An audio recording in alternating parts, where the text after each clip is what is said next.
Dev, cow, Dev and cow, Dev, cow, Dev and cow. All right, a little late, but you know we're getting it, bro. We're getting it ready. We're getting it ready, bro. Who am I? Who am I? I don't even know anymore.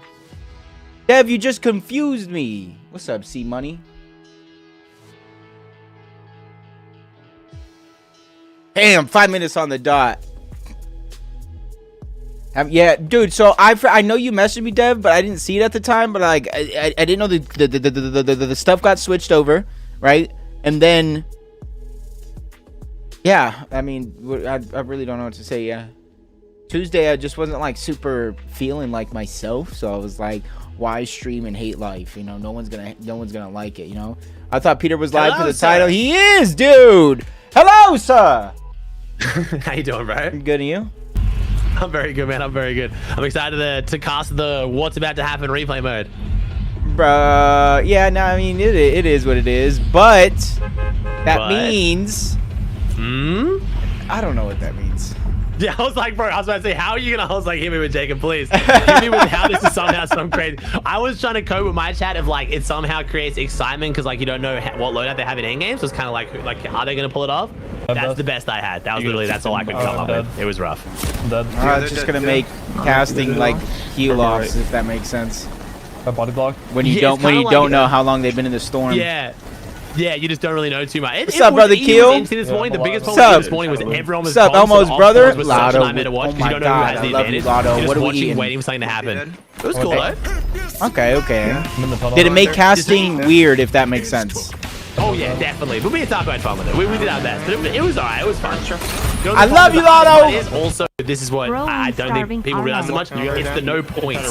So I have to keep reminding my chat who's in what position because you can't just look at the points and see how many they have. There's no points. Which resets every game. Also doesn't have to. No, it doesn't show it at all.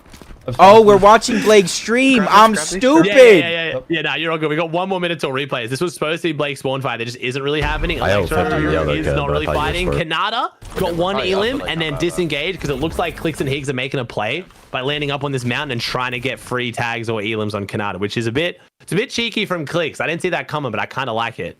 Okay. Yeah, I know. Yeah, we're seeing it in replays. Clicks is just gonna have to key Kanata, bro. That's just the only way to solve this problem. Well, I mean, my chat said they think he might. I don't think he will. I think the risk of like getting over there and getting involved is a bit much. This was like where Higgs was set up. I think he's just landing on the hill and just taking some shots. Like keying in with the pressure of Shadow Virgo third partying is gonna be a little bit rough. But I do think if they land up there and just get one, or like I think if Clicks and Higgs land up there 6 games out of 6, they will get at least 2 or 3 kills this tournament. Because that spawn fight that Kanata's in is messy and people are weak, jumping around top of the roofs with like shotguns and no shield. Like they can get some free positive surge or even some elims if they steal them out properly. Be interesting. Interesting. Did you do your preds at all? No, I was a little late, but I'm down to be on the spot.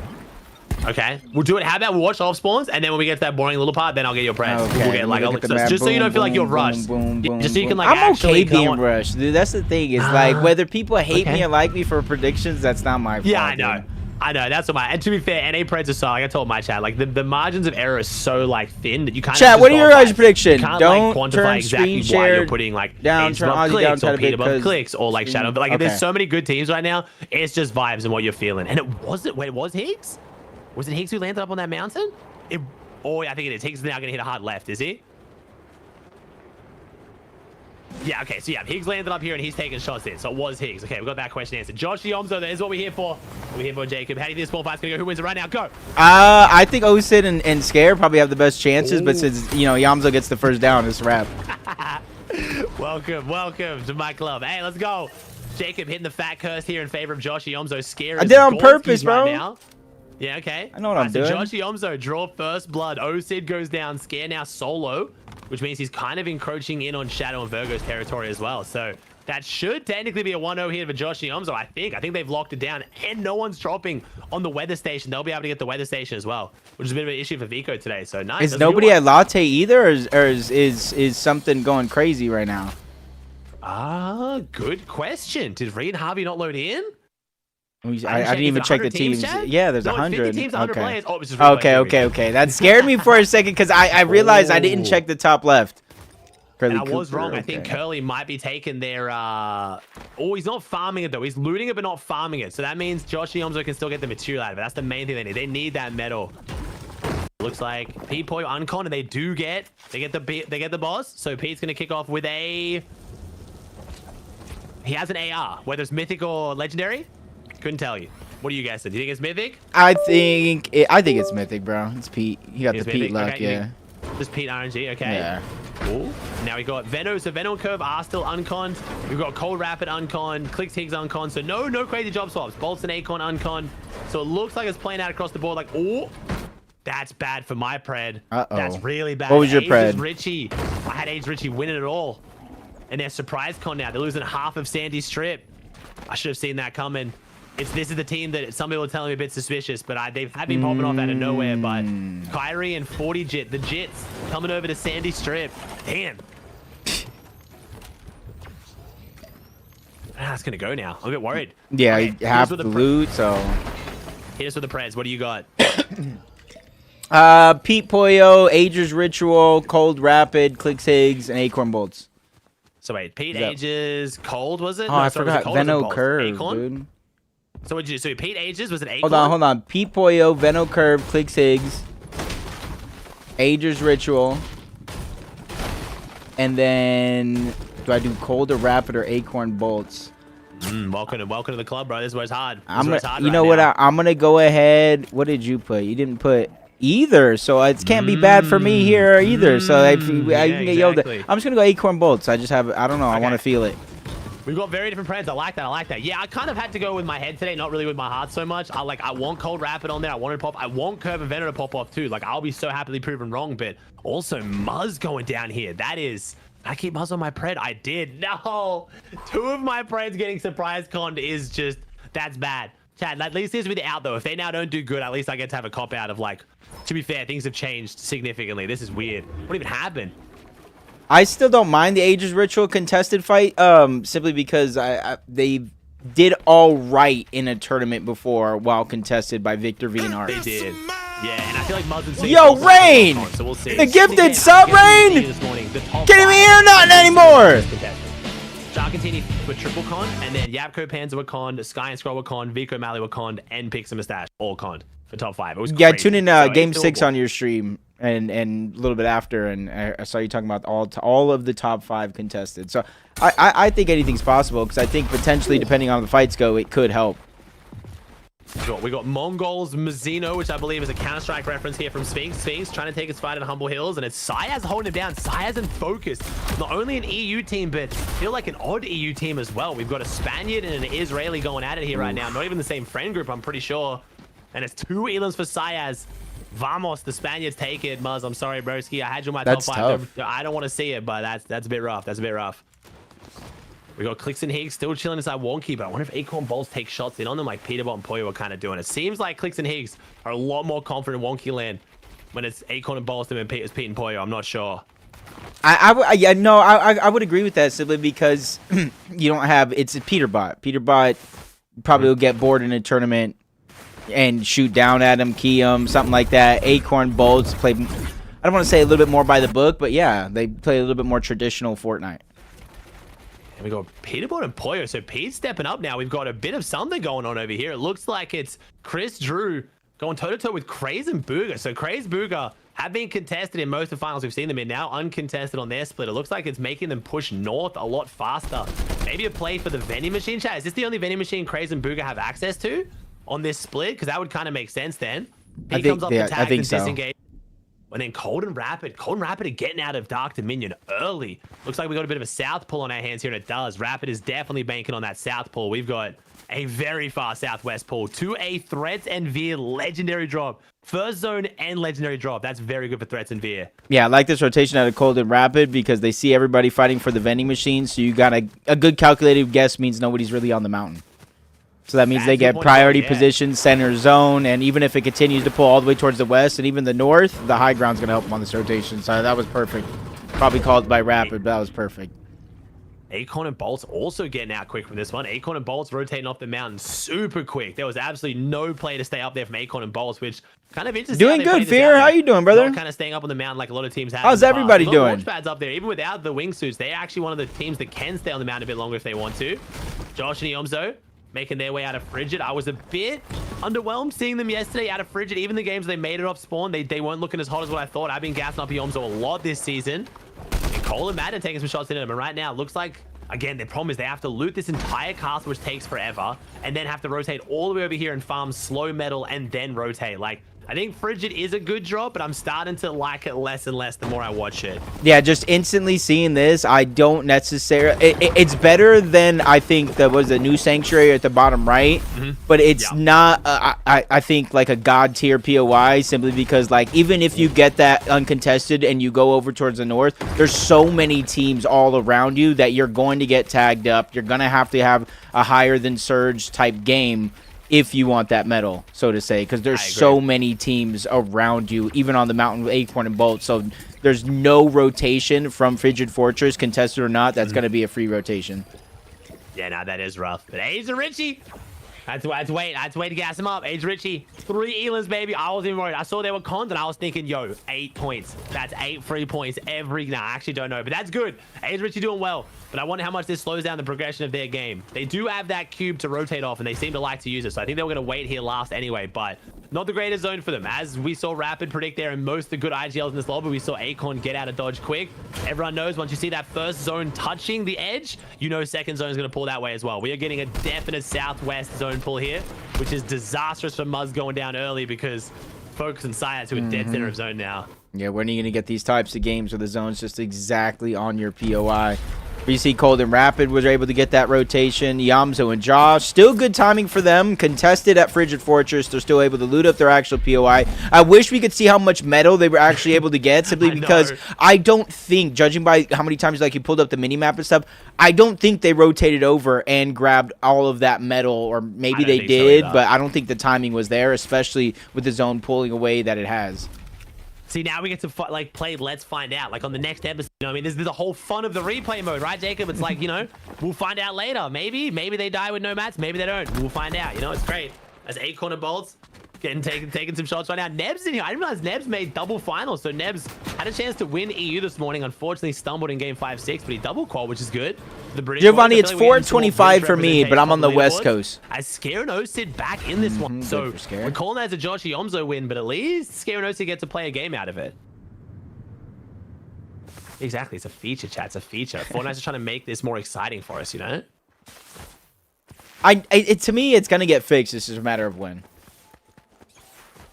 Yeah, I mean, offshore. I mean, they've also said, though, you probably missed this as well. You were doing whatever you're doing today. Looks like it was teased by Epic that they are not only fixing replays, but also improving it. It was like a hint to like a slight spoiler teaser. How to put on socks. Improvements to replays. So, whoa, I mean, I like it. I just need it to function, but if they want to add some extra features I've been asking for, I'll take it. As Aviv and Kingling, who was supposed to be con, one opens. Their opens performance was crazy. I really want to see Aviv and Kingling go nuts here, but I swear they're supposed to be con, but no kills and they're off spawn. Again, don't know how healthy they are. Maybe it was a split. I'm not sure. Could have been. Trying to see. Oh, chat, don't go for the gloves, by the way. This doesn't mean they have the gloves. Okay, sorry. Replays are so broken. What does it mean they picked it up? Yeah, they picked it up at one point.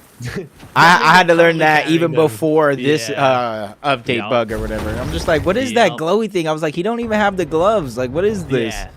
It means they've used them at any point in the game, chat. So yeah, you can't even bank off that to know what their loadout is right now. You just gotta wait until they pull out guns. As Clicks still inside Wonky, so despite all the a lot of other IGLs rotating early, Clicks want to use their Wonky Land Ferris wheel. Donnie and Kanata are also setting up here to maybe hold Clicks potentially. I'm not sure. As Zone pulls max southwest again, triple max pulls. That's why we saw Rapid and Acorn rotate early. Cold and Rapid now trying to rotate as early as they can, and Booga also over there as well. Mr. GOAT IGL himself pulling this one well. This is the first time we've seen Booga Craze uncon. I'm very excited for this. Yeah, this could be good for Booga. Show us at least the potential, right? Because like FNCS is right around the corner. We could talk about results from, you know, Division Cups, and the evals of all of the past, but these are the ones where it's like it's scary if a team does bad here, essentially, because it's like what can you fix in a week, and how fast can you actually fix it? I mean, you can always drop your team, man. I mean, that's going to happen. That's going to happen to a few teams. I'm not saying the top teams, but that's going to happen. Yeah. Oh, yeah. I'm not filming my YouTube video until What's up, late Johnson? as possible tonight because I just know I'm going to record it and then like 3 teams are going to break. There's going to be like a 5-way snake inning and I'm going to have to like re-record half it. So I'm literally waiting until like the last possible moment tonight to record it because I swear it's the play. Probably. Or you just pre-record a bunch of your possibilities. Well, that actually happened. So I was getting rumors when I was recording the video when Acorn was splitting, and I was getting some kind of leaks and rumors from people involved that was going to happen. And I wanted to go fishing, and I was going to try and do that as an option, but I was like, I swear this is more effort than just I'll record it when I get back. I was going to try and like, I was getting some leaks, like, Ollie is team could be that team, and I was like, okay, what if I do like a, you know, like you read those books and it's like skip to this page to pick your story. Yeah. I'm gonna like send my editor like all the links of like, okay, so if this team, but then he would have to figure it out. I'm like, there's too much risk in this. I'm like, it's not worth it. Yeah, Marius was suggesting it's not worth it. I was like, I'll just record it later. Clix and Higgs still have not left Wonky Land. They are chilling right now. I mean, what is it, 4th zone or 5th zone going into 6th? 4th zone right now. They still what, a 1 tick? If it's still a 1 tick, they can still wait this next zone out. But if it's the 2 tick going to 5, they can't wait much longer after this one. So they'll be rotating here in the next like minute, probably.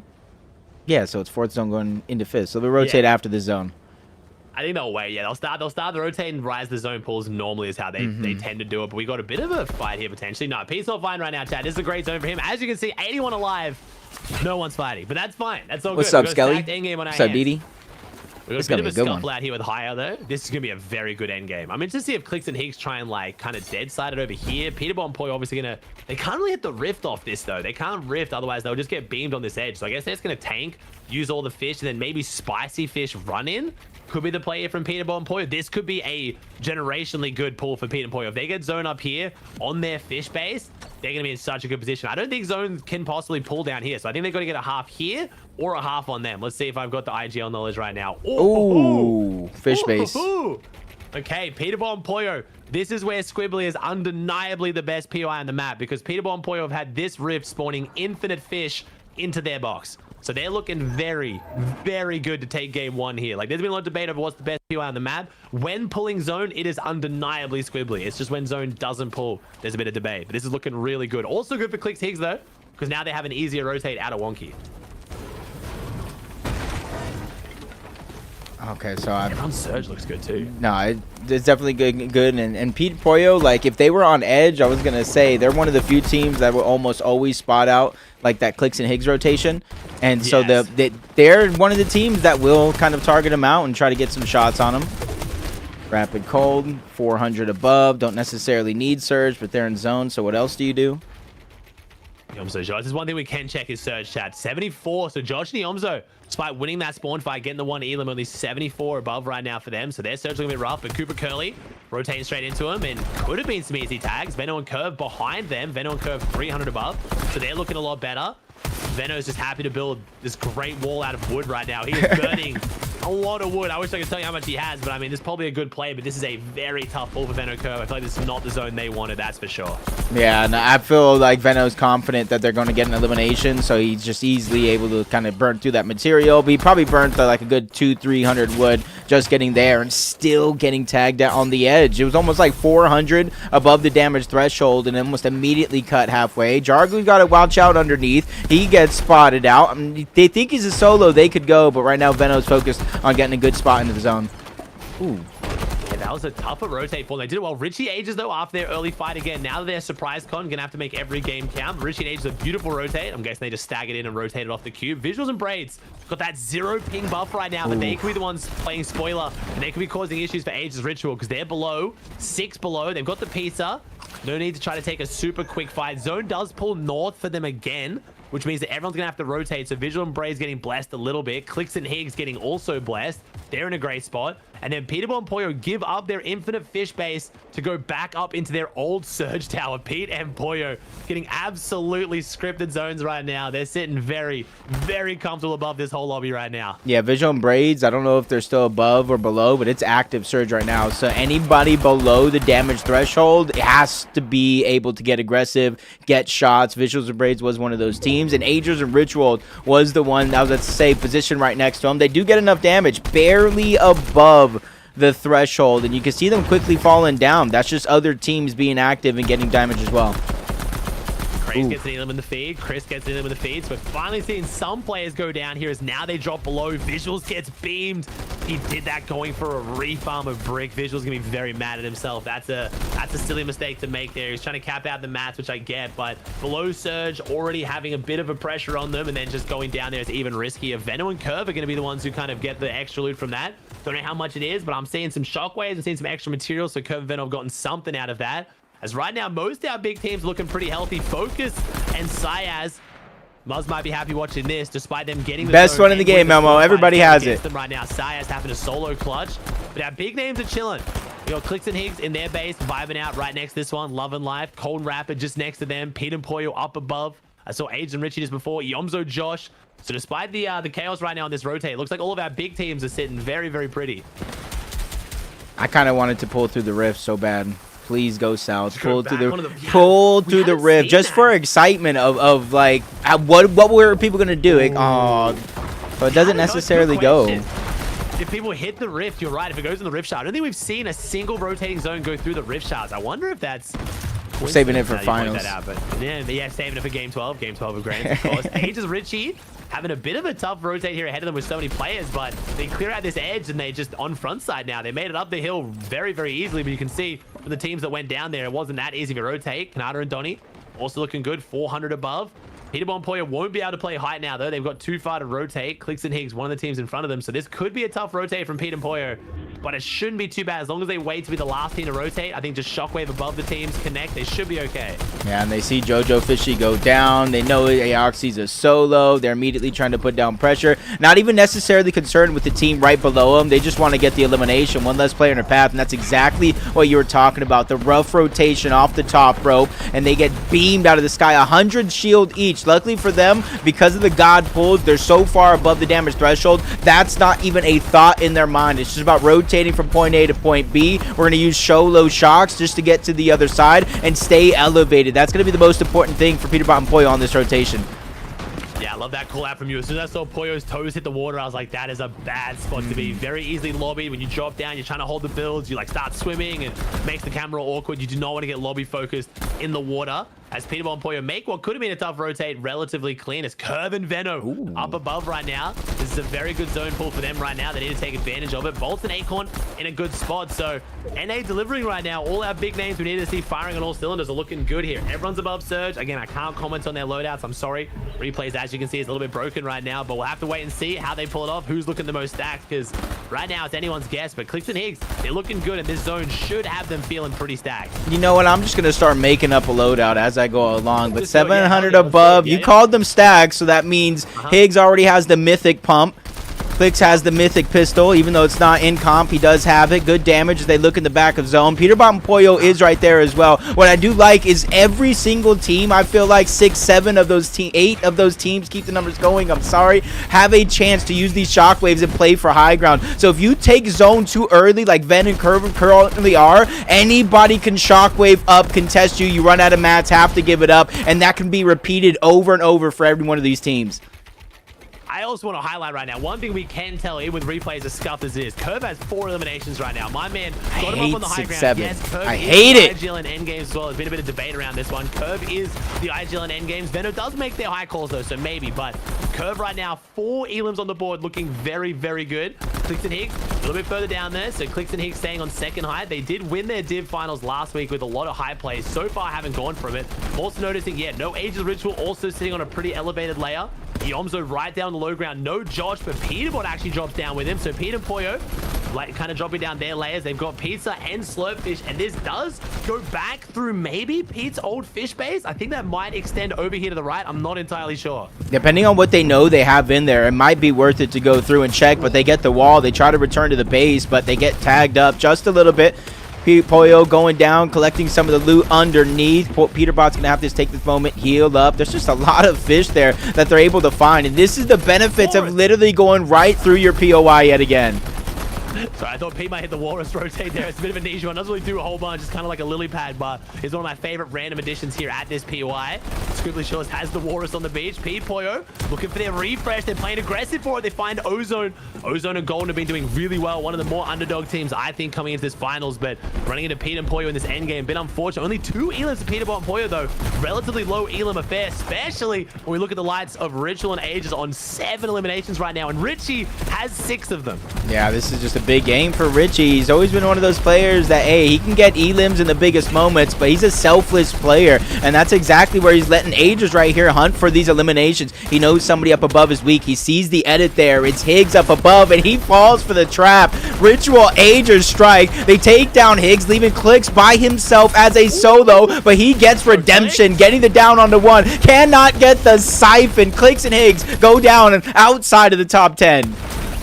And we have Veno and Curve going to pick that one up. 6 eliminations. I don't know if I've seen the kill feed right. I don't see Peterbot and Pollo. I believe Pete and Pollo are down, but it's actually Harvey. Harvey is battling Veno right now. Reed versus Veno on the high ground. It looks like Curve is going to fall under the pressure. Missed the zone wars himself. Now, Veno, come over to NA. He's been going toe-to-toe with Reed a lot in the zone wars, but it's a 2v1 right now. Reed's going to go front side. Veno's going to have to drop back in Storm. This is looking very, very good game 1 for Reed and Harvey. Veno can't handle the pressure. Reed takes the high ground, and Ritual's down below, and we're losing a lot of our tier 1 teams. This is huge for Reed. Yeah, this has to be a game you capitalize on for Reed and Harvey. Games like this aren't going to come easy because it's across the map as well, but Pollo, as a solo, proving that his name deserves respect, just like Peterbot, gets that first elimination, 4th one overall, knows somebody's close. It's solo on solo here because it's Ritual on the other side. Somebody else escapes up above. 5 teams remain, but most of them are solos here. But Kanata, Donnie, Reed, and Javi.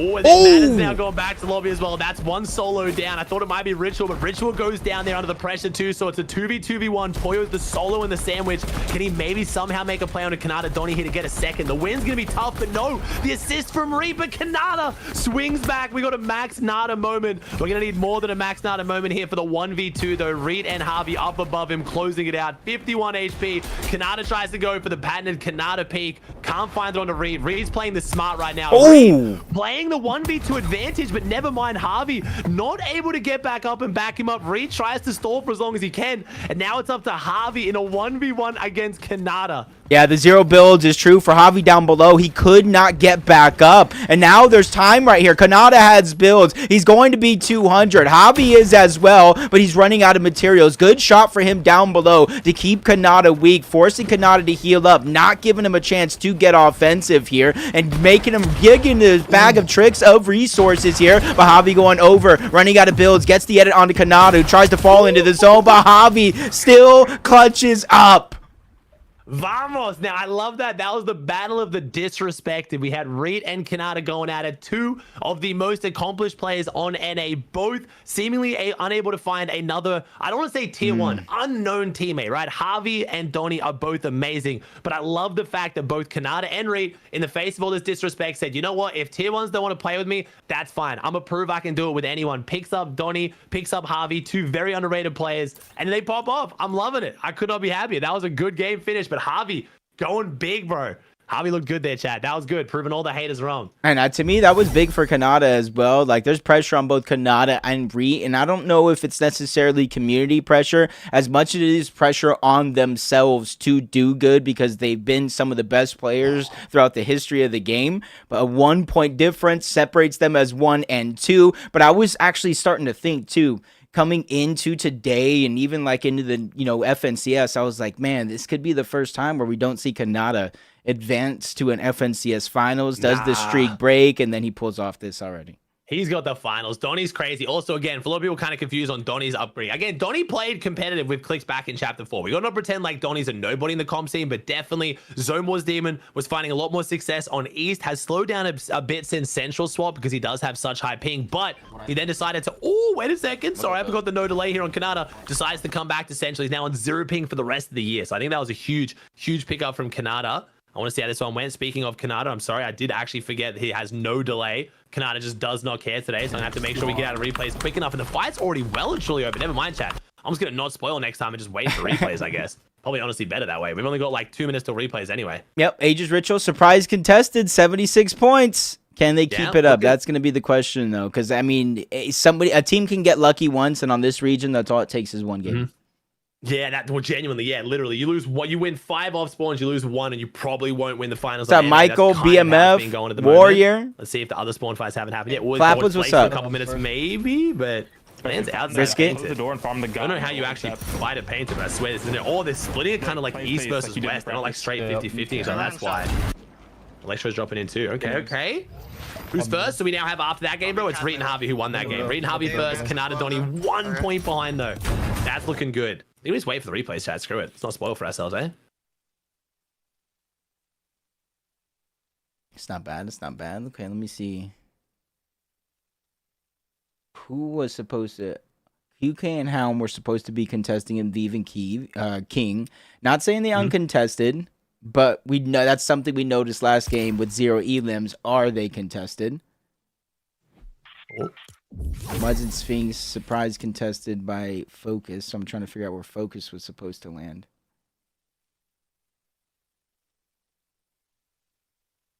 Did he not mark? Am I dumb? Which both are possible?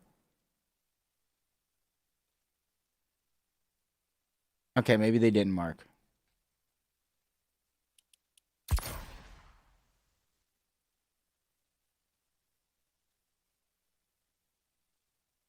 Muds and Sphinx need a big game here or throughout the rest of the tournament if they want to do good. Yeah. Just trying to think who else. It sounded... You didn't get to see it. Muzz was crashed out in my chat pretty hard. He might have perma-banned like 6 people talking smack back on him. We'll fix that up. If you got perma-banned by Muzz, I will unperma-ban you. Sorry, we'll come back to that. I didn't really want to... Muzz was in his feels, right? I was going to let my man have his moment. He was in his feels, made him feel a bit better. I'm sorry, as a friend, I got to let him kind of do what he does. You will get unbanned, don't worry. I will let you back. That's not going to stand, but yes. Having a Fortnite Pro as a mod in your chat is maybe a little bit sketchy at times, especially if they're coming in coping, but it's fine. We will we'll get you reinstated ASAP. I just didn't really want to step on Muzz's toes there when he was freaking out. Let him vent a little bit, and then, you know, he'll be fine. He'll be fine. He won't mind. We'll see how he goes in this game. I do think it was a bit of a fight for the mountain, though. I think what he was worried about was the fact that he's annoyed that Focus was trying to take this loot here. I think he wants this, whereas Focus is trying to take it, and that's what he was kind of annoyed about. So I guess we'll see. But we know how Kanata wins this one, but I do still want to see it. I want to see Kanata. Oh, I got to, skip the timeline because replay is even more broken. Kanata Donnie, though. So what does that make him? 2-0 so far off spawn. That's huge. Good confidence boost. Wait, what? What? Kanata was on the moon. Donnie, I've been gassing him up. The new 0 ping, and oh my god, Kanata could not get carried harder. I mean, literally didn't land before the duo was dead. Donnie, the absolute GOAT. That's my hero right there. And bro, he was basically a Sky reporter. Coming in, Channel 7 News. We got Donnie in a 1v2 fight. I hope it was just us in that fight there as well. We got a cold front moving in from the west right now. He's watching Josh and Yomzo's fight. Josh and Zo, though, not a quick cleanup like we had last game. Scare and Osid now gonna have to kind of disengage out of this one. So I'm not sure. I guess we might be having our first split of this off spawn, which is not great. I guess we'll have to see. And I know it's dumb. I wish we could see the loot of how this split actually goes, because it really depends what they walk away with each and what they're able to find. Because you got Shadow Virgo down, you got Kanata and Donnie to the west, you got Cooper Curly, I think, to the east, you got a full team to the north. Yeah. So that's why I said, like, even winning this fight at Frigid Fortress, depending how long it takes, how much do you actually win?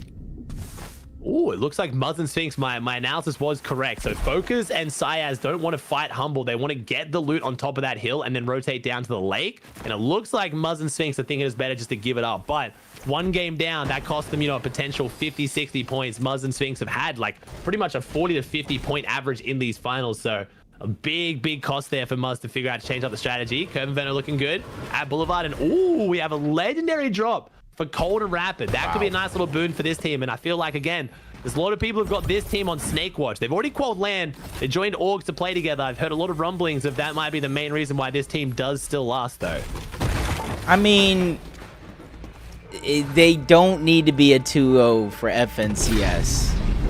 That's going to be the thing right here. And it's like, what happens, I don't think really affects Esports World Cup. I think it's just about if it goes about as an actual snake inning. I think if they're respectful about it, I don't think it affects much. Yeah, they kind of like, the pros are weird like that. Pros can't just put aside the difference. They can really drop each other in battle royale and still just queue up reload and still be happy. I mean, this whole FNCS is done before the next reload anyway, so you've got enough time to fix up the vibes. It's not like you have to like go from versing each other in heats to then like, you know, being teammates the next. Like, we've got FNCS this whole month, and the next qualifier for EWC is next month. So I mean, yeah, it makes sense. We'll see. Kanata, Donnie, though, haven't really looked too much in on this fight. I'm surprised Shadow Virgo or Donnie Kanata haven't really like tried to investigate what's going on with not enough noise being made over here. They would have probably figured out this fight hasn't happened as Clicks gets an Elim. Oh, Clicks and Higgs getting aggressive over the docks. I apologize for missing that. This is a, I was gonna say uncharacteristic play from Clicks and Higgs, but I like it out of them. They're really stepping up the aggression. That's 2 Elims off the bat. That's 8 points. And that should be positive surge, despite Clicks taking a bit of damage there. Yeah, you got to imagine they took about, what, Higgs took 30, Clicks took 181. They took about 210 damage. Yeah, and I think they did. They got a full 200 and another 200. I don't know if they got any damage on the knock body, but that should still be good. That's nice. Yeah. That's good. And they can go back to Walkie Lang and do their same strategy. Booga Craze? Are we trying to make a play of Dark Dominion? I think it's just metal. Never mind. I think we got Craze and Booga's making a play for metal there. I was a bit interested to see that. Muslin Sphinx still chilling. Threat Severe. What was the other legendary drop? 4 fields. Ooh, good for Soul. Might not have the biggest impact on leaderboard. Might have a bigger impact on leaderboard because it means if Ritual and Aegis key them, they're going to get more loot out of it. As Ritual Aegis have no kills, and I'm not noticing the Jits. Did they drop somewhere else? Yeah, they had to. Was it Kylie? Yeah, that guy. Kyrie. Richie and Aegis back to being unconned. Ooh, my Preds are back up, baby. Yeah, I know QK did not expect this either because QK and Hound just got, I think, a wipe or at least 1 Elim here. So they probably thought it was relatively safe to farm around. But nope, the third team. And this drop, I think, again, this is no matter how much loot is here. This is just one of those drops I will feel like is just so bad. It's not even just this drop, it's this area of the map. After watching the lurks, after watching Mr. Savage's EU finals today, like, it was just a brutal day across the board. This whole area is just lurk central. I mean, look, this could not be time better. Watching right now, it's just, there's just so many lurks, so many teams around here, so many splits, so many areas to hide. You got to like run so far to get your loot. You kind of have to. Yeah, Wing Kanata second, Deli Johnson in the mix, like it's just and you know he can't lose a fight, dude. So it's in his contract. Exactly. So I mean, if you fight him, like, Epic has to find a way to kill you. It's just how it works. So that's pretty good right there. They're making early rotates today. This is a bit different from Cold and Rapid. They're making early rotates. Oh, sorry, someone asked, chat. The blue PYs, that's a legendary drop. It means your chance of getting a blue chest goes from the regular 7% at normal PYs up to 30. So you just get more legendary chests, which means better chance of gold and purple weapons, better meds, and better gold is the main thing. So it's not like completely game breaking. You're not just Thanos all of a sudden, but it's definitely a nice little buff to your loot. I was going to say, Booga and Craze. I think as long as Dark Dominion's uncontested and Booga and Craze either make it off spawn or uncontested, they will always go there for metal for the most part. Yeah, it makes sense. And that's the one part. I like this map a lot, but there are some splits or some drops that just have a very big discrepancy on metal. They just don't have it anywhere near them. It's kind of like, it's kind of rough with that. It's like with Josh Nyomzo and Vico Mali are dealing with North Frigid. It's a great amount of loot, but the metal's just not there. Peter will be doing the same thing, chat. I won't be showing Pete as much in the early game, sorry, because I can't check loadouts, but this is the Peterbot and Poyo classic playbook. I've watched this every scrim, every tournament. This is basically what they do. It doesn't matter where zone goes. They're going to sit here until either the game ends on them or until they're just going to get their loot and then hit the Rift. Like, they love playing the Rift rotate. Same with Clicks and Higgs. Not checking on them too much because once they take their first fights, they're just vibing inside Wonky Land, waiting to hit the rotate off the Ferris wheel. Interesting that Clicks and Higgs didn't even do the aim duel before keying that team. They got active really quick. Yeah, it makes me wonder what happened. Were they getting tagged up, needed surge back? Or did maybe, just what did they see? Maybe it was a Blood X call. Yeah, man, I think just playing aggressive. I think that's just kind of like the way they're going to go right now. I think they just People they know Ozzy again, chat on everyone's YouTube being posted forced to this step to up on fix NA. your If you want to win Ozzy, NA, you click just the camera, you have go to to take HUD. every instant Then given to you. You Shabaka can't just Soft kind of back like on hope that you official get the play. win with what you got. It's like Rich on Aegis play style right now. There's so many times I see them where they're looking good, looking great, and they'll just take a straight 2v2 fight in the mid game because they just kind of need to. It's just what you have to do right now. Now everybody's going to be rotating in, though. Yeah, so I think being contested, as long as they get a decent loadout for the most part, I don't think necessarily hurts Aegis and Ritual's game, simply because they go in, because of their blob, they can jump on people. They're going and fighting people anyway for the most part.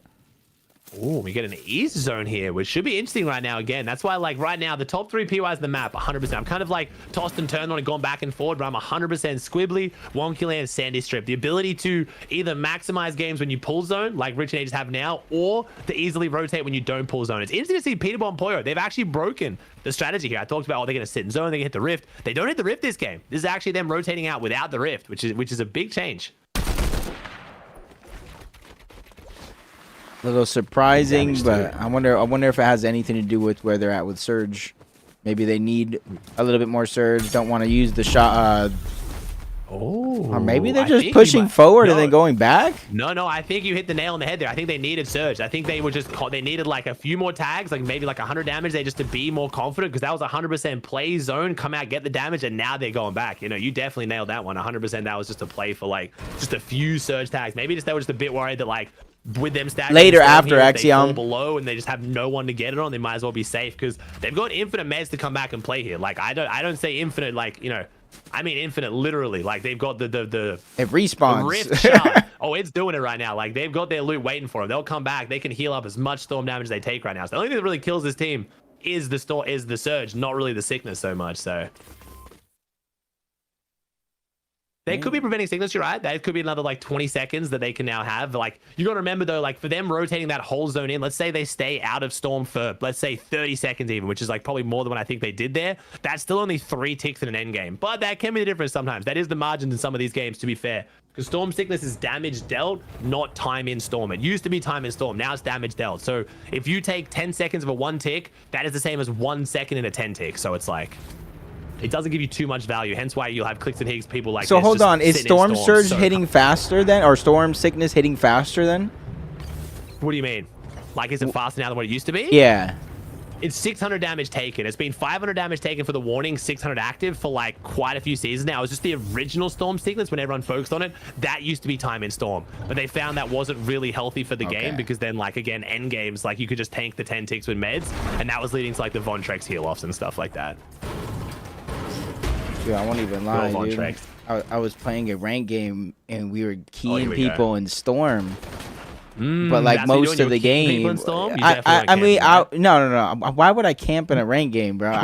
You play on West. Never mind. Yeah, exactly. But like, so my teammates got down. I was going for the reboot, and I only used 2 medkits, right? So that's only 100 damage. But I got Storm Sickness like mad early. I felt like. Oh. I mean, you probably just keying so hard, man. You're just stringing like 8 siphons together, so you Maybe. didn't realize you were just popping off so hard. Yeah, I know how you play. So you're just getting so many siphons, you didn't realize you were actually in there for a while. You know, yeah, that's fair. That's fair. So Booger and Aegis though, real close in Sandy. I mean, is this Booger gonna be making a play for their vending machine? Because we know Aegis does not take too kindly to this. My man is hunting him. You don't get to use the Sandy Strip vending machine, even if it's in zone. They just do not play around with this vending machine. Oh, he gets an Elim. Where's P getting Elim? Oh, what the? What? Okay. Yo, we are fighting. I wonder if they saw them off of the rift. Maybe. QK not in a good spot here. Pete gets 1 Elim. Poyo's going to try and get the next to the Siphon. There is a world where I wonder if Pete tries to let Poyo get this. Actually going to drop the pizza. So Pete and Poyo playing with their usual aggression, but I do like they're kind of saving themselves a little bit here. Like that wasn't like key then and like get 1 pumped and mess up their whole game. They're 345 above as well. So I think this might be a call from Raz being like, yeah, I know it's a solo, but like you almost definitely win that fight. What if he hits you 200? You only get 100 damage on him, so you get 1 Elim and then your Surge looks scuffed. I do really like seeing seen Pete and Pollo disengage from this. That is them playing the format and the Surge to a T. Yeah, and I just feel bad for QK, though. They get contested off spawn, they win that fight. They get lurked on, they get one elim and survive. And then they get Peterbot and Pollo landed on. So if QK and Hound win this game somehow, there needs to be a video on how they went through everything and still came out. The resub, like, I think it was the Vico Malabuca. I think it was Malabuca and someone. No, it was Yeah, Malabuca Mustache, yeah. Mustache. That was a classic one. Yeah, being dead all game. Resub. How they somehow won this game with like a 7-zone reboot to win or something crazy. Zoe and Josh, though, on the edge of this one, we can't see their loadout, unfortunately. We don't know how well the split went for them, but wait a second. They're on the receiving end of, oh no, it's Acorn and Bolt. I'll let them know after this fights. Acorn, nice little right hand there. Acorn handling the pressure really well, and Mafia and Haya, they're in a rough spot right now, and yo, they're in really rough spot. Yeah, this is a no-win situation. You're 500 plus damage below. You need an elim, you need a second elim, you need full on both of those other elims. Now Acorn Bolts are just going to reap the rewards. They get all of that loot. Yes, they have to heal up, but they're great position inside zone. They actually pull zone on that rotation. Clicks and Higgs going to have to rotate in, and now they get dead side rotation because dead side is back this season. But I will say, people have been spamming me and said there's a fix to the mode if you turn broadcast on and off. I don't know if you tried that. I don't know if I'm getting debated. No, okay. You're getting debated. I wish, bro. I'm trying to everything, man. Epic's on it. I believe the word I have is I believe it's been fixed, but it's only fixable through a deployable update. So it'll be fixed in the next downloadable update. I believe is the point we're at. So yeah, Chad, I know that's fixed it in the past. That's what it used to be. It's fully broken, Chad. Trust me. Like, yeah, I live for this, man. If there was a way to fix this right now, I'd literally try and do a backflip to fix this if it worked. But we'll see. We've got half pulling for Clicks and Higgs again. That's 2 half they've got in a row. And this one, Pete and Pollo don't get, and they are very far from the zone. Yeah, this one, and then they have good heals. You got to imagine they have good heals because their drop spot, trust the process, 246 surge isn't a lot. It wouldn't build a lot of confidence in most players, but it is Peterbot and Pollo as they're just looking for more materials that they can use to go ahead and try to get in. I'm not necessarily worried about them touching the edge of zone, is what happens after. I know we'd make jokes about like not being able to see it in replay, but they're probably going to be on E or close to E for a lot of their stuff. I mean, we're just finding splashes and make it out in the open like it's nothing. All right, no worries. We're going to use them. Okay, I mean, we can't see loadouts right now, but that's got to be a better sign than anything. We just left. Surely it's worth stopping and just popping these, no? Like, I don't even know what's going on right now. Why wouldn't they just throw the splashes, even if he's just throwing them at himself? I mean, it's just 2. Just throw down to. Oh, it's bugged. My chat's saying it's bugged. That's got to be a bug. There's no way Splash is just chilling. Okay, yeah, chat's saying bug. I mean, that makes more sense than anything. Add it to the list. I'm trying to cook up some. Yeah. No, this game is perfect. Visual and Braids, though, they also bank on the half pull. Looking good. QK, Hound's back up right now. Their surge must be. Oh, yeah, now they're getting fought by Clicks and Higgs. You want to add that to the list, Jacob, of what this team is going through right now? Yeah, that's right, because Hound's about to clutch up. Back up. I mean, 21 above versus Rampage and Clicks and Higgs. Let's see it. I believe it. I don't believe it. Clicks and Higgs easily win that fight. That's pretty good, though. 4 elims right now. Clicks and Higgs' favorite number, looking good, and they get a North pull again. That's really good for them, and unfortunately not so good for Pete and Pollo. They've had some rough zones right now. Yeah, you know, everybody was forced kind of towards the east, and then everybody took the southern end. It goes towards the north, so Clicks and Higgs taking advantage of that earlier dead side rotate. Peterbot and Pollo, though, because they're going on this western side, they are going to see a lot less people than the other side if they would have went to the eastern edge. So 150, even though that is a little scary, it continues to be so. Peterbot gets tagged up a little bit, 70. That's 2 shots essentially, maybe 3 from being below the damage threshold. There's a beautiful rotate right now. This is the definition of dead side here right now. We have just covered so much distance seemingly for free. Again, 2 AR tags. Scare's now getting lobbied right now. Scare in the lobby focus from Clicks and Higgs and Visuals Braids, which is perfect right now because that was the 2 teams that could actually take shots on Pete. Pete getting blessed right now. Scare has just sacrificed himself for Pete and Pollo's rotate. They're going to try and take a shot on the Sphinx and land it. So that should top their surge up even more now. 74 above. And I've got to imagine after all that damage now and that zone pull, Clicks and Higgs must be so far above. Yeah, 600. They are loving life right now. Yeah, this has been a blessing of a game so far, just east of Frigid Fortress. 258, though, for Cold and Rapid. They were one of the first teams in Game 1 and Game 2 here to kind of rotate early off of their drop spot and prioritize the rotation, not necessarily focusing on Surge just like the rest of the teams. We'll see how it continues to play out. Curve and Veno, though, wildly different games so far. 2 elims above, below the damage threshold, and now they're 132. With a team like this, one moment, one fight can kind of change change that, but you can see they're not necessarily on dead side. I'm doing air quotes here, but they're away from a lot of the other teams. So they're not going to get as many close range opportunities to get damage. Yeah, and a lot of teams kind of going for that Active same Surge. side rotate to the north. This is Active Surge now. And this is a team right now. If Curve and Veno don't do well today, we got a snaking on our hands. We got a big one on our hands. I mean, oh, as I say that though, Veno's gonna make it count. Jumps in onto Cooper. Curly now solo. Veno's thinking, Owlsy, chill, my man. I mean, he's going for it right now. I'm still a little bit worried because I know Veno's gonna settle for nothing but a win or a top 3. But they got a chance here. They're gonna get the finish on the down body. That should easily put them above now. 104, but Curve gets hit hard at the same time. Curly can't count him out. Curly's not going down without a fight. And based on the damage I've just seen, I think Curly might also be below right now. So he's going to have to play extra aggressive here on Curve and Veno. He is below. So Curve and Veno get that damage. But unless the lobby takes down Curly, he's going to try and take Veno back with him as well. Yeah, and if you fall below, it's Active Surge. Every 7 seconds, 25 damage. Oh, he peeks out the other side. The double pump from Curve and Veno working in unison to get the elimination here. Curve peeks back in the door, immediately tries to shockwave out. They're well above the threshold now with only 10 players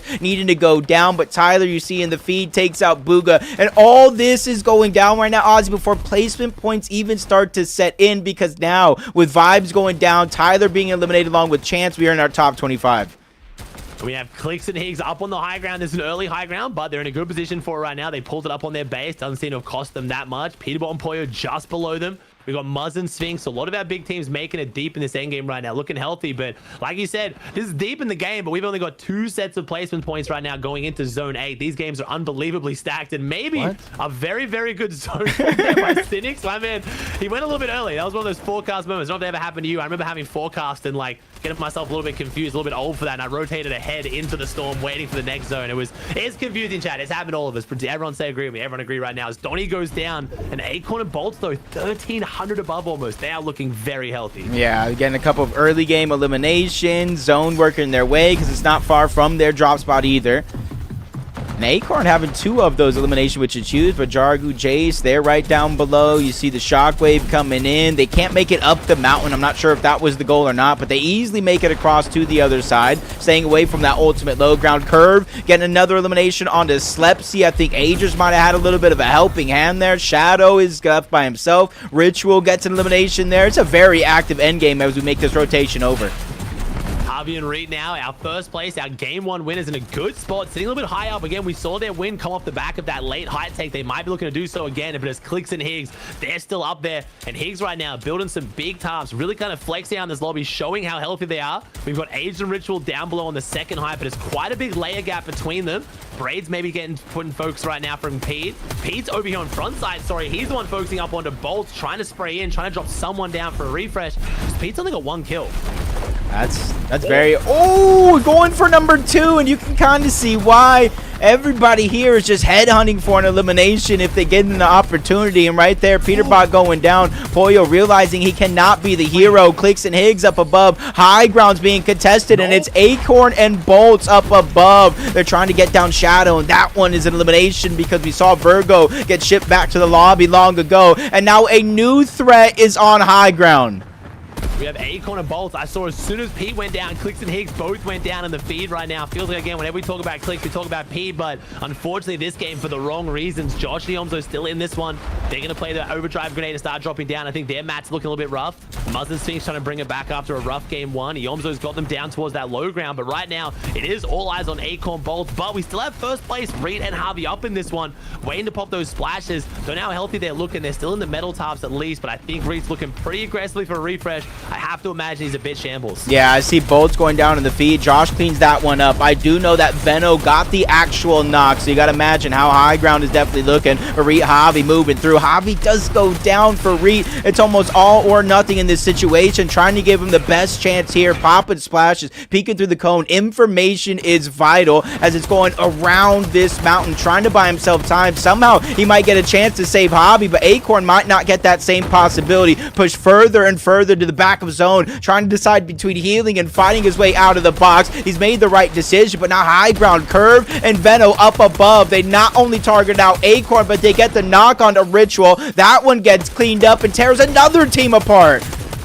I mean, right now, it looks like Pollo is solo clutching like crazy. So is Acorn. We had so many duos go down, but the solos are kind of holding the torch, still running through this end game. But we've had high ground change hands so many times. You have to think Kervin will be able to hold on to it, but it's Pollo. Pollo solo clutching on the low ground right now. Pete, he's getting backpacks right now. We're not used to seeing Pete in this situation. Pollo right now putting on a clinic, stepping out of the shadow, and really, when the lights are brightest, Pollo is handling the pressure. Yeah, you can imagine what his loadout already is. He chooses not to pick up the gold shotgun. Yeah, Storm Sickness there is part of their strategy, and it comes with its own risk. Now Pollo can't really step too long inside of the zone, and now he's just being forced, pushed further and further out. Big chunk of HP going right out the window. He's hoping himself just enough time and safety to pop this Chug Jug, get himself up to fighting shape. 6 teams remain, so he's only one of 2 solos. Now it's basically 1 of 1 as he gets the elimination onto Agers. We hear the ambulance sirens there come out. It's an ambulance right now for a minute as well. It's Muzz and Sphinx on the low ground. They had a 0-point game 1, so they're going to be surging up the leaderboard. But right now, we have a repeat of game 1 for Pollo. It's another fantastic solo clutch. I don't think he's going to be able to win this. Kervin Venom up above. We've got Muzz and Sphinx in front of him. That's a 3rd place again. And again, Pollo is the solo in the duo sandwich. Muzz and Sphinx trying to spray through right now. The rival board in the way. And we have a rivalry now. Kervin Venom versus Muzz and Sphinx to close out the game. Yeah, this is a team throughout the course of games, depending on where the zone goes. We do see them clash from time to time, but now with all the advantage going to Curve and Veno up above, Sphinx and Muzz trying to make a play. Veno from the outside, they end up in a full-on battle, 1v1, but now it's all or nothing for Sphinx. Muzz goes down, him versus Veno, and he came from NA for a reason to dominate, and now they win that game with 11 eliminations. I mean, I was talking about whether this would cause a big snakening if Kervin Venom don't do well here. I put Kervin Venom outside my top 5, and Venom, as always, he's going to prove the haters wrong. I wouldn't call myself a hater, but I was a doubter, and Kervin Venom looking excellent. 11 elimination win is huge for their points on the leaderboard. That's a really good game for them. They took height again from some big teams. Like, man, high ground right now is shaping up to be crazy on NA. That's what I was saying. Like, I feel like now more than ever, and yes, you can still get away with it, but taking zone, especially with the shockwaves being in the game too early, literally is one of those decisions you really have to worry about it. Because yes, it can get you through portions of the game where everybody down below is going through a heck of a mess. But at any moment, those players who do get the elims, who do get the refreshes or play accordingly, can contest you on your high ground and you don't have much materials. I want to go back and watch that chat. Right, if we're not going to spoil, if we're not going to watch our streams, because I think by the time we get out of replays chat, Kanata's already happened. I kind of don't want the spoilers here. I want to just watch this one. I want to go back and see what happened with Clicks, and then we'll go again in the next game. I think that'll be better. I think we see that. I want to see what happened with Clicks and Higgs. But yeah, Richie and Ages right now doing really, really well as well. But Pollo is 100% holding it down from him and Pete. Like, people predicted Pete and Pollo to get top 3. I predicted them, but I didn't predict it in this fashion right now. Pollo is putting on an absolute solo clinic here. But I do want to see what happened to Clicks, because I was watching Pete. We saw Clicks go down on height. I'm guessing a chop, maybe? Someone just came up and went super aggro. We'll try and see. I want to see. I want to say Acorn and Bolts. You think Acorn and Bolts when they came up? You think it's like a spray off a shockwave? You think it's a chop? What are you thinking? What are you feeling? I think a fight, a good shot. Clicks and Higgs might have had no builds. Okay, we can't really see the builds, but we see that. It looks like it was Acorn and Bolts. So Higgs and Clicks are up. Sitting pretty. Let's see what happens here. Acorn and Bolts pretty far behind him. This has to be. Oh, it's Acorn and Bolts beating. Right. It's a chop. It is a chop. Higgs gets sprayed out. Clicks gets chopped. Clicks does react in time with the shockwave, but that sends him out into Storm. He then has active Storm Sickness. Goes underneath his ramp up against the wall. And they go down with the 4 elims. Okay, yeah, that is brutal. It was a spray and a chop rather than a straight high take. That's rough. Yo, what's up, Bizzle? Oh my god, we got the GOAT checking out Div Cups chat. I have gotten comms, by the way. I have exclusive information. We will see Bizzle. What do you mean stop yelling so loud? Last chance qualifiers. He's not Div 1. Can't play play-ins. But we will see him in LCQ. That's fine. It's fine. It's for the storylines, for the script. Bizzle quals grands through LCQ. Come on. Come on. Jacob. It's going to be more exciting that way. I would always be excited for him. Dude. I remember him being one of the few people I qualified for finals at TwitchCon. He might have been just as surprised as I was, but he was so supportive, dude. Bro, I love Bizzle, bro. I remember I didn't have much to do with Bizzle in his early Fortnite career, but I remember I made a Minecraft server and I was playing some games, and Bizzle like was so unbelievably lovely and helpful with that. I was like, damn, Bizzle was the GOAT all along. It's the older Fortnite pros, man. The older Fortnite pros are where it's at, dude. It's the vibes are peak. We are waiting to jump into replay. So I don't want to spoil the off spawns. Please don't spoil what happened with Kanata and stuff. We tune in like after it's kind of already happened. By the time we get out of replays now, because he has no delay because he's a psychopath, I would rather just watch in replays not knowing if you guys are all good with that.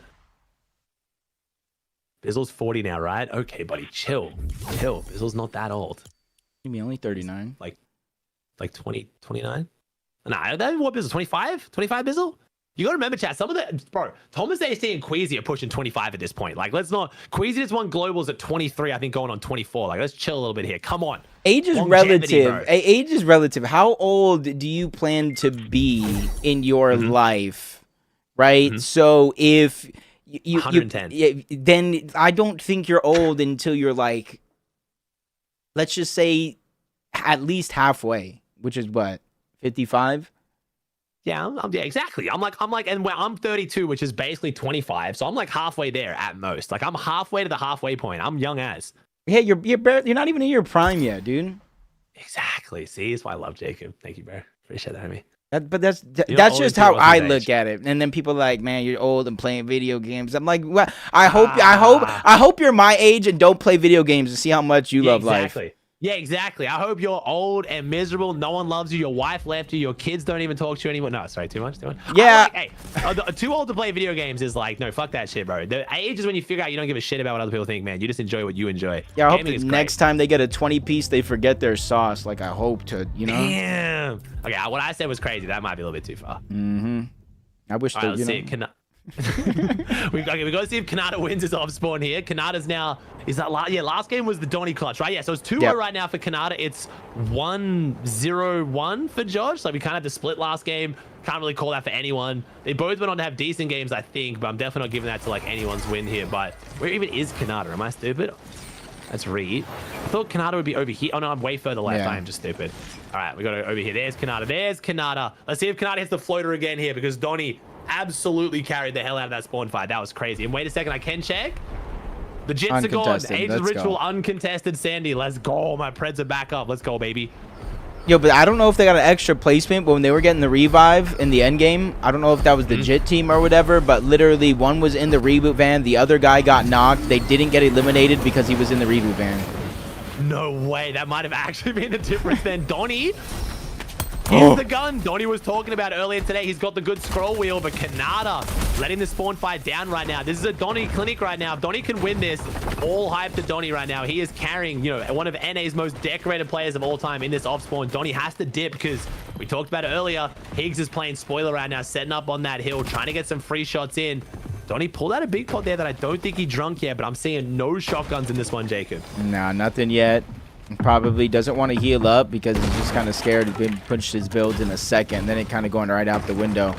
Doesn't want to maybe even show a sign of weakness to Aoxy. But the longer this one goes as a 1v1, I feel like the longer it's a no-win scenario from either one of these guys, even if they win the fight. Is Higgs actually coming over? This is new from Higgs. Like, taking some shots in to get some free surge is one thing, but Higgs is, he's got gloves. Higgs has found some gloves off spawn, so he's thinking like, hey, I got the mobility. Maybe it's worth me getting a bit closer. I can get out, and Higgs could be the one playing spoiler here as Donny rotates out, and Higgs doesn't spot him. It looks like Higgs did take some shots in on Aoxy, so we're going to call this one a draw, maybe? We'll see what Donny can pull out of this one with Kanata, but so far right now, it's Kanata has to shape up. Donny's doing his job. He's playing well. Kanata's going to lock in a bit, which is good, to be honest. If you're losing your spawn fights because Kanata's selling, that's probably good because he's one of the most consistent players, and Higgs does come in and take down Aoxy, so Higgs technically winning this spawn fight. Higgs and Clicks now have all of Wonky and an entire another split of loot if they want to try and loot it. But that's good because Higgs will probably leave, and I think Donny Kanata will be able to come back and grab all this and get themselves back in the game. So smart, and I think everybody on the surrounding lands, because I know somebody took his tower last game. I'm not sure it's the same. Josh and Yamzo are pushing out on the Cooper and Curly. I just saw that real quick. Oh, true. I totally even forgot. Yamzo and Josh got one. Spawn fights.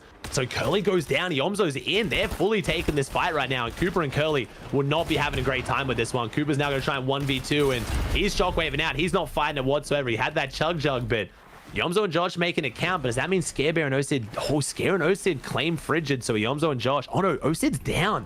So Yomzo gets one kill. Do you wonder if they came out here thinking that Curly was scared? I'm not sure, but I know Yamzo's the one that got the down onto Curly. I'm not sure how it works in the feed, obviously, if you see him, but I know they hear that reboot right there, so they're just going to beelining it back. See Scare in the box. Shadow and Virgo are also looking now too. Shadow Virgo kind of came out. They pushed a lot further north, but right now Josh and Yomzo go and take down Curly. Kind of just a bit of collateral damage there, I think, as Osid gets taken down of the sky. And Josh and Yomzo, they had a rough week last week at the mountain, and they're doing much, much better here at Frigid. Oh, we're chasing. Okay, a little scary there for a moment, but maybe you got to know that Scare has no builds. There's, yeah, let's say almost no chance. He builds up. Josh comes on over, and I think this is a much better drop simply because, like, even if this was Acorn and Bolts landing here, I don't think it would necessarily be a 6-0 for Acorn and Bolts. I just think that mountain drop is just one of those drops where Acorn and Bolts have been landing there all season. Unless you're superhuman and can figure out the drop real quick, it's gonna be a tough. You're gonna be playing at a disadvantage. Yesterday in the Eval Cup Finals, though, Cyros, a team that I didn't really have that much gas on, then took down Acorn and Bolts 2-2. So they won the first 2 in a row, and I thought, like, this is bad looks. But Acorn and Bolts brought it back in game 3 and 4. So maybe it was just, I don't know, maybe it was off the first couple games. But I was surprised to see Acorn and Bolts lose at all because they were looking unstoppable. So that scared me a little bit for, like, yo, if Josh and Yomzo are getting 6-0'd and then Acorn and Bolts get 4-0'd, like, that's, like, you know, even though you're not even there, that just makes Josh and Yomzo's stocks go down lower. So I'm very glad to see Josh and Yomzo kind of, you know, putting any of the haters to rest with their off-spawn ability right now at Frigid. Maybe the mountain just wasn't for them because they're looking much, much better at the castle drop. Yeah, it almost puts that decision and the pressure on Osid and Scare coming up to FNCS. The ones who've been landing there basically when it was Clausy. Do we keep going here? Do we land somewhere else? Yeah, they've had a rough time that part of the map. They were triple conning against Noah Bucky and didn't leave that spawn fight. Then I think the 2 tournaments they were unconned after waiting it out, they got top 3. So kind of got they got the rewards for being patient, staying at that POI and not giving it up. As Higgs is now making the same play as last game, flying over towards the docks, but not actually fully flying over. It's maybe scouting out, seeing what's out here. As now Curly goes down off the reboot. So right now Cooper trying to get Curly back in the game, having a rough time. Another team keying him. Cooper is just not having a fun time with this. It's higher.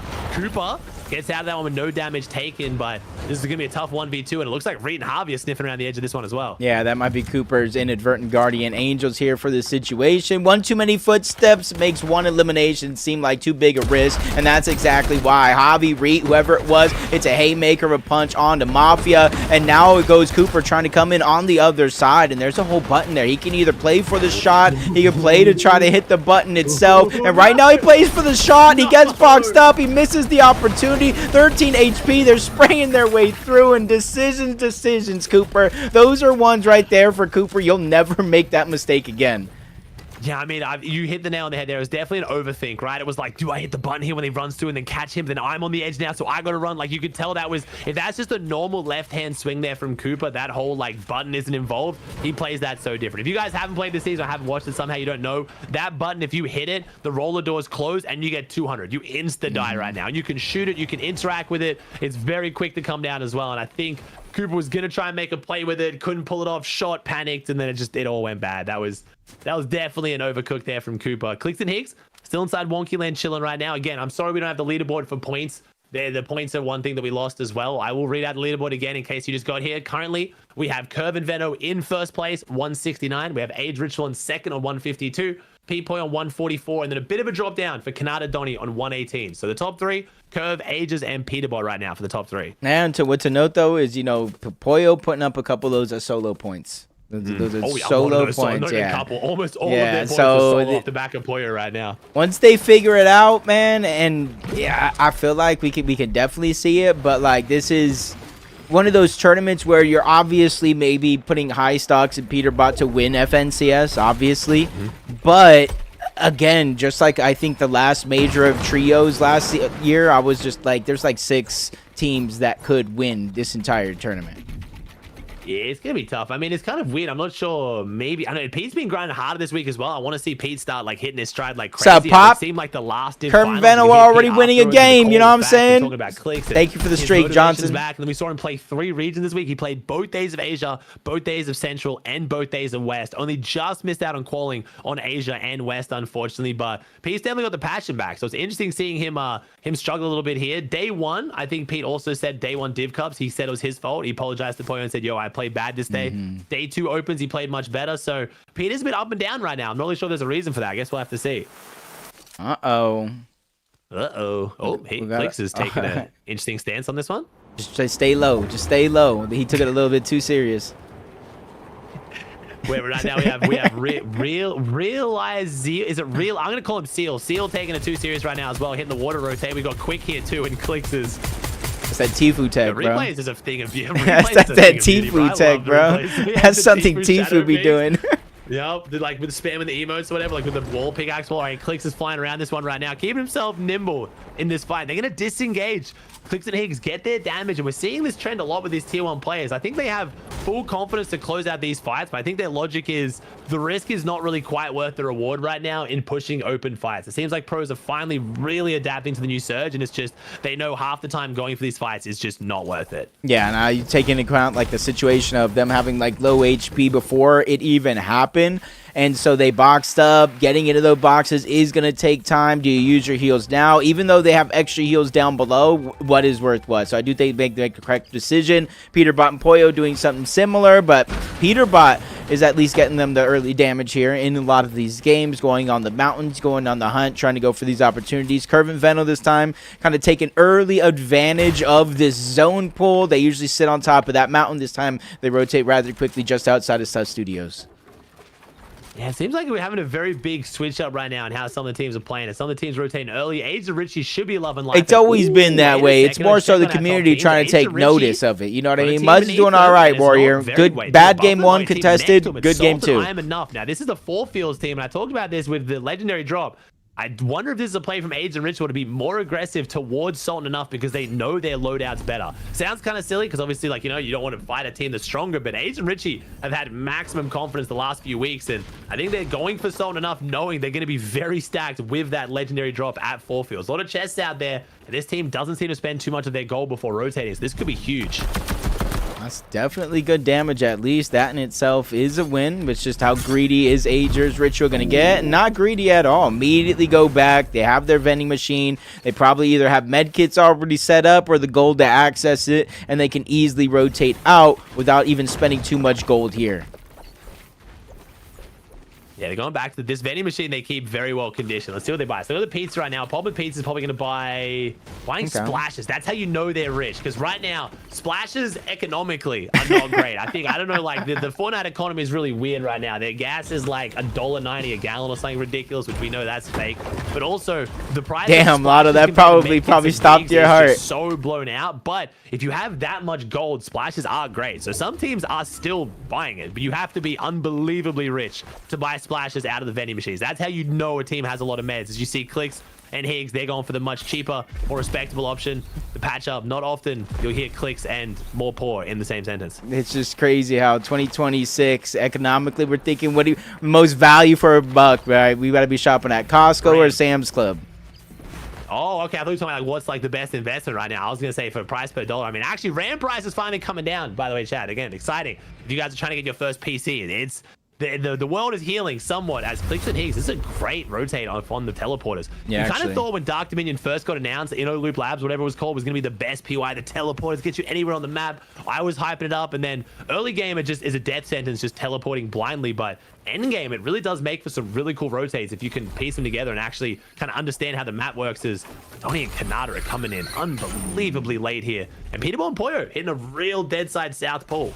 This could work out for them though, because even if this pulls down towards them in that direction, even not necessarily in their favor, but as long as it pulls south, they're going to get a pretty decent dead side because everybody's just going to take the western edge. Right now, it's maybe like 6 1, 2, 3, 4, 5, 6, 7 teams, 8 if you count Scroll and Zany who are maybe, behind 8, him. Yep, 8. Definitely. Well, 8. I'm actually counting. That's the thing. Oh my god, I gotta fix my vocabulary for FNCS. If I drop one of them jokes accidentally, bro, I'm just muting my mic for the rest of the game. On the broadcast, bro, like the producer's gonna be in your ear. Please, the chat sucks. Shut up. Like, I mean, I feel like the Fortnite chat will love it. I feel like the Fortnite producers probably love that. Like, yeah, look at the chat go. They're spamming 6-7. Yeah, don't worry. I've realized how often I say it after we had some incidences. But Clicks and Higgs, this is their first bad zone pull. So Clicks and Higgs and Peter Poyo both get their first bad half pull. Not crazy bad, but the last couple games it's felt like they were perfectly on it as Peter and Poyo take some shots here on Clicks and Higgs rotating ahead of them. This could have been a big one. That could have been a bad one. But now Clicks and Higgs have the ability to hold Peterbot and Poyo if they want. And they're following basically the exact same rotate right now. It just feels like no matter when we talk about Pete, we got to talk about Clicks. And even when it's not on the leaderboard, it just feels like it's always back to back. They're always right there next to each other. Yeah, and coincidentally, they kind of do. I want to say they land next to each other because even though they have people split in between them with the split drops, I mean, they're going to make similar rotations, especially if it goes to the eastern side of the map. But Higgs Click still not in just yet. It's where it's really going to start to hurt here. Even though they do got time on the clock, it is going to go from a 2-tick to a fight. Zone opening up. They are going to have more than enough time. Peterbot and Poyo, though, you see them using scraps around the map. Only 110 above the damage threshold. So, again, in almost all of our games today, I'm not going to say as drastic as Surge has been a problem as they're below Surge, but Surge has been a problem compared to what they're used to playing with.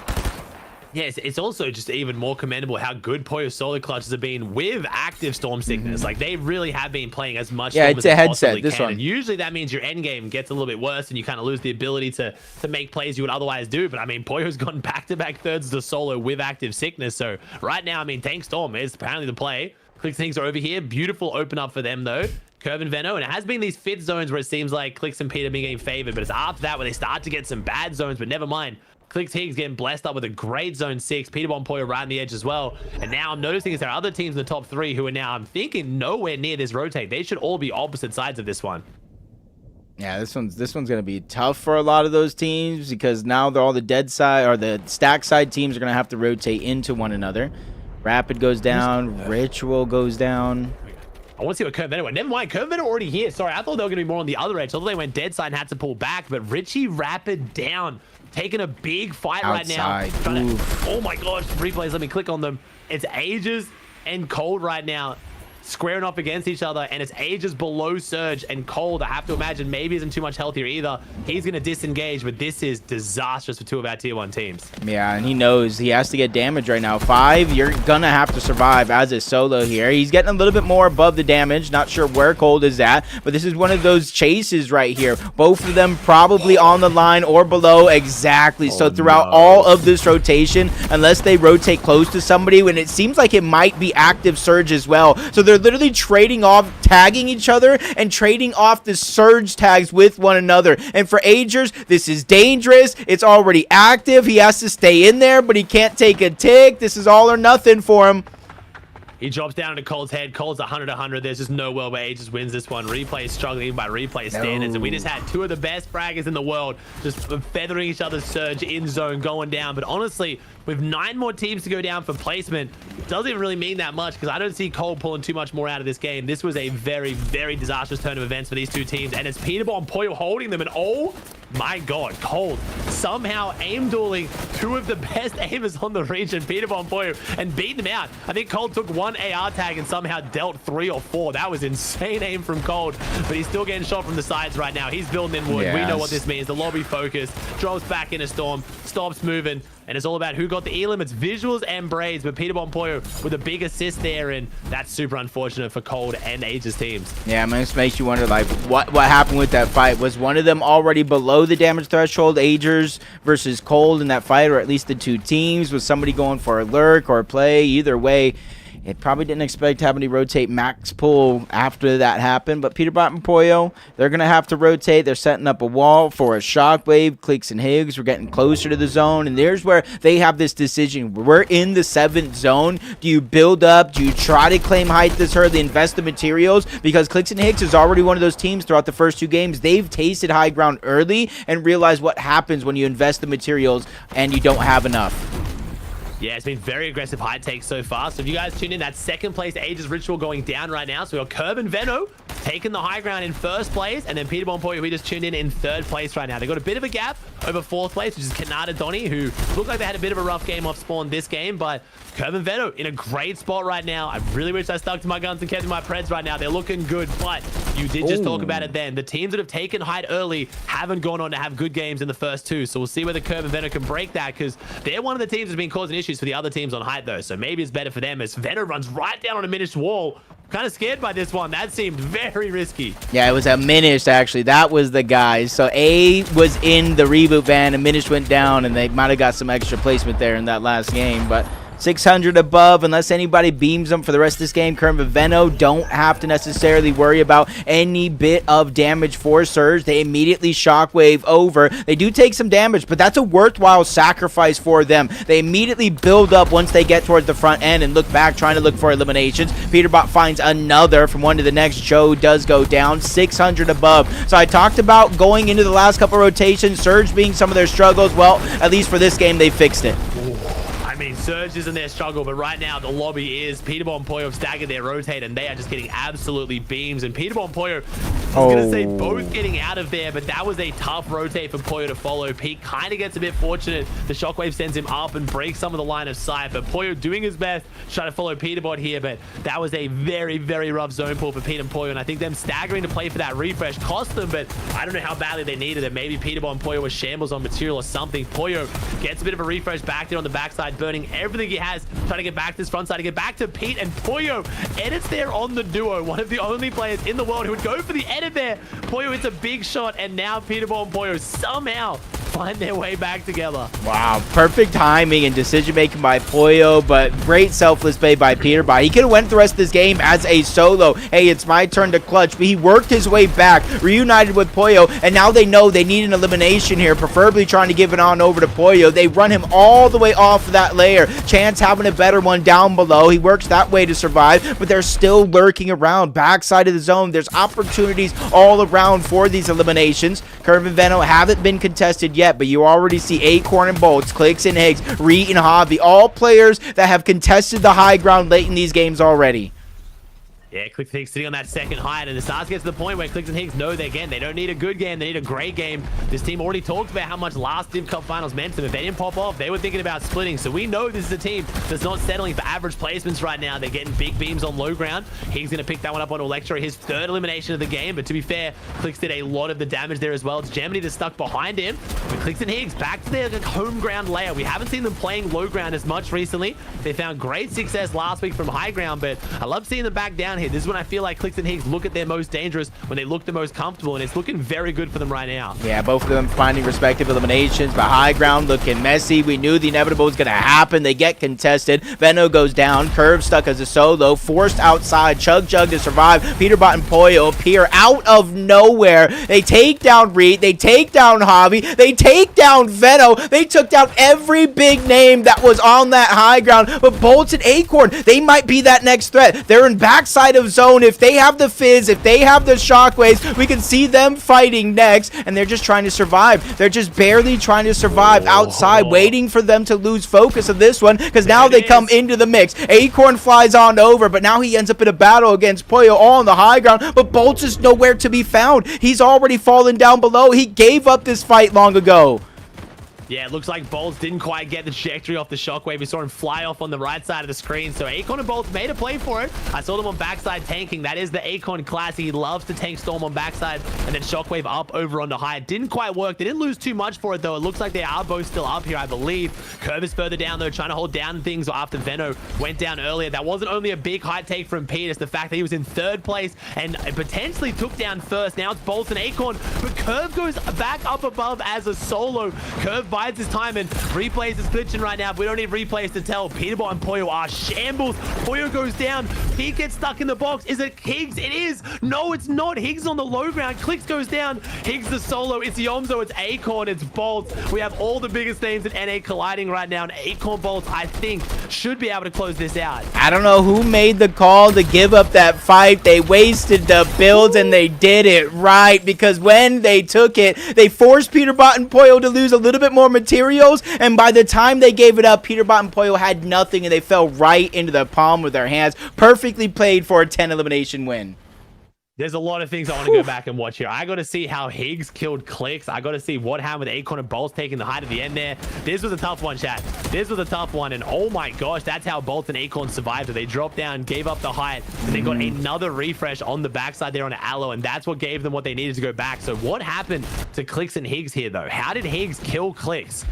I kind of want to see what happened here on the low ground. They were looking good. 6 teams chase around the corner.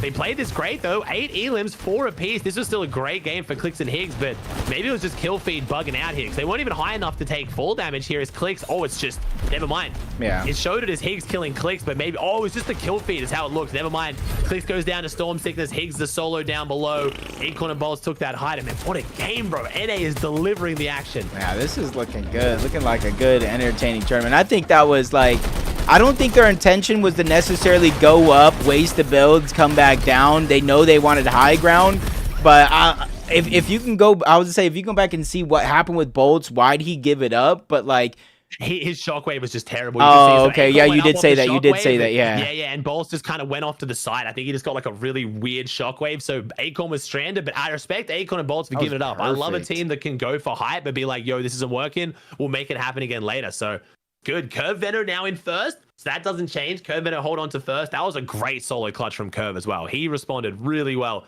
after Venom went down. Right, Dev? We've got Peterbot and Pollo there in second on 204. And then we've got Acorn and Bolts in third on 201. And then a bit of a drop down, though, to Joshi Omzo, Aegis Ritual, Reed Harvey, Clicks Higgs, Kanata Donny. It is a who's who. This finals is shaping up to be a banger. This is going to be a good, there's a little bit of a gap between third and fourth place. Yeah. But I think that's not too big of a gap. Where one good game by Josh Yamzo, one good game by Aegis Ritual, one good game by Reeton Hop. Honestly, one good game by I think anybody in the top 9 here. Chat, you saw nothing. You saw nothing. I think Kanata Donny about to have a fantastic game. I have a feeling. You saw nothing, chat. You saw nothing. You saw nothing. You saw nothing. I'm sorry. I chat. Even the match is off. It's fine. It's fine. It's fine. Chat, I'm doing the best. Come on. Well, come on, chat.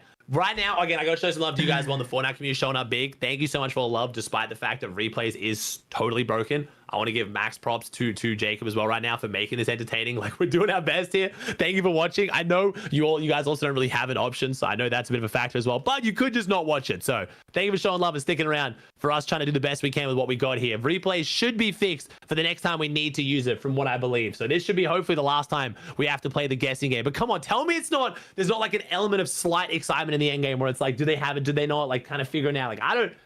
Okay, I definitely don't like it, but it's not the worst. We're making it work. It almost helps the players as well, because they can be like, yo, I had no mats, and who's going to prove them wrong? Who's going to prove them wrong, bro? Like, I had no mats, bro. My shotgun glitched, you know what I'm saying? So we need Marriage just to create a fake loadout, throw it up on stream. Yeah.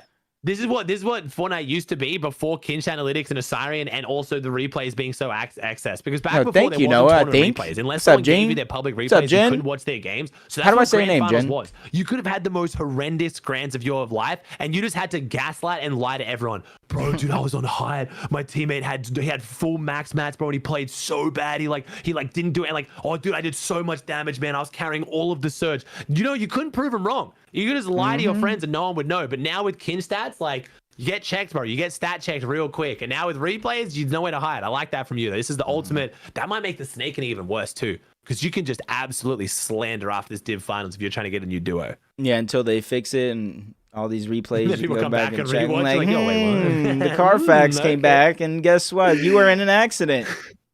I think the Kin stats do still work, though, at least. At least Kin stats should be. Oh, people used to lie about that all the time. What's up, Zays? That was good, right? Before people could track damage stats, you would have people swearing on their mother's life that they got all of their surge, meanwhile doing the least amount of damage you've ever seen. You couldn't prove them wrong. It was just your word against theirs. So if you had more clout, if you had more fame, if you were like the better player on the duo, everyone just had to take your word for it. The people have talked about it so many times. As soon as a grands ended and you dudded, it was a rush to get to the calls with all the other pros, so you could just start the narrative of your teammates told you. Like, the most unhealthy shit, but it's how it went, bro. Back then, if you weren't talking about them, you have to know they were talking about you. Oh, for sure. I mean, that still happens now, and you can find ways to try to, like, stretch the truth with the stats being available, but at least now there's a lot more truth in it. Any snakes on EU? No, not yet. I don't think we have had any snakings, have we yet, chat on EU? I don't think so, which is kind of crazy. We're expecting some, but yeah, not yet. Curve is the GOAT lately. Curve, Pop. I'll be right back, myself. I'll be right back. I'm gonna use the restroom. I'm gonna use the restroom, get some water.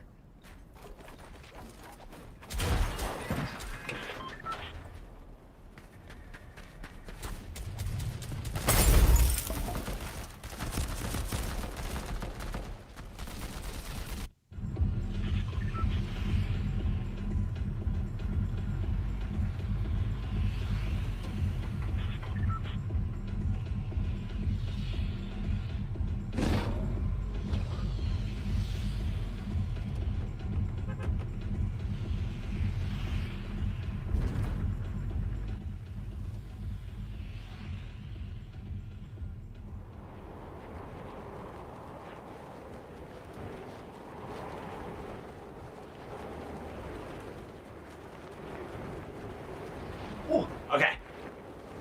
We are. Sorry. Okay. So chat. We back. And now we unfortunately know how this ball fight goes, but I think Kanata's gonna win it. So close. I am shocked by this information. See, Dragon got dropped? Dragon? Wait, do we have items? Wait! Oh my god, they live fix replays. Wait. Do we have loot? We had weapons. We have loot. Oh my god, I got lied to. We don't need to wait for an update. We have it now. And we have points. Yes. We are back, chat. We are so back. Okay. I don't think Jake is back to celebrate with us just yet, though, chat. Oh my gosh, it feels so good. I have so much information. Oh my god, Pete's so stacked as always. Look at Poyo's shitty ass loot. Pete hoarding it all as always. Greedy bastard. Oh wait, this actually wait, replays feels way faster with the load-ins too. Feels like I'm loading into the players so much quicker. This is so good for scrims tomorrow as well. Jacob went to fix it real quick. How do you know I didn't fix it, huh? How come it's got to be Jacob?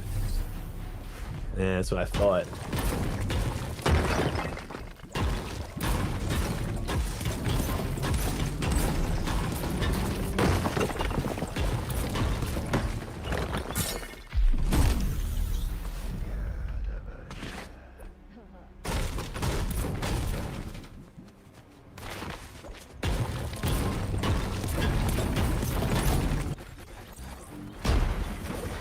Oh, we got a Vari and Swift. Wait, two teams fighting out over it. What was it, chat? Toy dock something. The dock over here. There's something happening over here. But right now, this is good for Clicks and Higgs because they can play third party. A Toy Box Dock. That's the one. Thank you. Toy Box Docks is where it's going down right now. QK around the corner. Could have got a shot on a Paler Swift, but no, doesn't. This is good for Clicks. Clicks and Higgs could 100% third party this, but it looks like they don't want to play too aggressive just here. We'll see. We'll see. So finally, bro, I was annoyed. Annoyed for what? Venom, how they looking? Oh my god, purple eye. Oh, you fixed? What is this, bro? Merits, good editing, bro. Merits, good job. Merits, it's all you. Merits. You were supposed to say it was a boss call. That was convinced you did it because you AFK and all of a sudden it fixed. Ah, damn. Merits, sorry, bro. I tried to give you credit, but you know, I'm one of those selfless guys. You know what I mean? I'm gonna hit the home run and say y'all were on base. You know, it wouldn't have been a grand slam without y'all. I will say, shout out Epic. I know, again, we've obviously gone through like the whole 1,000 layoff things. Everyone's been doom saying, but the fact they fixed replays as a priority does show that either they have the manpower to stay on top of things right now, or at least they're prioritizing the comp scene. Because this literally benefits such a minority of the audience, but in such a big way. Like, to watch finals right now, right ahead of FNCS, them making replays a priority to invest time and effort into when I imagine they don't have the resources to invest into everything. Thank you, FORTNITE. I appreciate you all. Thank you so much. That is amazing. So, they're listening. Ooh, they are listening because this is like not really doesn't. What's up, Clousy? Welcome to the stream. Hopefully you love it. Made off it right now. So he's playing Kamikaze. Kind of forgetting how good everyone's loadouts are. I get to actually talk about it. That gold Chaos reloader coming in clutch. Rapid also got his hands on one as well. So this team is looking very, very stacked right now. And this might be Cold and Rapid having those games now where they're like, yo, we're on 62 points. 62 points. I mean, dude, the snake thing tonight's about to be wicked. And I think teams realize like FNCS's, and it's not eliminations like matter a whole lot, but eliminations kind of, when it comes to winning a tournament, make or break a tournament. 1, 2 eliminations, we've seen it so many different times from Div Cups to FNCS. making it matter. And I think a lot of these teams realize, even Clicks and Higgs right now, if somebody weak in an FNCS finals lobby is outside of the map right here, maybe this is a viable strategy for them to close the gap against a team like Peterbot and Pollo, Ritual and Agers, and all these other teams that we know can get high elim games. Yeah, them kind of. I was talking about while you were AFK there as well. Like, we now had a team fighting over here at Toy Box Dogs. So I was thinking Clicks and Higgs probably would come and get active over here because it's just an easier third party now. And we've got a bit of a gap right now. Bolts and Acorn in third, 201. P-Poyo 204, 229. We got Has it always done that? That big drop down with what? With the points? No. Hover over the map and then hover over a name. No. A name on the left. Oh. You see how it shines? Like, hover over Josh. Yeah, it's always done that. It's always done that, bro. Highlights it, yeah. Nah, Epic just did that for the first time. Dude, they are cooking. They are cooking with the updates. So old people like you and I don't know what that is, Fear. I don't know what that is. Yes, I am, Clousy. I am. Just in case you missed the Kovacs, I do like that. To be fair, though, I will say it is feeling much faster. Me skipping to POVs are loading quicker. Let's watch me curse it now. That's gotta one outside of render distance. Yeah. That's pretty quick. This is loading like I don't think it matters how far away they are. It's just whether they're in or out of render distance. And teams that are loading outside of render distance are loading pretty damn quick now. So like, Clicks is getting active towards Pete. Wait a second, Clicks and Higgs making their way down the west side of the map here. We might have the shoe on another foot here. This could be very interesting to see how this plays out. Maybe Clicks and Higgs get a bit active towards Pete and Pollo. I think HQ might have saw him out the window. Yeah, he saw him out the window. Get out my yard! Sorry, had a moment. What was that? I said, get out my yard. I thought you turned into a pirate. I thought you said yard. I was like, okay, sure, why not? I mean, I'm here for it, but I'm not really sure what the reference is. Okay, but I think I was understanding it. I think Reet went down in the feed. Oh, Reet does go down over it. Latte Landing both go down. When only one? Where's Harvey? Oh, Harvey gets out, but Reet does go down here. So unfortunately, Harvey's got to disengage from this one, but he's rotating straight into Madden. This could be a tough one. Yeah. Oh, it's Madden. This might be getting pushed here, but Harvey, I don't think he's deliberately pushing this. I don't think he knows. And I believe Madden shouldn't be a solo, right? I think his teammate's nearby. I'm seeing the arrow. Yeah, Cole's nearby. Madden's just taking a dip in the hot tub. Does this heal you? Does that heal you? Or is that just like, we like role-playing here in Div Cup Finals? What was that? That's got to heal you, right? I'm just going to hope it does. Or maybe he left the chest open in there. But no, he has built in there. No one's going to fall for that. Yeah, I don't know. Let's just theory craft later. But yeah. It does heal you. It heals you. There's no way. He's just chilling in the bathtub. I kind of like it. But Harvey now rotating out of this one. Back inside Latte. Harvey's going to try and make this a box fight. He's claiming everything in the building. But I think they've stopped pushing. Yeah, I think Harvey's gotten far enough away now where it's not worth them going for it anymore. So Madden and Cole back off. Kamikaze, I feel you. Harvey, Okay. Who are up there on the leaderboard right now after Kanata and Donnie go down now. Wonky. Actually, I was gonna, never mind. We're gonna wait. I'll wait to have this conversation. I was gonna say, actually, I'm gonna say it right now. I'm calling right now for the Snake Watch, and I don't want to say it because I'm loving Donnie. Kanata Rapid. I think Rapid's maybe realizing that win with Kanata, the first and second back-to-back, Rapid was feeling himself like, yo, I'm doing this with Kanata. I could be doing even more with Cold. Finally got what he wished for, and maybe realized it wasn't tasting as good as what he thought. Because I don't know. That's the first one I have looks on right now. We'll see. We'll see. You know a team that I don't know how they are as like how they get along. So that's the reason why I don't think the team would work. But I even think like a Kanata Threats would do all right. I think it's more like, I think Kanata is going to be disrespect Threats too much. Threats is crazy, and I love Threats, such a nice guy, but Threats has just, unfortunately, just not had the placements to back it up for a minute now. So if I love Threats, and I can say recently, he's one of my favorite people. Yeah, he's got the history behind him, but we'll see. Threats playing with Veer, I think, is a good indication of like his stocks right now amongst the other pros. Veer's crazy, but he's kind of been out of that like tier 1 discussion. But so is Kanata and Reet, technically. They've also had to reach for players who definitely aren't considered to be tier 1. So we'll see. I think we're definitely going to get some kind of snaking after this, though, Chad. I didn't realize Cold and Rapid were on that few points until they actually showed now. I knew they were down the leaderboard, but I didn't realize with the 3 kills this game, they're still only on 70 now. This is a disastrous day for Cold and Rapid by their standards. Yeah, no excuses either. Uncontested, and it's not necessarily sometimes I think a testament of like how good they are, because I think we know how good they are as individuals. It's just sometimes the vibes isn't there. Things don't work as a team. Maybe it's not the meta for them right now because, maybe wingsuits were just a little bit better for a team like this. You never know for things like that. Ages and Richie dropping down. Preston goes down. It's now Blake as a solo. This is big for Ages Richie. They need some big games to kind of get back up there. 164 again. It's not that far down the leaderboard. That puts them in, again, top 5. But unfortunately, they're basically wins worth of points from top 3, though. There's a big drop down as Blake's built the boxes. Gonna create the space inside Sandy Strip here. You know what this is? Hear me out here. You know what this replays is? It's kind of like, you know when you get a stuffy nose and like you then get the unstuffy nose and you reappreciate being able to breathe, even though that's like 99% of your life. Like I'm reappreciating the replays I've hated for so long because now I've realized how much worse it can be. Like I'm like, wow, replays is so great. Look at all the information that I have. When this is just the bare minimum. This is how it always is. But from not having it just for one day, I'm like, wow, replays is so great. You know what I mean, Chad? You following this one? You know?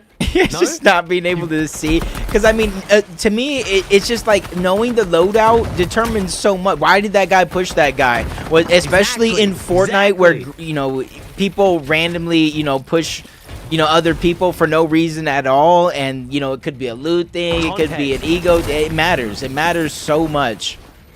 I was trying to look at what happened with Reed there, Chad. I'm sorry, I missed the. Got re-downed off the reboot.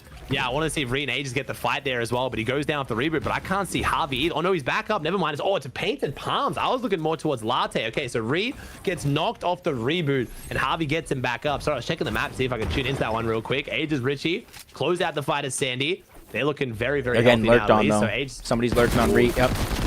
One, and we're dead. I mean, Harvey's just not even there either. Harvey's like halfway across the POI, and it's all right, man. At least we reset Surge again. Yeah, I was about to say, it's not the worst for their Surge because Harvey's not the one taking the damage. But yeah, this is kind of brutal right now. Everyone's in painted. I'm not really sure what's up with this. It's Carntrap over there with Darzi. We've got Enough and Salt up above. They're really deep in Storm here. So we'll have to see. Is Peterbomb Poyo still kind of chilling back over at Squibbly, running the Iron Pump. So I've noticed Poyo is, I think, #1 Iron, Chaos hater right now. Poyo just never runs the reloaded shotgun. He is full Iron Pump. I've watched every game of Opens, every game of Finals. He will not run the Chaos Reloader if he can find an Iron Pump of basically any rarity. Yeah, to me, and I'm not as good as these guys, so I'm granted that. But like, there's just too many times where you get good damage, but the reload takes a little bit too long. When if you had an Iron Pump, you could have got the Elim. It's just, I think the reload bug. Again, I'm spreading this information, chat. If you guys like using the Chaos Reloader, this is a weird fix, but it works. I'm promising you. Again, shout out Prospering for this. If you pick up a Chaos Reloader and then you drop it for 10 seconds and then pick it back up, it will reload perfectly for the rest of the game. Yeah, and spin around 3 times. Make sure you jump and then look west. No, I'm just kidding. The fact that that's a thing. It's crazy. It works. And the only problem is then if you pick up a higher rarity in endgame, you have to do it again. So if you go from like a blue, it'll work while you have the blue one. But as soon as you pick up the gold in endgame, or like you pick up another one, you will go back to having the reload bug. So you kind of have to do it again. It's weird, but it does work. I promise you. Shout out Prospering for that one. So if you guys do want to use the Chaos Reloader and you're playing ranked and you know you're going to carry that gun for a while, drop it, wait 10 seconds, pick it up, it starts working. Don't ask me why that works. I could not tell you. I'm not a software engineer. I know it sounds weird. See, I'm not going to ask you why it works. I'm going to ask you how people even like come across a situation where they're figuring that out. How do you figure that out? That's what I mean. Like, there's some weird interaction in this game where it happens like once off. You're like, that's suspicious. You do it again. But like the exact count and then you theory craft. And that's what my chat says. Is it Mississippi count? Is it like what's the, is it a strong 10 seconds or is it like a quick? You know what I mean? Like, I don't know. These are the questions we have to ask. I think it's just going to be a patience test, chat. Slepsy, Mag. Oh, they go from getting lurked on by one team to getting lurked on by another team. Dark Dominion, man, because the zone is pulling literally just north from it. You have the vending machine. There's literally, what, 4 teams in there right now? That's just going to be tough because as soon as you get to the edge, you have not only teams there on the edge or a few scattered around, but up that mountainside, there's going to be even more teams. So if this pulls north, good luck to anybody here now. I also wanted to say how terrible my Shadow Virgo prediction is right now. Yeah, Kamikaze, he is crazy last couple weeks, but currently, but still, how did he figure that out? Points right now, and they are unconned on their part of the. Oh, interesting. Peterbomb Poyo hitting the foot rotate. Sorry, not hitting the riff right now. So Peterbomb Poyo changed up their strategy a fair bit. For whatever reason, I guess they just want to go for the low grab spicy rotate. It does get them pretty far, and I think it's maybe because they didn't have to rotate that far. As Peterbomb Poyo get a really nice 5th zone pull. I've been talking about how good their 5th zone pull luck has been today. Clicks and Higgs has been pretty good as well. This is a great zone for them. Clicks fans kind of need Higgs and Clicks to rise up right now. We need Clicks fans rise. This has got to be the game you make count here. Yeah, it's almost like pressure on themselves too, because when it pulls on your POI, you're expected to do it. You're expected to have a good game, and you almost put expectations on yourself to perform well. Even Curve Veno getting inside of the zone, but that's Clicks and Higgs, I do believe, shooting on over. Maybe it could be another team that does have high ground, but see them in the bush, immediately put down damage, but it's good to know Curve and Veno sticking true. I mean, this is a team that I feel like when it comes to Surge, they're always putting themselves in the right position unless one of them goes down early on their drop. 465 above for Curve and Veno. They played so unbelievably well today. Like, I love as soon as I doubt Veno, as soon as I start to think, Veno and Curve aren't looking too good, they just clap back instantly. 10 splashes, full pizza. So don't mind me, I'm just loving like checking everything right now. We got Pete and Pollo though, have gone inside Tip Top to buy even more from the vending machine, and they get Pollo a purple iron pump. Oh wait. They get Pete. Dude, Pete is so greedy. They give Pete the purple iron pump. I was thinking as Pollo, the one who, like I said, loves the iron pump, Pete already had a blue Chaos Reloader that at least give Pollo the better iron pump, but no. Metaphor for this duo right now. Pollo takes all his money, gives it to Pete, so Pete can buy himself the better shotgun that Pollo was already using. Now he's going to throw the Chug Jugs in as well. They're 191 above. That should hold them up pretty good right now.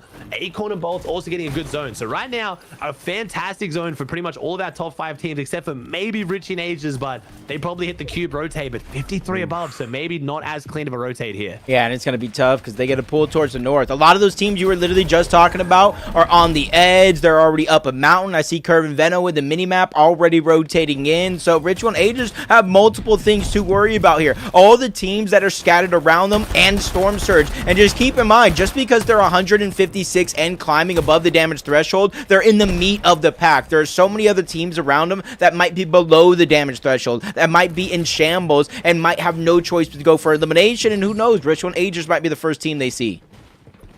Yeah, Richie and Ages have got to rotate pretty far around this one. It's also awkward, the mountain to their right. They do make the easy rotate, but at the same time, Tex jumps straight on their head. Ritual bumps off this one. I think Jagu or Vibes might be low. Someone's low on Surge here, because what am I watching? We're all fighting on backside right now. Guys, NA West only just started. This is still a central finals. We need to hit the rotate here, get to front side. Shadow and Virgo, another team that I predict to do well, also fighting back here. This is just the shambles part of the map right now. All the best teams, the healthiest teams are already in the zone chilling. As Richie and Ages finally get their way back up over the hill, they should be able to make the rest of this rotate pretty clear. But watching that compared to where Clicks and Higgs are right now really does spell the story of who's 2 games right now. Clicks and Higgs, they're in such a good spot. Yeah, and they're already looking back, so they have an opportunity to see Agers, they have an opportunity to see Ritual, but right now, good damage on the Curly. Clicks almost getting the down, but it's Iyamzo that's going to reap those rewards. 4 more points for them.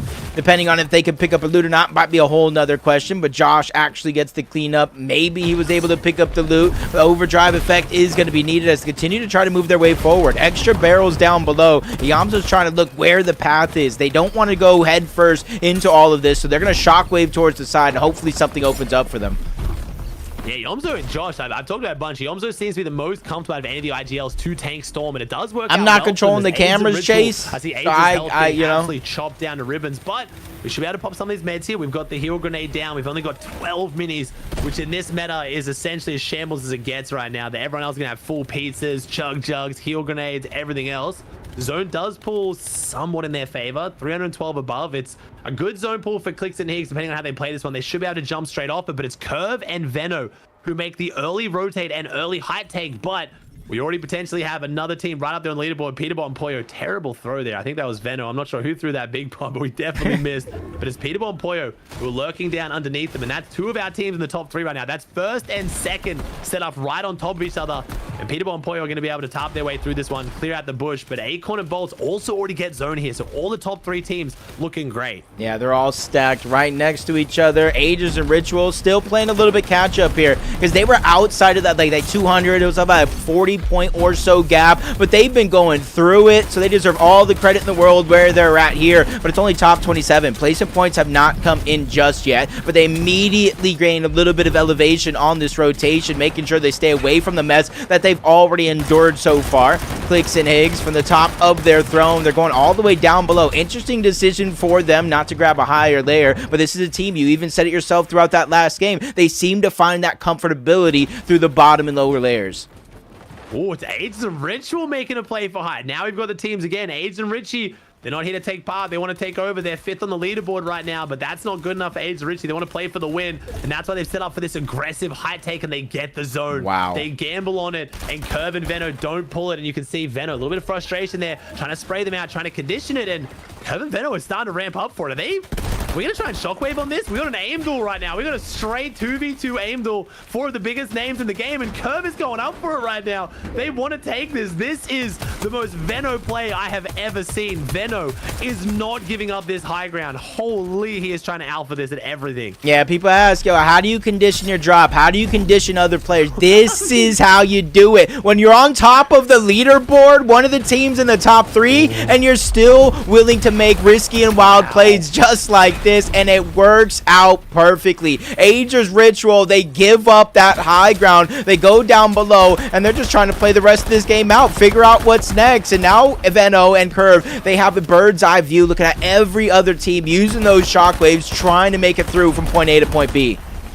I mean, I'm 32 years old. I'm watching kids play a video game. I'm already in the cringe list. That's the most aura gameplay I've seen. Like, that is the only word to describe it right now. That is Veno and that is Curve just fully alphaing up high. Not even burning that many mats, all things considered. That was 100% worth the investment. Curve and Veno take the high ground. They're up on the moon right now. They've got this one very well under control, but one Fizzberry shockwave is enough to clear that gap, and people are going to start getting desperate. You can see Curve and Veno, how desperate they are to hold that high ground, how much they want to invest in it. There's going to be teams down here who are going to start full sending on that height, even more than we've seen before. Peterball and Poyo might be one of those teams. They're starting to elevate up into the box.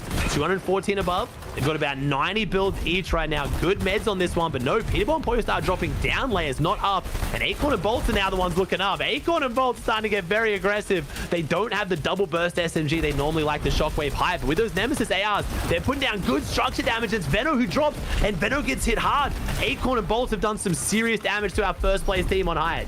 Yeah, I don't think it was them who got the damage, so they don't even know that he's weak, because you know they probably went for it for height if they did get that signal. But now it's Clicks and Higgs out of nowhere. Peterbot and Poyo, they must have found a Fizz out of nowhere because they didn't have one before, but they got a shot now, and now they're up above a Curve. Veno, they're still behind. They're a team that you have to watch out for, and I think Peterbot and Poyo know. An accidental shockwave sends Peterbot towards the outside, but he quickly reunites back into the zone, back into the battle for height, where Poyo's not ready to back down, not just yet.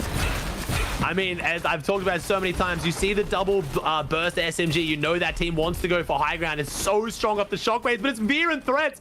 Where have Veer and Threats just come from? I thought I might see a team or two go for height. I called the Fizzberry shockwave, and all of a sudden, 5 or 6 teams have gone for the same play. Just when you think we've got a new contender on height, someone else shows up. Now Threats and Veer have lost it. I have to go into drone mode because I genuinely don't know who's left. It's Clicks and Higgs. Clicks and Higgs have lost height, gone back into Storm, retaking it. I think this is the 12th different team we've had on height in this one endgame. Yeah, we said, hey, wonky land, the zone comes over here. You really got to make a game like this count, especially after winning last week. You got to think with everything riding on that, you have the momentum on your side, but another elimination. It's not for Clicks just yet, but he's dropping down. He's reaping the reward. Gets a little bit of the chug. It's just enough to get him back up to fighting shape, grabbing the materials because that's what's most important. But Acorn's lurking up. He has the Fizz. He has the shockwave. They have a chance to go for height, but good spray by Higgs, keeping them at bay. Say, if you want this high ground, you got to come and take it out of my cold, dead fingers.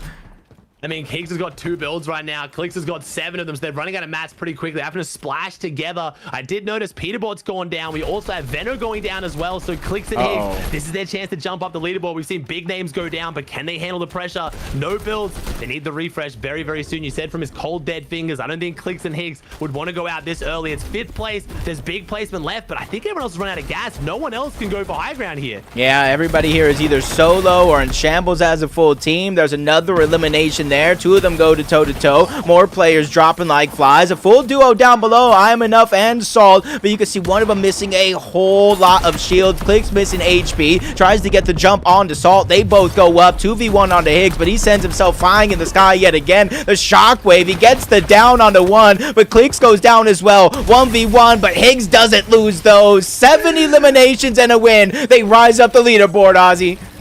Bro, what's happening?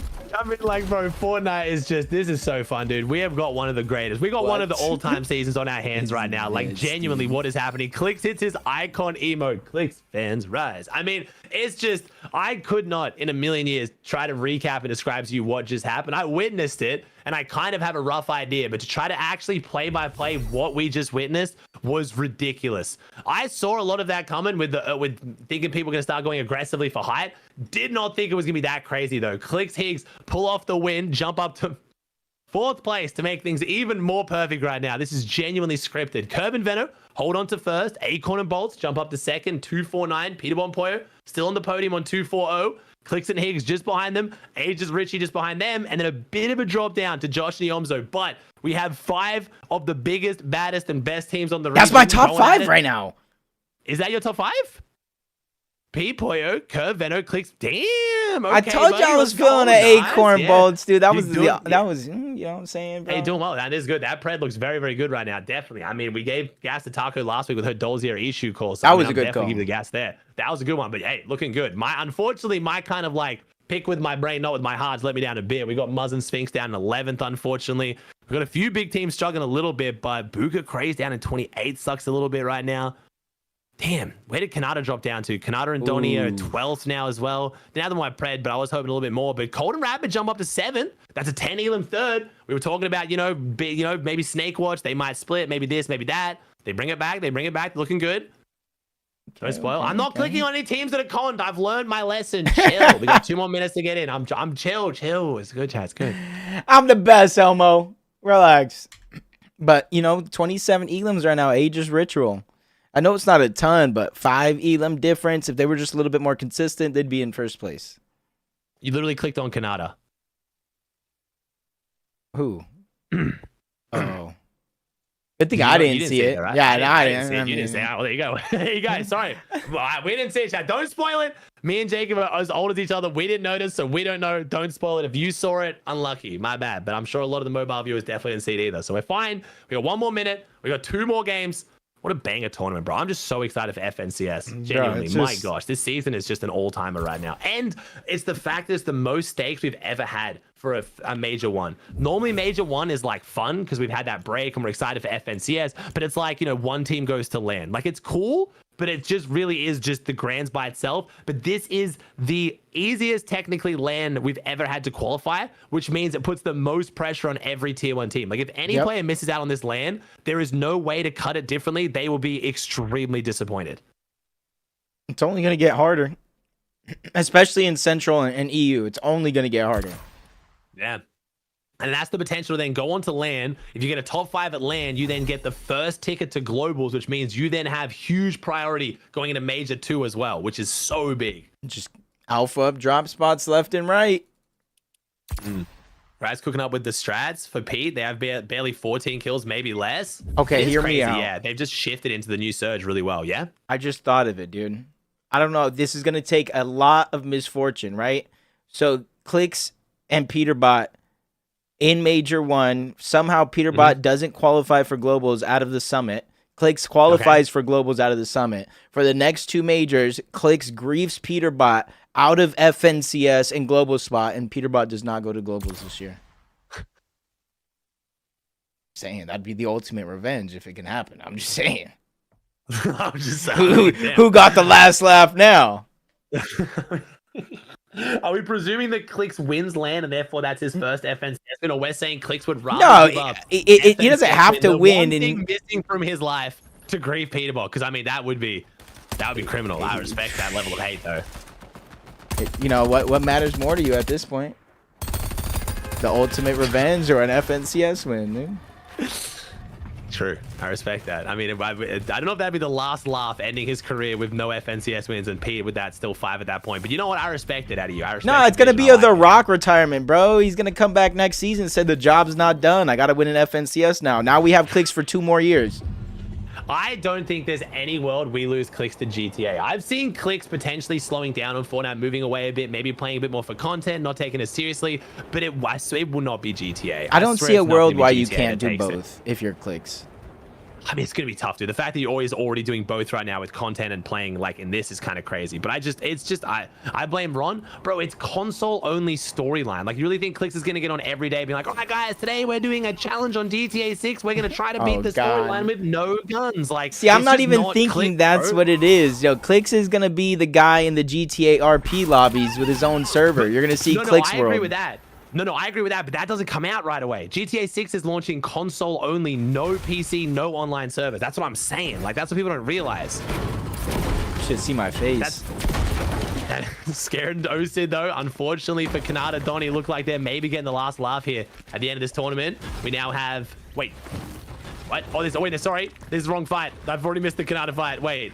I missed the Kanata fight. Kanata's dead. Now we're watching Josh and Yomzo. Sorry, chat. My bad.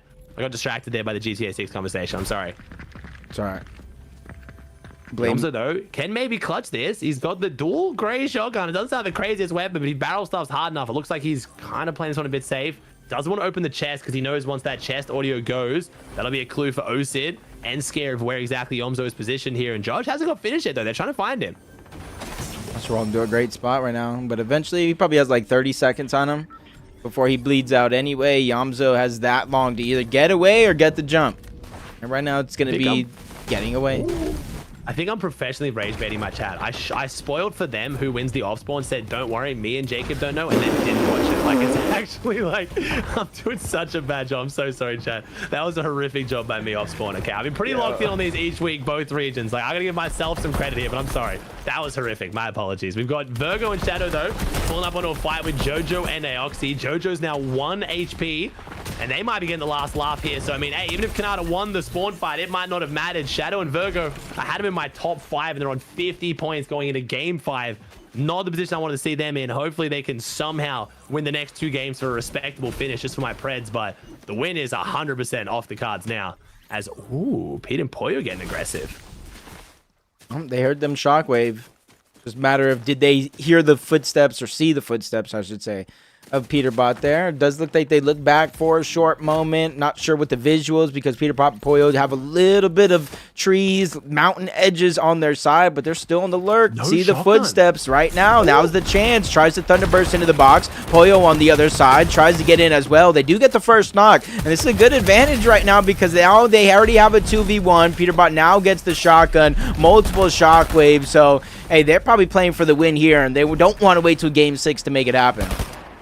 I'm gonna need to I'm gonna need your help here to figure out. I'm so confused. So we've got no shotgun, and it's the game we had no shotgun when we decided we wanted to play the most aggressive outside of Squibbly. Is that because we wanted to clear out, like, we didn't even take down the boss yet? Why was this the game we chose to go ultra aggressive and catch someone off guard in the one game where we had the biggest risk of losing it with no shotgun? Like, actually, such a weird situation. I feel like that might, like, I wish I could ask Pete what would happen there. I feel like maybe it was just like he dropped it by accident and didn't realize until he took the fight, but that's a strange one for me. That's very, very odd. Yeah, because you can't... Oh, okay, there we go. But you can't even say, like, they had damage because there was no damage. They were both full health. So I agree with that. I don't think they're looking for Clicks and Higgs, chat. There's no world where Clicks and Higgs would have been out here this early. They would have maybe gone over here if they looked for Clicks and Higgs. But even then, I'm so confused by that play. I'm trying to find a deeper meaning. It might have just been a brain explosion. Maybe Pete thought he had a shotgun and didn't, but it works in the end. That's all that matters. Booga Craze. Booga and Craze are rotating through Dark Dominion now. Muslin Sphinx outside Humble. Curve and Veno still chilling inside Battlewood. So I'm interested to see whether some zone pulls start. If we start getting some fast south pulls, like maybe game 6 is like a full-on south pull, whether that might be the difference Curve and Veno need to like bring this home and fully secure it. Could be definitely interesting right there. That could work in their favor, but maybe I'm trying to think. Ager's Ritual, Pete, Clicks. Yeah, it's the lead. You know what? Let's just land Dark Dominion. Just go full center. You really want to see Cold and Rapid split, huh? Nah, I just want to see like a good zone for everybody that's not going to... I don't want the zone to decide the tournament. I agree. No, I agree. Yeah, center zone is kind of nice when it comes in. It's been nice. The zone, there was a bit of zone bias, I feel like, on EU this morning. There was a lot of like northeast pulls, I think, and then we had 2 southeast pulls back to back, so it wasn't too crazy. But yeah, that last week on EU definitely felt a little bit weird. But Aegis Richie inside Sandy chilling. No, the Mythic doesn't have 100% spawn chat. So I think they con him. I was shaking my head yes, because I did read it, but I know you don't know I read it, but I think they do. Getting the Mythic, so it's a little bit weird. This is the least guaranteed Mythics we've ever really had as Clicks and Higgs going up the mountain looking for Acorn and Bolts. Is there a world where we think Clicks, Higgs, you know, Acorn, Bolts? Are we getting some Peterbot action here? I think we are. I think we just might be. Either that, or maybe they just don't see the ramp up on there. They think they're gone. So with the zone coming over here, no, they're just trying to work something. No, we are looking for Acorn and Bolts right now. This is 100% a deliberate play to take down Acorn and Bolts. This is Clicks and Higgs taking a play out of Peterbot's book. And again, I know Pete has a lot of fans. He also has a lot of haters. I'm going to say personally, as someone who watches the game for a living, I'm not mad with the impact Pete's had on people's mentality. Like, we really have some exciting tournaments now. They used to be like, you know, kind of this weird, like, if they're above you on the leaderboard, it's kind of weird to fight them. But I like it, man. If you've got a chance to increase your tournament, it sometimes feels a bit rough, but hey, no friends right now on the battlefield. It's whatever you need to do to get higher up on the leaderboard, win more money. It's Higgs and Clicks are going for it. Yep. Using your skill, using your resources, whatever advantages you have to... Exactly that. Keep your advantages intact. You know what I mean? So I'm not a hater of it. Taking control over your own destiny. If they're going to win, lose a tournament, if they're going to place top 5 or not, it's going to be with decisions they made. Oh man, I just spun that up as a whole like epic tale for 25 damage, bro. What in the Zolurk was that, man? Come on, what are we doing? Why does it always feel like Higgs and Clicks? I mean, I feel like it might be maybe the half measure. I think it's the half measure of like, I know they want to go for it, but I think the confidence does. Maybe it's like Higgs again, first season IGLing, the confidence doesn't quite hit there. And then I'm going to make this about Pete, and Clicks fans are going to hate me, but I just think you Pete Rider. But like, that is the difference between Pete and a lot of his other teams. AIDS and Richie kind of like that right now as well. You got to have the confidence to execute on the play. You got to want to make it, and you got to see it through. I'm on both YouTube and Twitch at the same time. For the play and not TikTok he's yet. had to deal with the hate afterwards, and you have to shrug it off and just go again and make the play next time. It's the difference between these kind of tournaments, but we'll see. Clicks and Higgs could have lost everything. They could have gone for that play and literally lost everything as Acorn takes 54 damage. Never mind. I thought that might be Clicks making a play, but never mind. We took more damage from a rock. All right. Sometimes it be like that, you know what I mean? But they go right back down to wonky. Their timing isn't too messed up because you see they basically have max materials already. It's just a matter of Surge. Surge is going to be my biggest question. They didn't go for the eliminations at the toy box plays. They didn't get any real damage onto Acorn up at the top. So with Zone being at Wonky Land, and as of now, not too many teams rotating in and around the actual area, that's going to be the big question mark for them. Curve and Venom, though, have hit a pretty early rotate. They can sense as a North Zone. I talked about where the Curve and Venom gets literally from one game to the next, Rain. But then again, Curve and Venom doing really well on these North pools. So maybe getting Zone could actually be the thing that unsettles them and maybe makes their tournament close out a little bit slower here. Because Curve and Venom, they're on a tear right now. I literally talked about whether we'd see this team potentially split in game number 2. And then since then, they've just absolutely hit the gas. Good rotate here from Veno too, kind of leaving him down here in the bottom. We've talked about this team. It's weird IGLing. So Veno will lead early and mid game. He'll do all their rotations, their surge positioning, all that. And then it's end game when Curve takes over, which is quite uncharacteristic having a controller Tarpa specifically, but just something about Curve's end game sense, I guess, somehow better than a multi-time FNCS champion. But Curve been doing really well in these end games so far. Veno's been making some great high calls though, so it's really cool to see much less strict roles when it comes to Curve and Veno compared to a lot of other teams in these lobbies. I like that though, because no one game of Fortnite is ever really the same. And so having two brains and actually utilizing both of those brains is so good to me versus one person just following along with everything, no input, not really giving information and stuff like that. So that's why I think, and I could be wrong, right? And I'm willing to affect the fact if I'm wrong. I think if Curve and Veno play FNCS and they do bad, I think it might be on Veno, or the stats might back. I don't know. I think there's a case for it, but it's obviously a Curve going to be his first, doing air quotes here, big opportunity with a big name to shine. So you could have, a little shaky of a moment there with Curve, but I honestly think it's going to be Veno making or breaking the team for the most part. Oh, yeah. The pressure's going to be on Veno. It always is. Like when Curve and Veno go into grands right now, if they win, a lot of the credit's going to go to Veno. If they lose, a lot of the, doubt's going to go towards Veno. It's just how it is. When you have a bigger name on the duo, there's less expectation on Curve in that situation for sure, which is a blessing and a curse a little bit, but I think Curve is handling it so far. Yeah, it's definitely going to be crazy, interesting interesting at the summit. Veno coming to NA has done absolute wonders for Curve stocks. I think it's also Thomas 5X, their coach, had a big hand in that one as well, as Ages Richie still inside Sandy. This is good from them right now. This is their game progressing exactly how they want it to be. Gold Burst, Gold Nemesis. They're looking pretty good right now. Actually, you know what? Jacob, it is a crazy statement for me in chat. You can disagree or agree.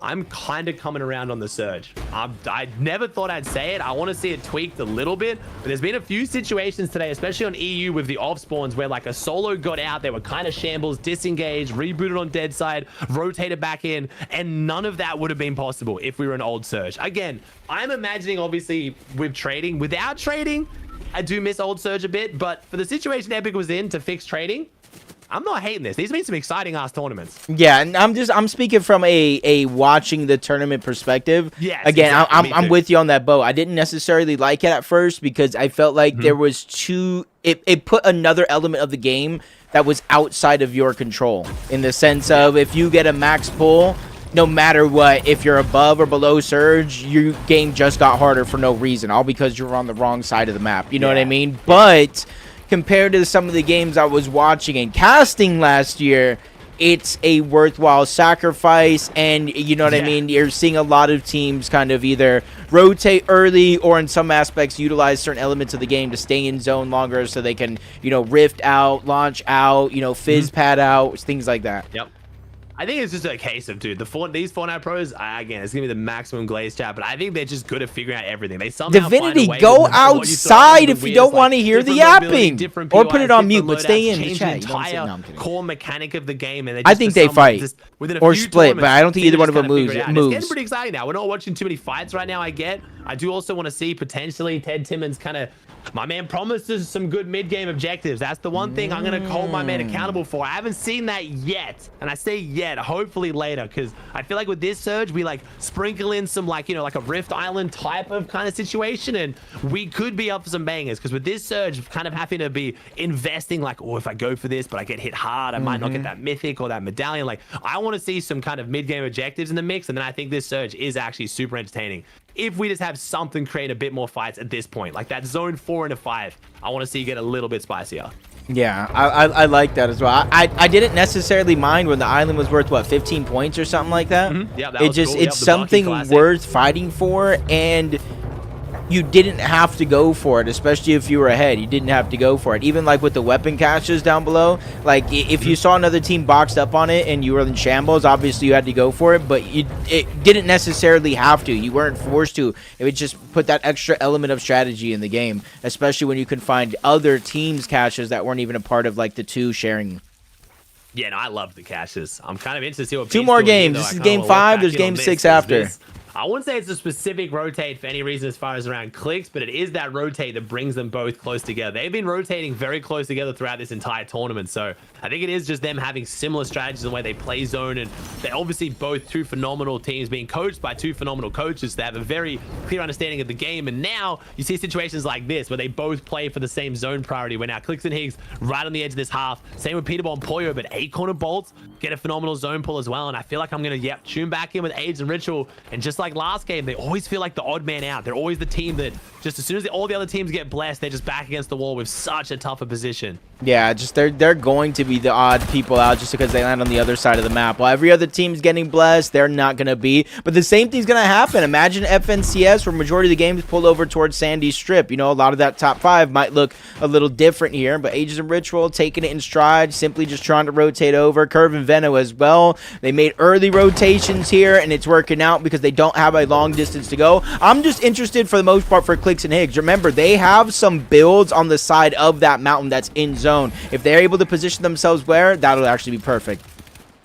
158 above for Curve and Veno. They get in. That's their Surge looking decent right now. Now they're in. It doesn't matter. Yeah, I don't know if you heard me, but I said this is game 5 and then game 6 after. Acorn and Bolts, they're a bit further away, though. They're almost like in too good of a position. There is no one up here to take shots on right now. As Peter Bonpoyo tanking some Storm.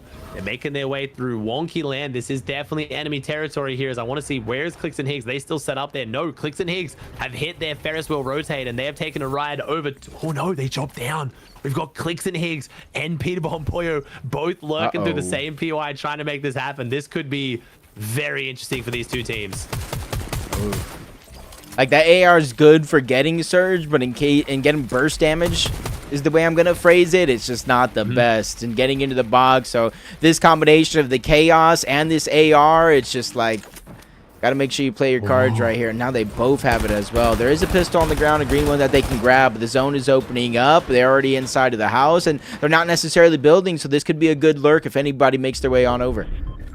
I mean, Higgs is lurking for it. He's waiting for it. I feel like Peterball and Poyer would know that Clicks and Higgs would still be in here. Like, again, they know that another team who's got a good game strategy like them, who's got this amount of loot, would probably still be set up somewhere in here. I'm not sure. We'll see. I don't know if they're going to be able to collide. If they do, if these two teams fight, I'm calling it right now. Both of them are going to dud their games, though, because we are very far from Storm. And I don't think either of them could close out the fight quick enough with no damage done to walk out of here comfortable. Peterball and Poyo, they rotate off to the right. Looks like Clicks and Higgs going to rotate in last on this one, potentially.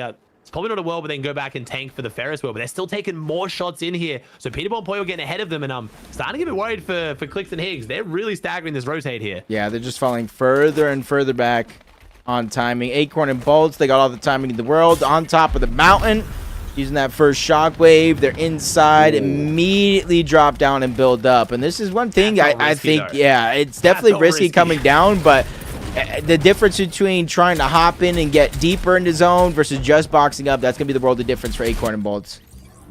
Yeah, at least they got it worked. Whether they timed it or whether they did it so fast no one was looking, but that I feel like that could have so easily been a look up and a double beam as Clicks and Higgs only 61 above. This is the team that has to force their way into the edge of Storm right now. So this is going to be one where their surge matters the most. 31 above. They just took shots at Peterball and Poyo. Peterball and Poyo rotated in with about 500 extra damage up on the surge. So Clicks and Higgs looking in the roughest spot right now. I want to check on Richie and Ages really quickly. Richie and Ages are chilling right now. So it's Clicks and Higgs who are in the hot water. And beams like that aren't going to make things any better. Yeah, from bad to worse, below the damage threshold. Luckily for them, they still got some time before Storm Surge actually activates and they start taking that damage. And 42, it might seem like a high number, but just one good shot, whether it's an AR or a shotgun, can easily close that gap, put them above the damage threshold. But it's just where are they going to find these opportunities? What kind of moments are they going to create here so they can actually get the damage that they need? 9 below. Higgs is probably finding what they need. Cold Rapid, though, 213 above. This is the team right there they're just eating off of right now. Big elimination because of the zone, and there goes Rapid going back-to-back along with Cold. I was thinking that was the other team that was below, so I had an eye on them because they were fighting Cold and Rapid for their surge. So as soon as they went down, Cold and Rapid then managed to push the surge threshold, but the needle goes back in Clicks and Higgs' favor. They get some good damage in. That's 22 above. They now get their damage. That kind of just feathers them up. 14 players have to go down here for surge to turn off, though. So Clicks and Higgs, they've got 22 above. They need one big pump shot, just like 100 damage, a few AR tags, and that should keep them because they do get the zone pull for the most part. Shouldn't take too much damage on this rotate, but they need some damage. But Curve and Veno are also only just above, and they've eaten through some of their pizza slices, so they need some big damage here. This is probably the sketchiest position we've seen most of our big teams in, or maybe it's just sketchy because I can actually see it for the first time. This is one of the northest pulls for Curve and Veno as well, so things... You can kind of see the way it's shaking out. 184 above, somehow going a little bit more. 190 to 200. Shockwave towards the left side, letting the zone open up, kind of naturally giving them space as we tune back into Clicks and Higgs. 250 above, looking for more here as they push on North Visuals and Braids. They break them out of the box, push them further and further back into a whole nother team's hands. There's Peterball and Poyo set up on the high ground. 3 eliminations. Again, one of my viewers pointed out earlier, this is not exactly the elims you normally see from Peterball and Poyo, but it's working. Raz has got them on the new strats again right now. We are playing safe. We are playing for the new meta, and we get the zone. We get the zone pull, and again, I would want to say, oh, Peterball and Poyo should run away with this game, but we know they're going to have to do everything they can to hold this high because a lot of teams are going to look for a Cold and Rapid or on that mid-ground layer. Bolts and Acorn are here as well. I'm going to try and see if I can get Ages and Richie right now. Ages and Richie are still up in this one, but as I go to check, Higgs and Clicks take some damage, but it's because they get a double elim onto Higgs, a double refresh. That is very big for Clicks and Higgs, and their surge won't be an issue now. 200 above with only 4 players happen to go down. All our top 5 teams, and they're all still firing, but Curve and Veno might be the ones getting fired in upon as they're 170 below. Yeah, this is active surge as well, so it's not going to get easier for them. 143, essentially a full elimination here. They're trying to get some good damage on teams using the shockwaves to rotate by, but it's not enough to feel confident. But they find a way to get above. That must have been Higgs going down. That was them above them on the damage threshold. Curve takes a 140, a big tag going down. Veno feeling the pressure, and here out. First place has just been eliminated. Peterbot and Poyo are only 5 points down. That shows how close this actually is for another straight week here on NA. I mean, Higgs goes down as well, so Clicks his chance to catch up and take advantage of Curve falling there. Could be a little bit of a rough one. He could pull it off. We haven't really seen too many solo clutches today from Clicks and Higgs. Peterbot and Poyo, though, we saw a lot of solo clutch from Poyo early in the tournament, but Pete, he's shaped up. He's gone back in this one, and now they're looking good as a duo. No one's gone for height just yet, and they check that surge base is in. We see Poyo mark it. They're building over towards it. Peterbot and Poyo are going to have a really, really good high ground position if they can anchor off that one. But wait a second. Pressure comes out. Never mind. I thought it was someone going up, but it's just Pete and Poyo getting beamed. It's just the pressure from down below. Clicks ends up falling to Cold and Rapid. That is disastrous. Cold and Rapid right behind them on the leaderboard, and this could be anyone's game right now in the top 5. We've got a few big teams going down, but Peterbot and Poyo look to be in the best position. Yeah, and I think they spotted out exactly where Acorn and Bullets actually are, and that's one of the teams for sure maybe would contest them up above, but there's no fizz. They built so high up, you're almost essentially going to need that in order to go and contest them up there, as Bullets Acorn scramble around as solos, but they reunite as a one. Their Agers trying to do the same thing along with Ritual. Splash is coming now. They're using all of their resources here to stay alive. Agers has one pump material, but Peterbot up above, he is just melting builds down below, spraying along with Poyo, Tyler, and Chance. They're hoping to stay alive. Dolzier gets into the mix. Him being a solo puts a huge target on his back as well.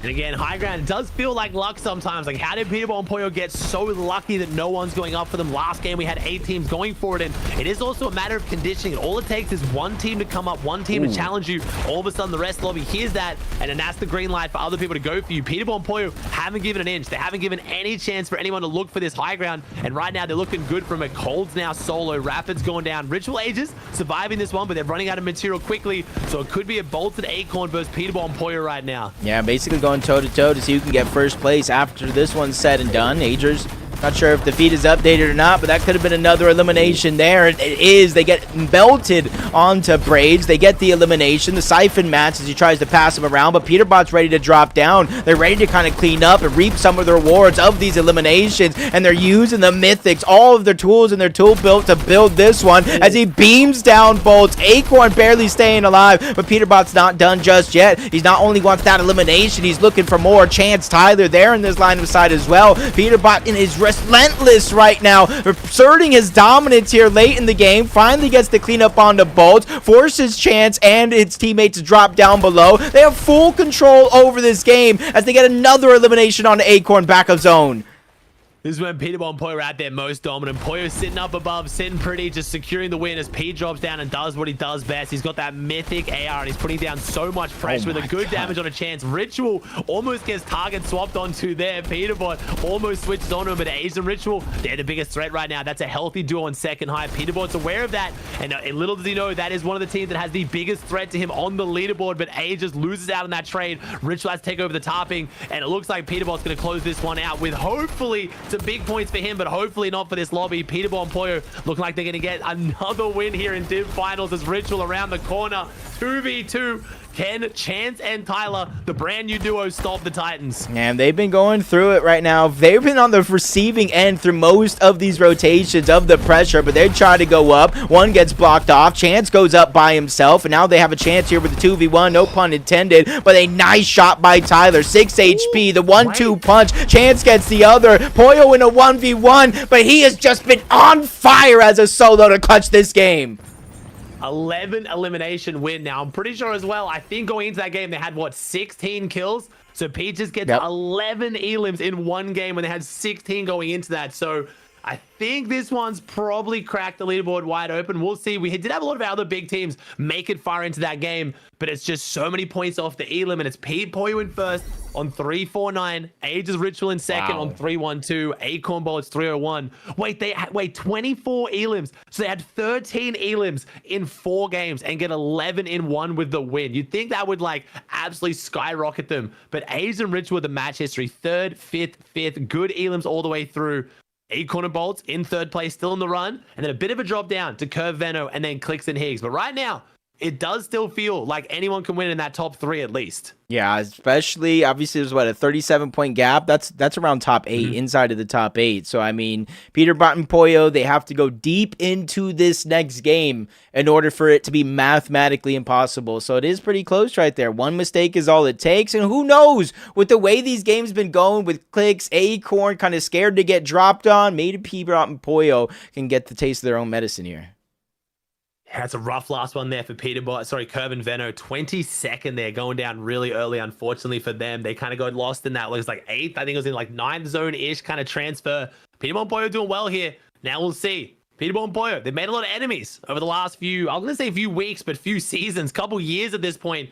Does anyone get a little bit of payback? Does Clicks and Higgs want to maybe make a play, try and see their chance to jump on the leaderboard? Age and Ritual, again, not that far ahead of Acorn and Bolts. I think with the leaderboard the way it is, I don't see anyone making aggressive plays here. I don't think anyone's going to try and make a push on someone else, land their POI, try and key them. I don't see it happening because it just doesn't seem to make too much sense at this point, unless we're trying to make statements for FNCS, but you never know. It starts in 4 days. I mean, does it ever make sense sometimes? But I'm down for it. I'm down for anything. There's sometimes where it makes sense, but yeah. I'm down for the fact that we have another close leaderboard. We have had no runaways. Like the Div Cups on NA are absolutely delivering. This is insane right now. Yeah, and it's not first place by any means, but look at Colden Rapids slowly but surely picking up the pace. In 6th place, 222, 33 down. You know, Josh Niamzo, you know, it's a contested drop. But to get a contested drop and Scare and Osid sometimes drawing out the fight because they're making it into these games late, and still get a top 9, Muzz and Sphinx in the top 10, even with a bad game being contested, surprise.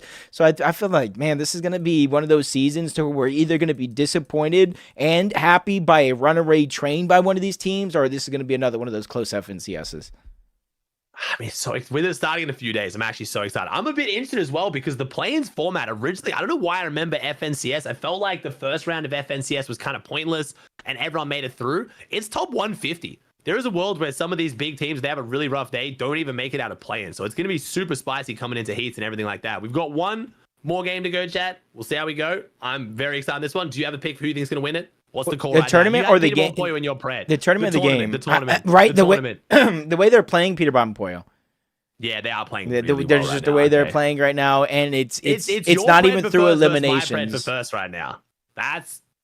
I'm picking Aegis Richie. I think they're bringing it home. I had a feeling. I don't know why I had a feeling. I got to stick to it right now. My feelings normally turn into generational curses, though, so we'll see. Apparently, every team that I question if they're going to split up starts popping off, though. I got to start, like, hating on Clicks and Higgs here, maybe. Like, oh, they might split here. Because I said that about Curve and Veno. They started going crazy, now stumbled. Said about Cold and Rapid, and they pulled off these 2 games. This is the point where I started talking about Cold and Rapid splitting. And then that was their next 2 games. So at this point, I don't even know. My calls right now are absolutely terrible, so don't listen to me, chat. Is that not crazy, though, looking at their match history with the games that they had, but then now they're almost ridiculous in the top 5 with just 2 games of good games?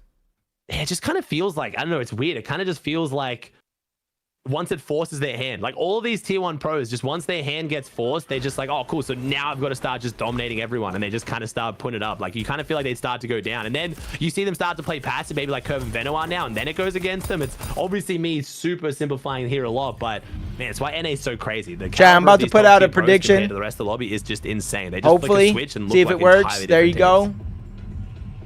And now these off spawns, man. Is Higgs going to get the free off spawn again? You know what I mean? That is good points. That is good points here as well. Higgs puts on his icon skin. That's how you know we're locked almost in right like, now. Higgs bro, the icon skin. Clicks. Aegis and Ritual just got the chills. They're like, yo, something's wrong here. Put a huge target on his back. We got Kanata. Here we go, chat. Remember to watch it.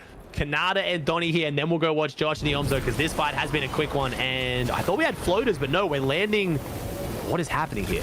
We're conned by a team that we're not meant to be conned by. Kanata, Donnie, don't drop the castle. They're going Where's to the weather Aoxy station, and it's Ulk that's dropping. They dropped here. So Aoxy and Jojo went castle. Kanata went over here, and I'm guessing Ulk and Electro have left South Boulevard thinking that this was going to be unconned, and then end up actually conning Kanata. That is disastrous for Kanata. All right. Yamzo Josh, they get the first Elim here. And so far, even though, you know, I don't think they've full wiped for the most part in most of these games, Josh and Yamzo have been getting the better of the punches here. Yeah, I think so as well. And this is the legendary loot right now. So this is the time where it matters. And now Donnie, Kanata are going to get ran down by Aoxy and Jojo, who maybe have recognized there's a bit of shenanigans going on here. There's an extra team in the mix. Donnie Got the cone here with the combat AR. He could hit a really big beam here really quickly, but they do not have good weaponry to take close range fight. The pistol, the gray pistol, the best weapon we have for off spawn right now. I will check on some of the top teams chat. Everyone looks like they landed their POIs. Clicks and Higgs are there. Pete and Poyo are there. I don't think there's any craziness there. Just the same craziness here. Ooh. That's a beam right there. Bullets. That's the beam from the combat I was hoping for Kanata and Donnie's sake anyway as well. And there's Kanata with the pistol. Now Donnie's going to hit a couple shots, but it's Osid. Osid's the one spraying in the back right now. Josh Neom's also drop getting everything. the mix, what are you doing? Kanata, drop it! Yeah, oh, now he does. Now he started dropping things. Oh, Donnie's getting stuck on it. Oh my gosh, Jojo somehow just dodging bullets. No one can hit him. I'm not sure whether we deserve to win this, but hey, we won it all the same. Kanata almost threw that, bro. Why was his instant thought not be drop the loot, the pistol? Don't matter, dude. Shadow Virgo like, what do we have here? Kanata's about to go right back on down, and there goes Donnie just trying to go ahead and survive. He does have Siphon mats, but he's literally rotating from one duo pushing them to the other spraying them, and yeah, we know, splat. No, it's hey, that's the overdrive effect right there. Yeah. That's the 50% full damage reduction. Again, we learned that together last week. I mean, actually, no, it was when I was watching. Apparently, you learned it by yourself, man. Yeah, we watched Mr. Savage do that. So, if the overdrive effect, if you guys don't know, you take no full damage off the overdrive grenades on your first landing, but while you have the effect active, you take 50% less full damage. So, that would have been a splat, but yeah, no, he did actually only take 30 damage there. So, he managed to make it back down, but hey, looks like everyone else is kind of chilling here. We've got Cold and Rapid over here now. We've still got Curve and Venom. I think everyone's chilling their POIs right now. So no big switch up on the top 5 at least, but another big fight here. And Age and Richie do go back to being uncon. So but a big finish here. I'm excited. Yeah. I'm not saying it's center zone for now, but at least early on, it's not showing like too many drastic tells of a pull. But if it is, it's going to be like north or east. So this could be the Aegis Ritual game if it pulls east. Hey, I mean, I kind of want to say it. They were my pick for a reason. We'll see. I had a good feeling. I'm glad to see them uncontested at the end here, but it should be a really good finish. I'm interested to see what happens here with Peterball and Poyo, whether they play any different, whether they try and rotate early. I think Peterball and Poyo feel pretty safe. If this was like roles reversed, you know, it's Clicks and Higgs in that position, they're probably rotating out early, but I think Peterball and Poyo are pretty happy. If anyone wants to take the fight to them, they're usually pretty happy to stand tall and take it too. I mean, I want to say as well, Donnie, I think has played really well in this situation. I think Donnie has played great. I don't want to pile onto Kanata. My man has the whole community on his back right now, but I think Donnie showed up really well today in the spawn fights. For someone we don't really know too much about how they look in big spawn fights, I actually don't remember the last time I've watched a Donnie spawn fight carefully. I think Donnie actually played very, very well today. Yeah, I think so for the most part. Like, you know, the wins that they've gotten, you got to think Donnie has led the charge for the most part. Especially kind of being especially kind of being tossed into that situation. You know what I mean? Kind of with just playing Tyler in these contested fights, and now he's playing with Donnie. So it's just a matter of like, I feel like Donnie is just one of those fighters. You put him in a fight, he's gonna excel. Wait a second. Rapid and Cold getting themselves stuck in a really awkward spot. They've got a Menaced and I think that's Angel further down the tunnel. And then Booger and Craze. We are literally in the Lion's Den right now. And Rapid and Cold is going to be chilling here. This could be bad right now. Craze is taking shots in. They're going to get lobby focused on Zone 1 right now. They've got a duo on their back, a duo on their front. And this is a tough spot for Rapid and Cold to fight their way out of. Yeah, immediately dropping the pizza slices. Just trying to make sure that they have the quick heals, essentially. Rapid running out of a lot of the heals in his inventory. There goes the other team on the other side. Booga Craze pushing in closer and closer, but Booga Craze is not getting the memo. We can see it in the minimap, but that other team, Diminished, they're backing out. They're rotating away and not putting as much pressure as they would before. So for Booga and Craze, they're not getting the signal here that this is almost a straight up 2v2 for the most part, outside of a Diminished staying to lurk. Oh, I mean, Craze trying to get some damage there, and it just doesn't go in his favor. I'm really sure about this play from Booga Craze. We have Cold dancing right now. Cold's kind of questioning it too. I think Booga Craze. I don't know, Elmo, bro. I didn't lock in. Right now. The tournament hasn't really gone their way. I will point out, I was watching Rise's stream last night, and I love Rise. My man is hilarious. And he said he was going to hit Booga with the live coaching session today. I don't know if that's actually ended up happening, but maybe Rise is like just bored and he's like, yo, bro, just go key Cold. Like, just see what happens. Like, why not, man? You're on 60 points. Let's just see it. Like, that's something Rise would do as well. He would 100% definitely instigate this at Booga. Bro, what do you mean? Cold's like not even good anymore. Just go key him. Like, that's definitely something Rise would do. But this is a very, very strange fight. Man, it's for them to test their skills, their fighting ability here. It's just, you know, it's a cup. They've had a bad tournament. Now they can test their fighting ability against a top 6 team in this actual leaderboard, and that's Cold and Rapid. For them, that could be 8 more points. You know what I mean? Right now, I'm sorry, Rise. I thought this might be your doing, bro. Booga's just lost his mind, bro. No, he's Come on, maybe you them. should be coaching, bro. Get out there. Come on. We're key and cold right now. I mean, I respect it. If he wins this, it'll be a great play. Uh-oh. If we lose this, it's not going to be too great. I did see Pete. I see Yep, Pete and Poyo. Darko made that. The was just right behind them, and they have their ears perked right now. They're like, what is this? They can easily rotate on over and get good damage on the Blue and Craze. Oh, sorry. Rise is saying he thinks Cole keyed them earlier in the tournament? Because Cole definitely didn't key them now. This was Booga Craze engaging this fight for sure. But if you mean earlier in the tournament, then yeah, maybe Booga Craze got pushed by Cold earlier and they're kind of just, he's holding a grudge. Oh, 2 games ago, Cold Rapid pushed them. We're getting out get back. Okay. Booga does like getting his get back, and Craze is down for it. I think Craze is happy to fight. And oh, the loadout. We are looking. Oh my God. Okay, well, Pete and Poyo loving the squibbly loot right now. Let's see. Clicks and Higgs. Do we think Clicks and Higgs rotate out of Wonky earlier then? They went for a different rotate again. This is the play they made last game to try to do something on Acorn Bolts, but Clicks and Higgs also unbelievably stacked. Jeez. Yeah, this could work out for Clicks and Higgs being dead side. Everybody's, there's no excuses. I didn't have loot. You know what I mean? No builds.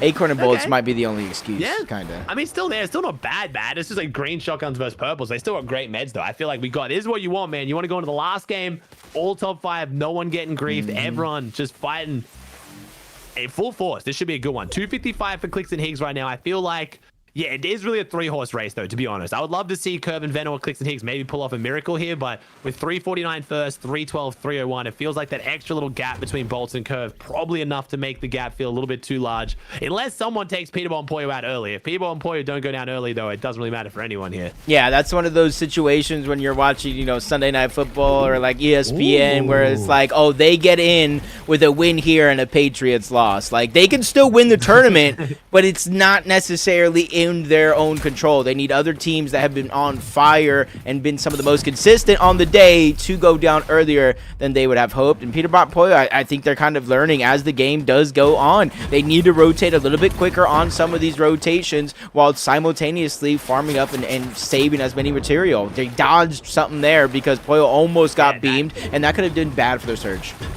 Yeah, that could have been some big beams there. That was a lot of shots taken. I'm actually not sure how so many of those missed, but Pete and Poyo get to hold on some of their extra loot here. And speaking of, their weapons look great. Their loadout looks great. The one slurp worries me a bit, but I think what Pete's going to do here is probably give that slurp to Poyo or himself now if he takes damage, and then probably is going to buy 3 big pots. I'm seeing 1,000 gold. This will be chug jugs. This will be splashes, depending on how much gold they have. Pete's one problem right now is only having 1 slurp fish, but with that amount of gold, they're now in Sandy. As long as they get over to that vending machine, they should be okay. But we do know, and I've talked about it many times, that's Age and Ritual's vending machine. They don't like anyone touching it, and they're in second right now. This could be the fight that decides the tournament if Peterball and Poyo try and come over here and grab some of that loot. Yeah, I wouldn't agree with that. I just don't think that being game 6, Ages of Ritual, I think, don't drop down and fight anybody coming at that vending machine. I mean, look at the loadout. I mean, they don't need. They got 4 chug jugs. Oh my gosh. Okay, I mean, they've been playing very aggressive to defend that vending machine, but yeah, game 6, second place, maybe that's where they're like, all right, it's not worth it. Especially like you said, 4 chug jugs. Like, I mean, I'm trying to think what can be better than 4 chugs in terms of healing. That's the best value if you can get them for free. Acorn and Bolts though, another Elim. Maybe the pizza box because the speed of popping it, but Acorn Bolts, you're at 4 more points. That closes the gap a little bit. 305. They're now only 7 points behind second place Aegis Ritual. So Acorn Bolts is also our first time seeing this team uncon on the mountain, and they're looking really, really good. I'm super happy. For a duo that tried to split, they're looking excellent. You know, everybody talks about like the honeymoon phase when teams get together. They found this secret right before FNCS. You break up, Breeze 2. Yeah, I mean, at the same time as well, I think a lot of people were saying, well, I mean, Acorn himself said it. The reason why they split was he's like, we were doing well. We just had insane expectations. Like, if we came top 3, we were mad. Like, we needed to win. So we'll see whether that fits into their play style right now. And all of a sudden, Higgs is getting some elims as well. So Clicks and Higgs, that's 2 elims on the board, taking a very deep fight here. That's the seal that we saw them going toe-to-toe with earlier. And we're pretty far from zone here, though. I'm a little bit worried. I like the elims. I like the aggression. But we'll see whether this ends up paying off for them because this is staggered their rotate quite heavily. Not too far from Sandy for Aegis Ritual. This is where you can stay in the zone and protect your vending machine. Oh, wait, he finds his hands away. They did. They got chugs. Okay, they must have gone with the vending machine when I looked away, but I feel like I never saw them leave. But they've now got 2 chug jugs. So, like, they've done something. Maybe only one of them went. I honestly don't know. We got 2 chug jugs here now, though. So something happened as Bolts and Acorn gonna maybe finally find Mafia. They are. Mafia's weak, and that's 8 points. That's 309. We're only 3 points behind Aegis Richie now. That's less than an elimination. 4 points per elim in this one. It's looking good. They already had those chugs? No, they didn't, because I was talking about Pete's slurpfish. They definitely had these chugs. Yeah, no, he had the one slurpfish. Oh, but he had maybe it was the 6 minis for the slurpfish. I can't remember if he had the chug as well. But yeah, maybe that's. Oh, he had the chugs. Okay, they had the chugs. He just found a stack of minis, I guess. I mean, Sandy's probably got minis just lying around everywhere. As Ages and Richie probably just left them behind to run their 4 chugs and 6 med kits. Ages and Richie have got the loot, and it looks like Ages is grabbing the med kits up. I think. Oh my god. I think they're gonna try and tank the tank Storm up here and try and late rotate in once they see half. Would be my guess. Especially since, you know, it's center zone, essentially. Obviously, there's a little bit of northeast lean on it from actually being center zone, but it's equal footing for anybody to actually perform well. That's why you see Peterbot essentially in Sandy Strip over towards the right. I think they have a good feeling that that's Aegis and Ritual. I mean, Aegis and Richie is set up there every single time. Yeah, exactly. I think they know that's Aegis Richie, but I think at this point, I think Peterbot and Poyo wouldn't even be bold enough to make that kind of a play with the lobby focus and so much risk on the line. And if they take the fight, win it, but it scuffs their game, Acorn Bolts beat them. I think the leaderboard just, doesn't really lend itself to an ultra aggressive play from Pete here as Clicks and Higgs rotate back into Wonky Land. Gonna buy their meds. I question about how late they're rotating, but I forgot they do have that Wonky Land Ferris wheel. They're gonna land right here in a matter of seconds. So this is a really good game by Clicks and Higgs so far. They're playing this well. And with those 2 eliminations too, not too long ago, you got to think above the threshold at least to continue control over their own game here. Not too many teams nearby. Sandy stripped. And this is kind of the point of the game where it's just tough because everybody's boxed up. Nobody wants to make a move. You almost got to pick and choose when Storm Surge appears to see who has to be aggressive and who doesn't have to. I don't want to curse this here because I could be wrong, but did they also fix the glove glowing? They're still wearing the gloves, but I don't really care. But I've noticed since they fixed the loadout bar, I haven't noticed the bright glowing. Never mind. Sorry. Yeah? My bad. What were you saying? I was getting really excited. I'm so sorry. My bad. I really thought they finally fixed it. Like, I swear I had not seen it for the entire last 2 games until that point. I really thought they gone in and actually fully tweaked the replay mode and saved us. But hey, Aves and Richie, we're going to see all of the white meds they were planning on using. And ooh, I like this. But does Peterbot and Poyo know they do this? Peterbot and Poyo, with the knowledge, I thought they might sit here and wait. Poyo keeps looking back though. Aves and Richie about to hit their long rotate. And yeah, Poyo and Peter looking for it. It could be the difference of that was that exact half. No, wait, no, Richie Ages go off. Wait, what's happened? Ages and Richie get fought by Salt and enough. I think Peterbot and Poyo were looking back for Richie and Ages to make that rotate. They've hit the VODs. We saw this from Pete when he checked out on Acorn. If you guys remember way back on the Rift Island, when Pete said he realized that Acorn always hides in that little room underneath. Pete hits the VODs, does the homework, but right now, this looks like an interesting one. Richie and Ages, it looks like they've been griefed by Blake, but this might have actually saved them. If they went off the cube there, they could have died. I'm going to see if we look for a moment like they were going to start their journey and start to run over. Maybe they saw Peterbot and Poyo rotate, and that's where they kind of made that call. Either way, smart decisions working out the way everything should be. 300 damage essentially above the threshold. That's got to be a feeling of confidence, knowing you're not going to fall too far down below. Shockwaves coming out, realizing using them, getting them quicker. We can worry about the refresh later. Peterbot and Poyo, very similar rotation. In the mini-map, you see that little purple? That's Aegis and Ritual. So they're kind of following in suit, matching that rotation, using the mountains, the natural terrain as a line of sight that people can't break through. I want to try and fix the friggin' weather right now. So we got 200 watt. Oh, actually, never mind. It's the same. It's just this area of the map. Sorry, it's so blue right now. We've got good surge right now in our top 2 teams. We've got Ages and Richie, 300. Clicks and Higgs were about, Clicks and Higgs should be about 400 if I had to guess. 600. Clicks and Higgs looking very good with that early fight. This game is shaping up to be a big one for them. Acorn and Bolts. So far, I don't want to find one of these teams below Surge because they're all looking good. Ages Richie didn't take too much damage. So far, everyone's above. Everyone's sitting pretty right now. Curve and Veno, last check. They're in zone. They should be okay. 500. This is what you want to see if you're a Fortnite fan. You guys might have your favorites. You might have the teams you're hating on. But right now, as a Fortnite fan, I love just seeing the best go out and see who comes out on top. And this is the perfect end game. You even called it, Jacob.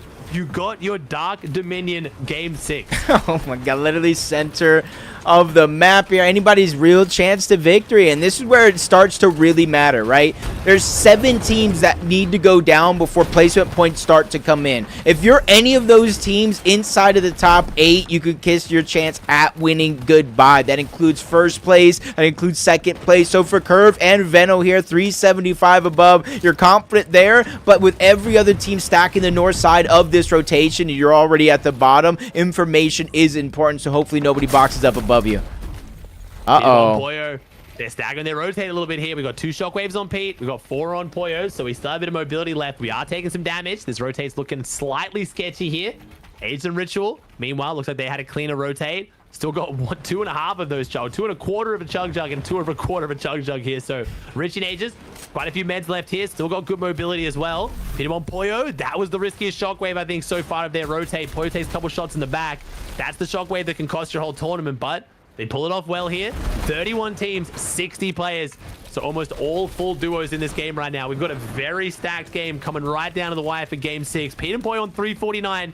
Age Ritual on 312. Bolt Acorn 309. And those are the 3 main teams. But huge performance from Curve here or Clicks, and maybe they bring it back. Yeah, top 4 teams combined 5 or less eliminations unless they picked up here. It's just going to show that they're really putting everything on placement, staying alive, letting the points and their gameplay really do the talking in terms of strategy, going right back up towards the north side of Dark Dominion. And this is where you can start to recycle builds. You can start to build and pressure for that high ground. And right now, it might be Salt. It might be enough. They're trying to find a whole nother team. Way too early for my liking. But Peterbot finds a crucial elimination onto Encrypted. Crucial because the Siphon allows him to save that Chug Jug for later.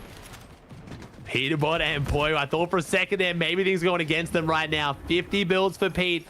SG, bro, you can't be leaking. I have that much power because then people are gonna treat me different, you know. With Pete, it's the shockwave, and Poyo goes the opposite direction, but they're gonna solo shockwave this one now. And this is a tough rotate right now. Pete doing a very good job of keeping line of sight with these buildings. We might see him step on this pad here. That pad does give you the slap effect. I don't know how much value that's going to have on this rotate. No, it looks like they just want to break line of sight. They're going to cut left across this one, straight towards Age's Ritual, who right now, Age's Ritual have had a much easier time with this rotate than what Pete and Poyo have had to go for. As I say that, though, 140 above. They are still looking good on the material. Bolt and Acorn right on the front side of this one, too. 242 above. They're all looking good. Anyone can take this, and I don't know who's going to run away with this one. Yeah, 200 above the damage threshold as well. 12 people need to go down before Storm Surge is no longer a thing in this game. Peterbot and Poyo just happy they're in the zone, staying comfortable on this edge, trying to heal up where they can. Going through a lot of their heals, though, throughout the course of this game, and material as well. Because if Peterbot right now has 61, you got to imagine that Poyo has a little bit less. Zone pulls away from everyone here. Not a single team getting this zone. It looks like Ritual and Age were on the first teams to rotate, and Clicks and Higgs. We might see it from Clicks and Higgs. We will. They're going to go for the high ground. This is how they won their Div Cup finals last. Is where their success came down. But right now, it's Age and Ritual. I thought might making a play on a Cooper Curly there. Clicks takes down Aviv. We've got some very dominant positions from our top teams as Bolt and Acorn maybe stumbling at the very end. Storm at their back. Surge at their door. 50 above. Running out of meds. Dropping down. Bolt has the gloves. Acorn has a med kit. Things are looking very rough for Bolt and Acorn right now. Yeah, Storm Surge activates every 7 seconds. So Acorn can't even take the same shockwave. He needs to utilize the most out of this med kit. Either way, he gets taken down, quickly cleaned up. Clicks gets an elimination. Bolts gets a little bit of revenge, taking down Sphinx. But this is how messy it's actually getting. And we're barely into the top 25. Placement points is here. But Curve, Veno, they clash with Clicks and Higgs. And neither one of them necessarily wins. Both of them being dropped down to solo opportunities here. Except for Veno. He is down. Clicks didn't actually get the cleanup. He does look like he's returning 4 seconds here, trying to break through the builds. He gets the edit. He stops the revive from coming through. And now he officially leaves Curve as a solo. The ex-teammates, the org mates, Clicks takes down Veno, but honestly, it might have been Curve and Veno who played spoiler there. Clicks and Higgs took the early height. Those were our 2 teams right on the door of top 3. They were outside it. They knew, we knew, they needed a big game. They both went for it, and it looks like, unfortunately, it's going to cost both of them. Age and Ritual biding their time down below, playing this one a little bit more safe. They're on the front side. They're looking very good here. Peterbot and Poyo also playing this one safer right now. You can see the difference, the desperation. Our teams in 4th and 5th need to go for the win, but all all of our teams in the top 3 are playing a lot safer. Yeah, and honestly, none of that effort really matters unless Peterbot and Pollo go down. Top 17 here. The placement points are flying in. Remember, this eventually will become mathematically impossible if people don't take matters into their own hands. It might be a tough task, but it's not like it is impossible. But for Peterbot and Pollo, they're just strolling through, not taking height, spotting out a solo King. They spray into the box. They're trying to make short work of him, but even though he does get out, you see they're not getting greedy. They're just letting him get out and try to play the rest of this one, but they are now on danger mode. 2 builds left, 1. Peterbot freshly out. You gotta imagine Pollo's the same, so there's still plenty of time, Ozzy, for them to go down and somebody else to take the win. Dead zero builds right now. Virgo is the target, but Virgo's holding them off just like Aviv, but Peterbot turns, burns, Slepsy back to the lobby right now. 4 builds. He doesn't get the big refresh off it. Goes back for it. That's only Siphon, though. But like you said, as long as they keep surviving, as long as they keep getting placement, as long as Pollo can maybe get some of those kills, he doesn't get a single one, though. 3-8-7. And you see the poll for Peterbot and Pollo. It's Ritual and Aegis. A couple boxes over. They are looking much, much healthier. We've seen Peterbot in situations like this. If anyone can pull it off, it's probably him. But Visuals also putting up a fight right now. Everyone refusing to go down. He just can't find his refresh. Yeah, nobody's really giving him any opportunities to excel here. Less than 100 overall shield and HP. Clicks down, wrap it out. Ritual finding that elimination, and that's important for them because they need the points to catch up. A Ritual goes down, trying to make the sacrifice. Pete is gone, and they are right on the heels. 364 points. They need about 30 more points here, which is mathematically possible. But without the shockwaves, he has to pull out the gloves. He gets beamed from above. No extra heals. 30 builds left. Agers has the potential here to pull off a huge clutch. I think he has to win the game. 30 points right now. It is doable here. And to be fair, there's only one other duo. Aegis, 13 builds. It's coming down to a solo clutch. Last week, Peterbot and Pollo. Pollo had the position to win as a solo, but now they have to sit back and see if Aegis can do what Pollo could. And he finds the angle onto Cole. A rare miss by Aegis. And that's one of our only duos, I believe. They're not fighting on the low ground. No, they're just finding different boxes, creating space. Aegis needs the Elim. He needs it soon because my man is out of mats and he needs a lot more points. Yeah, he needs the HP as well because he's eventually going to have to clash with that duo. So there it goes. He gets the Elim, the Siphon, the build. He has almost maximum wood as well, getting the overdrive effect, the shockwave, one of the most important aspects of that elimination, and puts himself in a 1v2. Kerpler and Kudler are right above, 388 points. He needs the eliminations. He needs the win, and right now they're not giving him a chance to even breathe in this game as Cooper drops down below. Uppercut from Agers, but it doesn't land. He loses the game, and he loses his chance at first. Oh my gosh, we have Div 1 finals 2 weeks in a row come down to a solo clutch to win the whole tournament, and again just falling short. The win is worth 9 points. Each Elim is worth 4. He didn't even need the Elims. He just needed the win. The win. 388 to 397. Peterbot and Pollo, they came second place last week. Peterbot, again, straight afterwards, he quickly pointed out he was motivated to get back up there. He wanted to win it. He knows they could have won it, and they bring it back this week. Jacob, you are correct. I picked Age and Richie to win it, but hey, what a tournament. Acorn Bolts in 3rd, Clicks and Higgs in 4th, Curve Venom in 5th. What a top 6 right there. Cole and Madden, but that top 5 is ridiculous. This is just looking like it's going to be a fantastic next couple of weeks of FNCS. I mean, jeez. I mean, genuinely, yeah, this might be one of the best all-time FNCSs coming up. This is looking ridiculous. With the stakes, with LAN as well. Love you, Merits. Love you. Back, they're looking good. We doing the, as always, do we get a Peterbot? Is Pete going to show himself? Pete, oh, Pete, yeah, we do. Okay, let's just 1 second. 1 second, chat. We do what everyone does at the end of the tournament. Got to hit Pete's closing interview. Here we go. Anyone in Fax's chat see the one time I go center zone in the first zone, it pulls back and it goes to the opposite side of me. What are the odds of that? The one time I go center zone, it pulls back to lead. And that's the reason why the tournament was closed.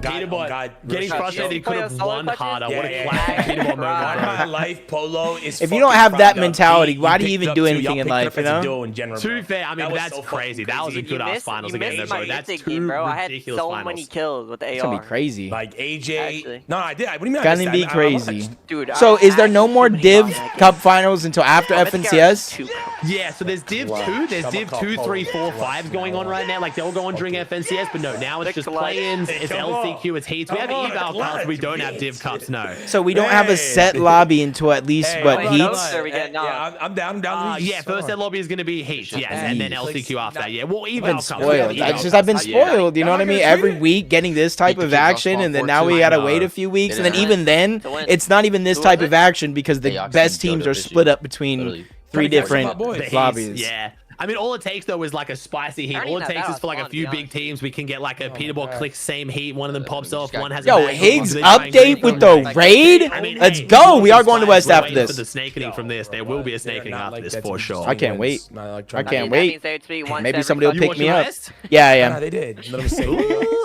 was West good last week? I watched a little. It good? was. Josh bad, brother. Yamzo were actually making We'll take very a- good usage of their You know time that while little going down to hill Acorn and above, Bolts. You cannot blame them. True. Yeah, it's always kind of like the No, NA no, boys, above, the like, Central boys castles, come over and right? kind of just start Like, right popping next off to on the West. It's always fun to watch. We need that. The region needs it. I would say the region needs it. That's smart though. Okay, I like that. 'Cause Do you even have though- any, What happened? you go. No, go. There you go. I was gonna say even I'm though just- it's all W King, and I don't think the Central players take it as serious as they do on Central. If they can get away with what they're doing, obviously they're exploiting the weaknesses in the region. Yeah, that's go fair. gas up I everybody was gonna say, else do you in have any the party, bro. Go snakening show some predictions? love, I did guys. some with, I did snake preds with Tacos Moist Snake Watch. Do you have a Snake Watch? I Any teams think you're looking there's for? a potential for Canada to end up changing Great, bro. Oh, God. teams. Holy shit. Curvin, Yep. you know, shit, the best Whether a it's little bit, Donnie but- going to somewhere else Hey, or man, Canada it's all figuring good, bro. something else out. It's all gravy. Let me look at the Yes. leaderboard. Let me refresh. The Let me look down. even Outside of tweet. that, I don't I see had anything Cold worth Rapid, naming. But if then, that- like, yeah, I thought Cold Rapid, Curve Venom, but they kind of brought it back, right? Cold Rapid and Curve Venom really did bring it back. Yo, Phantom. Because I don't And they think did Josh shit, Yamza yeah. split, Reed Bruno- oh, yeah, Javi, Bruno Muzz, should've tweeted his- Sphinx, Cooper Curly, like Yeah, Curve Venom got 5th, Cold Rapid got 6th. And I know they're not like, you know, these guys are like first or last kind of guys, but like when it's Pete Poyo, Ages Ritual, Acorn Bolts, Clicks Higgs, Curve Venom, Cold Rapid, like, you know what I mean? You didn't go down to bumps, you know what I mean? Like, Yeah. it's just a battle of the tier 1s right now in NA. Josh and Zoe, Walcon, 10th is not bad. Reed Harvey, strong start. Bit of a rough finish, unfortunately, for them, but I mean, Cold and Rapid brought it back in a big way. 10 of them 3rd, 6 of them 4th, 2 of them 10th. Kind of proved they could do it. nope. It just proves like what is it, 130 points off. Like again, you can have one bad game on this region. You can have one bad game, and even then, depending on if everybody has that one bad game, like you might not even be able to have that game. And you got FNCS in 4 days. Like, it's not really like you got a lot of time to figure it out. It's definitely risky. We got like 17th, but Probably take a little you, my second, dude. use the Said that restroom. three, Yeah, three, watch two, bro. NA You West, You bro. go. But Enjoy West. yeah. I did it. Good, bro. I sent to Taco. I mean, She bro, we're almost just kind of calm, leaked, so I'm bro. putting you in the same I spot. joined If the there is B20 all of a third sudden an party. LCQ broadcast, then I guess I'll be sitting back watching. But if there isn't, I'd love to run this back up with you. We'll see how we go. We'll talk when it gets We closer. still man. got- 20 all right. billion. Now you have me wondering, like, is there something You're I? like, wait, I yeah, don't I even- know. I suggested it to Taco, and she gave an yeah, answer that yeah, didn't $100 sound like nice. it. Kind of That's sounded like there funny, might be an LCQ broadcast, and there normally isn't. So now I'm like a little bit Sorry, suspicious, but I could have just been Taco messing with me. So I won't put you in the same spot. 'Cause I don't want to like you know. Well, Yeah, that's I fine. 100% did is not fine. pay You're doing attention good, to Booga. that. You just don't even know. Yeah, Alright, so well, I'm see you, just my I'm dude. lost. Yep. See you, brother. I will see you for LCQ or even evals, but enjoy West, my dude. Thank you very much as always. You as well. Talk to you later. See you, dude. Woo! Another fun one. Another fun run. Another fun run. Let's check out NA West real quick. What the heck is this? Got the lobby music. Ooh, Yuzzid Sharkman. Doxy Brent. Who in the heck? I don't know who those guys are. Victor V and Snevy, Huffer Bro, Minute B Dog, Xenon Belush, Mac Pressure, Rat Gun, and Honor, Big Gulp, aka Slicksies. We got Baka Pars, Epic Pump. Ooh, what is this tournament, bro? What is this tournament? Yeah, we watching West now. We watching West. I'm gonna change my title once I remember how.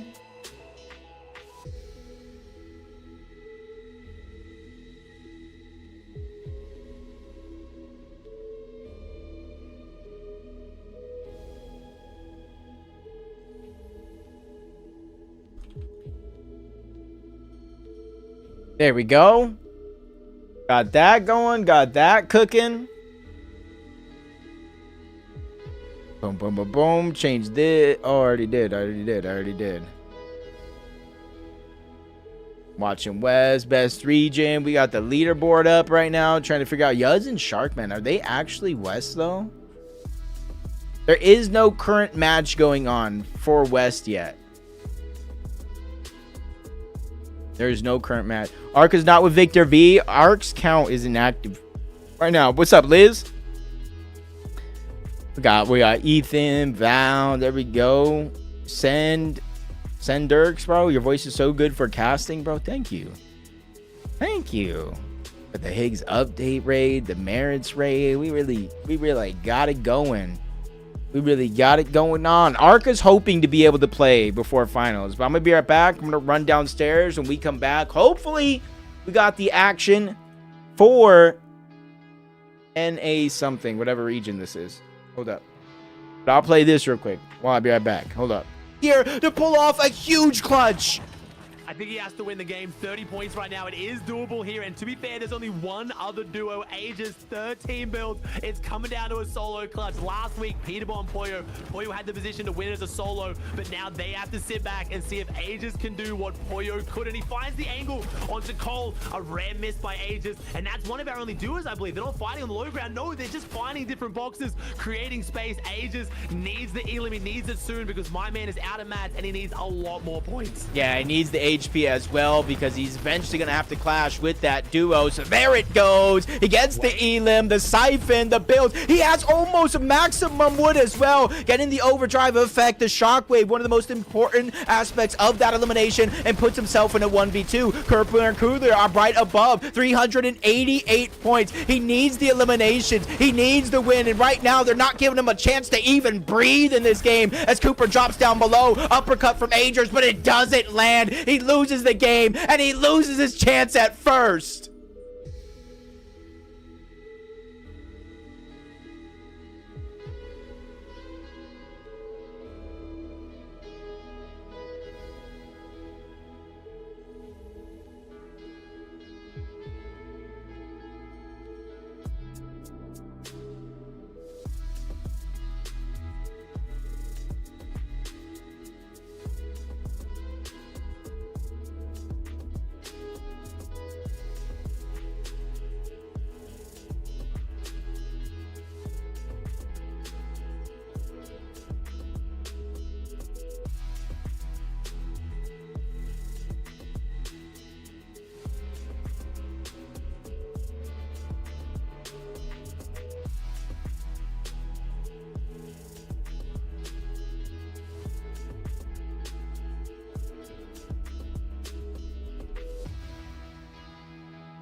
All right, where were we at, dude? Are donating NA West since Ark has been banned? I don't think so. I think you know, maybe, but let's see. Is it ready? Yep, the match is ready, and we can go right in, by the way. Just long enough, literally a couple minutes, but just long enough for the NA West to pop off.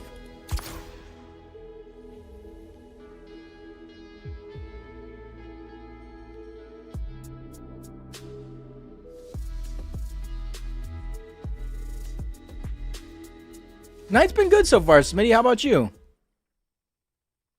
Cast it with that energy, though, Alex? I don't know how I keep the energy. I think I just have a love for life, dude. Honestly. Like, just in time for me to watch, too. Just in time for me to watch. All right. Sharkman and Yuz Studios. Okay. Night's going good, cats. Literally just tuning in for West. Bach and Pars uncontested. Not the best night. Who else? Who's landing? Wonky. Epic and Pump. Not the best night. Snevy and Victor V. Sandy Strip. Uncontested. B-Dog and Minute. Split drop in the middle. Uncontested, some would say. Got Rowan Huffer. South Battlewood. Who else? Who else? Let's check out. Who else is in this lobby real quick? Bolts is in here now with Acorn. Such a close tournament. Rapid. We got Clicks. We got Higgs. Go watch Senju off spawn at mid-map. Spectate Senju. He's on the come up. What's his actual username? Uncontested isn't real anymore. What does that mean? Oh, there's Senju. H2.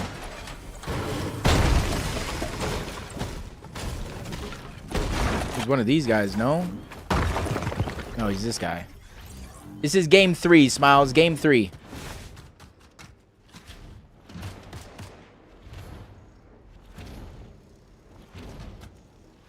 Is this your friend or something, Freeze?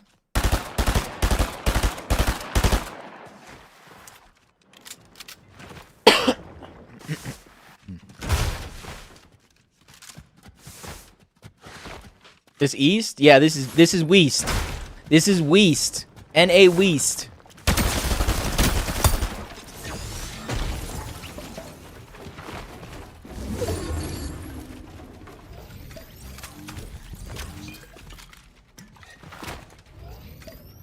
Huh? Huh?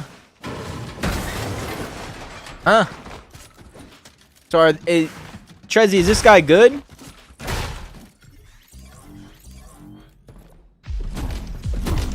Zyro and Zeus, okay. Anyone just see LeBron almost end a career? No, I did not, bro. Is there a clip of it? Am I allowed to watch that clip? Never heard of them? All right, so they're the best gamers ever then. All right, cool. Got it. Yo, Vorks, was that you? Not Vorks, Freeze, was that you? So Hooper's here, Foundation. Really don't like this part of the map over here. KJ's up, G-Money and Rapid. He's a rage hacker landing on us. Whoa, that's an accusation, if I've ever heard one. Allegedly is what you should say. Peterbot was looking like me out there. Oh, Mag, that's crazy, bro. Trying to be my duo then if you play like Pete. But I know, hold up, Sketchy, hold up. I would say Agers. Bolts, solos, Agers, everything else.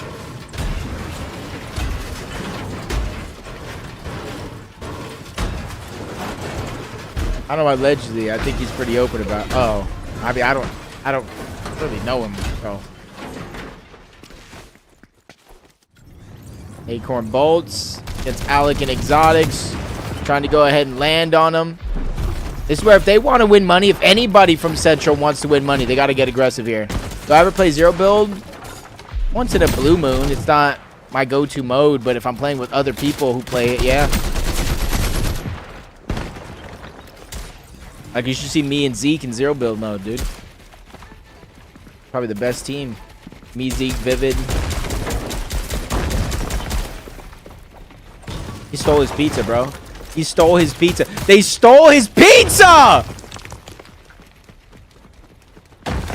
They just stole his pizza. He got one slice and they stole it.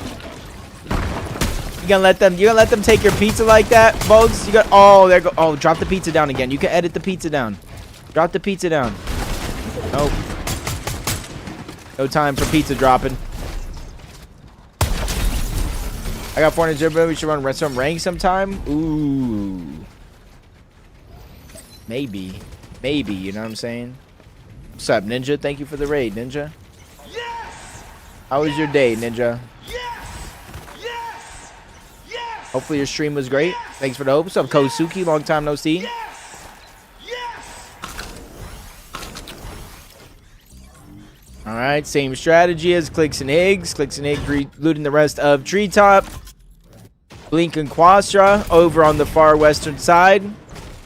Got Jules and CZR in the middle. Exotic probably still getting jumped on and chased around by Ratgun, Acorn, Sickles, Exotic. Mount Bolts is probably returning back. I'm not sure if they're going to try to go for these shots. Yeah, KJ and that Coins or Kaizen and Clouds. Kaizen and Clouds. Could be a good chance to jump.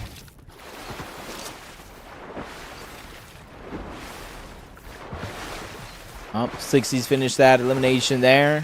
Nothing to worry about.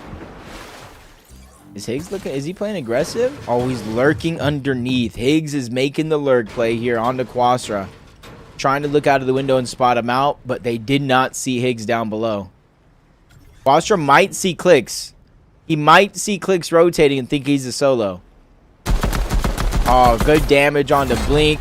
Higgs gets it and immediately uses his gauntlets to go up, take high ground.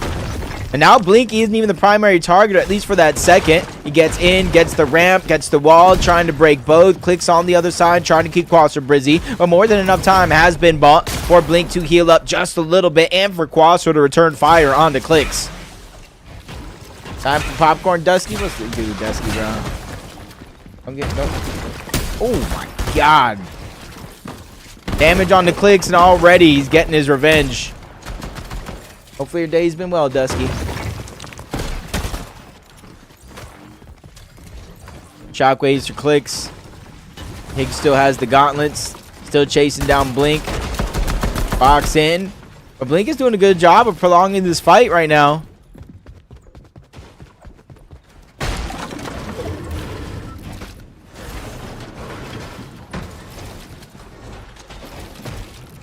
Oh, I didn't even realize he had that. Clicks with the flank.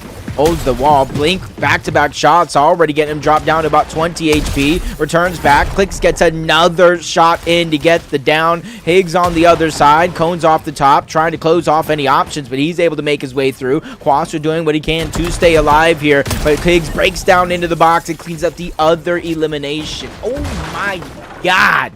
Clicks and Higgs, dude. Whew. Is Pete playing? Not in this West, Rob.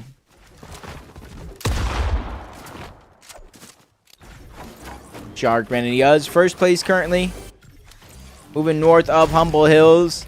Snevy and Victor V moving out of Sandy Strip. Immediately moving on over. We got B-Dog and Minute. They already landed on this side of the map. They have that split, and they immediately move over towards Squibbly Shores. Not bad for them. We got Rowan Huffer, south of Battlewood Boulevard. Immediately run on over towards Wonky, just outside in a bush here.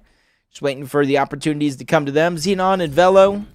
Again, just outside of Humble Hills, right next to one of the other teams we were looking at. Ratgun 60s coming in from the north. Acorn and Bolts on their mountain. Got Epic Well and Pump inside of Wonky Land. No reason for them to rotate out. That's down below. Okay, let's go check out Baka and Pars uncontested in their POI. Okay, what a loadout. I wouldn't recommend this loadout, but you know. No, I'm just kidding. He's probably... The fact that he's lurking down here with this loadout is crazy. Any predictions for the chat or from my opinion? John. John, you don't like Blink?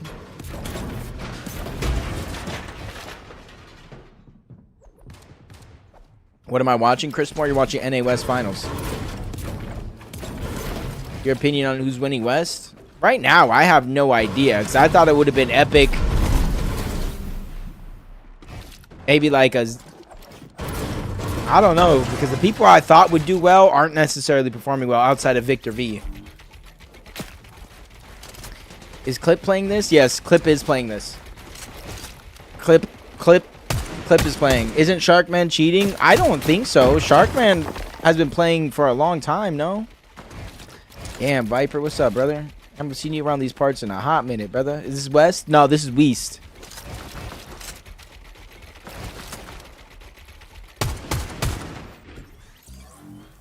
Clip's right here. No, I like Clip. I like Clip. What's up, Swept? They just got Elims out here. Went from a fist to maxed out shockwaves, essentially.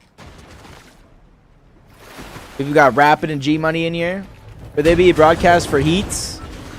I have no idea, brother. Was there one last year? Does Victor V not play Central? No, Victor V is a West player. He does play Central, but obviously when you land at Ages and Rituals drop spot and you're playing on West, sometimes it doesn't work out. We have seen Arc and Victor V in Central Finals before. There's no real broadcast for West? Oh. I'll be broadcasting West here. Don't worry. Unless I'm away, I'll be leaving the 8th and the 9th, coming back the 10th. So, other than that, we'll be watching West. Click's probably gonna win. Rob Miller, I can almost, like, without a shout, and I think Clicks and Eggs could win West, right? But they're starting late, and I'm not sure. They do. Guys, oh, let's watch this guy again real quick. How many times do you think he misses?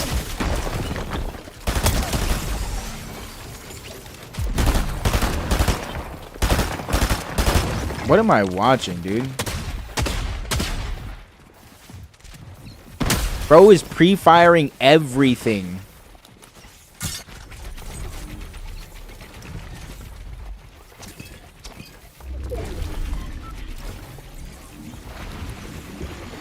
The Rise of G Money didn't call East. Nah, G Money and Rapid called West. If we're still talking about West. Man. Bakapar is still in zone. It's going to be tough the longer they wait. Epic and Pump don't have to wait long before they're in zone. Where's Yuz and Sharkman? They're already rotating in. This is first place right now. West? Yeah, West. How many games again? 6 overall. This is game 3.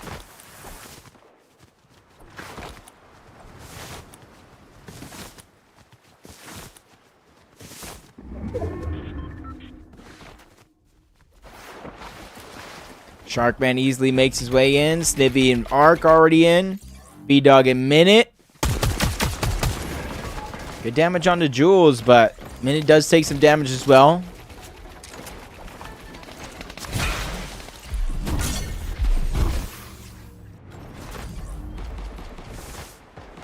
Damn, Nut went down to fall damage. Somebody chopped him probably. Xenon with good damage right now. And this is Xenon right here, right behind him on the rotation. And behind Jules at CZR as well. Jules might not see this one coming. Yeah, Dev.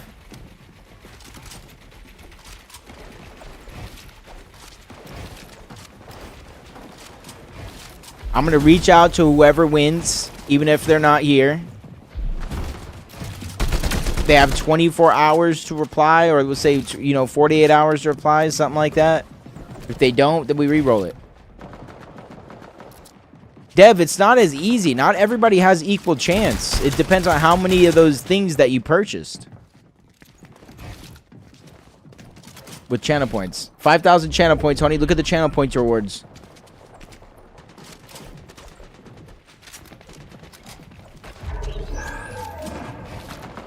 Lotto is lucky. He's about to win the lotto here. Ooh, now they're getting sprayed on the other side. That's going to slow down and stop for a minute. Victor V and Snevy. Easy rotation for them. They were essentially at the Tip Top Terrace logo around here, so not going to be hard for them to make their way in. Does look like Clicks and Higgs have a little bit of a harder rotation, though. Yeah, it's USA only, unfortunately. Dang.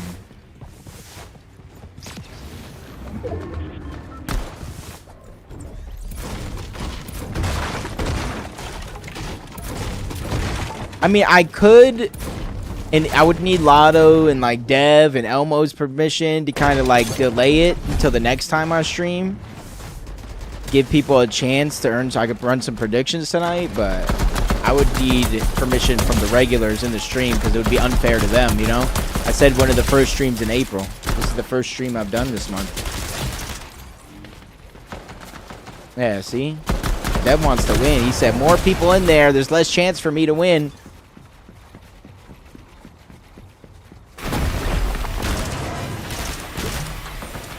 How are you not in it, Dev? I swear you might be.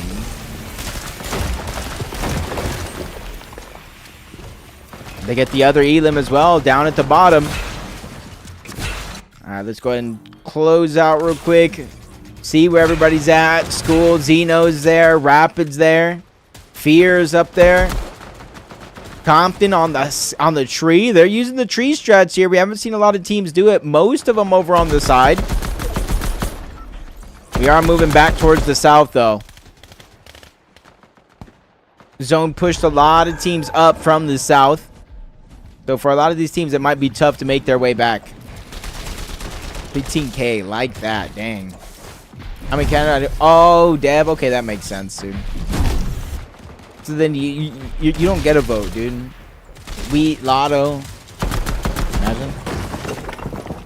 For a friend, yeah. If you win and you're not in USA and you have a USA address, maybe a friend can ship it to you. You know what I mean? Still saves money on buying a new headset.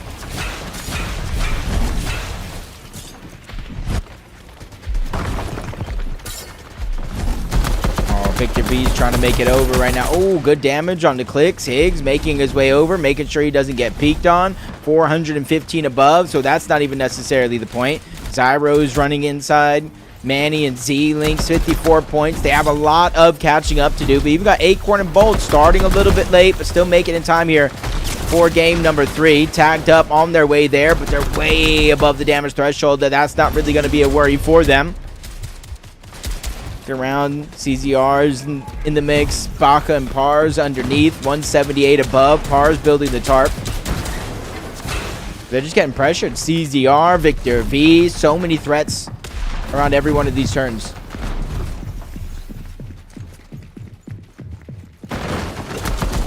Pump gets an Elim, Rapid gets one. Pars spraying across, trying to open up the box. It is going to go far, but they get tagged up, so they have to rethink this situation here for a moment. Clicks and Eggs immediately open up. Shockwave on over. They have a momentary lapse of separation, but they waste no time reuniting yet again. 1,400 above the damage threshold. And I think for Clicks and Higgs, they are very well aware of the situation, saying, hey, if we want to have a shot at first place, we got 4 games to do it. And one way to close the gap is through eliminations. They already have 4 so far, 16 points straight off that. And now we're getting into placement, top 22. Another big shot to the left. They don't get the Elim, but they do back them off of their loot. And you're seeing the upgrades right now. The huge upgrades when it comes to the loadouts. Higgs with the iron pump. Pigs holding on to the chaos. They use that shockwave to go again. You see them scouting out high ground, saying, hey, when and where can they try to make the play for that high ground? Pars and Baka. Not the best first 2 games so far. They're going around the edge of the zone on the outside. They do have the extra splashes to try to figure out how to get the HP back. But for now, it does look like they're separated up until now. Baka finds the way back into the same box. Not enough to get the HP back up to 100 by any means. That's why they're trying to find more eliminations here. Koffs gets found out. That one's taken out by Pars, so he's going to be back up to almost 200 effective shield and HP here. Good amount of materials down below, but it is pushing all the way towards the north, even towards the west, so that side of the zone is going to close in very, very quickly. Big still left alive along with Higgs, 38 points. They're shockwaving up. Icy, they didn't see this one coming, or at least not necessarily. Good damage being traded off. Only a couple being connected onto Clicks, but he gets the wall onto one side, pushing them further and further back with its own up against it. They're running out of options here, whether they're going to fight it or kind of disengage. But for now, it does look like they're choosing to fight it. They don't want to give it up, or at least not for free, especially now that Manny has now entered into the mix along with Z-Link. A whole new team trying to get that high ground. And now that they feel like they've won it, they immediately went to the front side of the zone. That way they don't have to waste any materials here, but it's not for long that Clicks and Higgs go back for seconds. You thought you lost the sound of us, but nah, not today. One's going to be dropped down. Z-Link separated. Splashes coming out for Clicks and Higgs. They think they've done enough to secure the high ground. They have more than enough builds to hold on to it, and even more so now that Higgs goes deep into zone, knowing it's going to open up in his favor. He needs to pop the chug jug. He has just enough time to do it as Clicks looks down below, trying to pressure. Good shot on the Z-Link, and they are making sure they put themselves in the best position to win as Clicks gets beamed up here for a short second. I might have spoke too soon, so it's really gonna be up to Higgs to try to alleviate some of this pressure. Clicks down below. Pump does go down.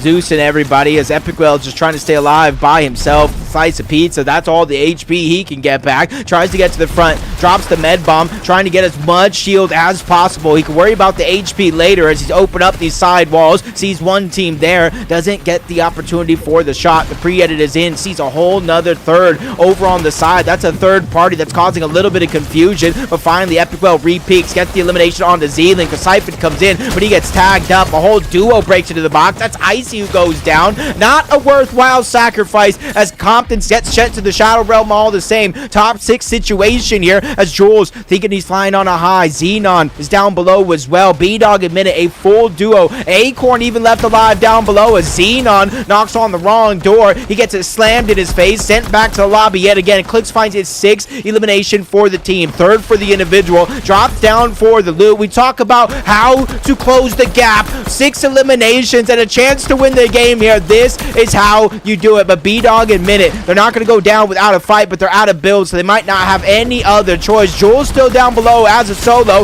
looking to play Disruptor, but doesn't really get the chance, but he gets the damage onto B-Dog. Clicks gets the elimination and the drop onto 1 minute by himself. Tries to get the edit, but Higgs immediately gets on out. Clicks playing safe while Higgs is playing Disruptor, not wanting to give him a chance. He climbs up and lets Clicks clean that one up. Almost a 100-point game for Clicks and Higgs here on NA West.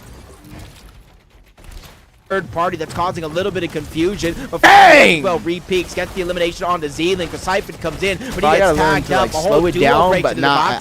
What replay bug, bro? It fixed it by itself. I didn't do nothing. As Compton gets sent to the Shadow Realm all the same. Top 6 situation here as Jules thinking he's flying on a high. Xenon is down below as well. B-Dog admitted a full duo. Acorn even left alive down below as Xenon knocks on the wrong door. Minute and B-Dog take first. Yuz and Sharkman fall in second. Xenon and Velo move up. Victor V and Snevy move down. X-Spawn and Doxy into the top 5. Epic Well and Pump with an 8th place in that game, moving to the top 6. Weasley and Seps, Huffer and Rowe, Baka Park, Ratcun and Slixies. But with one game, a win and 8 evens, Clicks and Higgs are in 11th place, one outside of the top 10. If they have that same repeat performance, we can definitely probably see them in the top 3. Elimination and the drop onto 1 minute by himself. Tries to get the edit, but Higgs immediately gets on out. Clicks playing safe while Higgs playing Disruptor, not wanting to give him a chance. He climbs up and lets Clicks clean that one up. Almost a 100-point game for Clicks and Higgs here on NA West.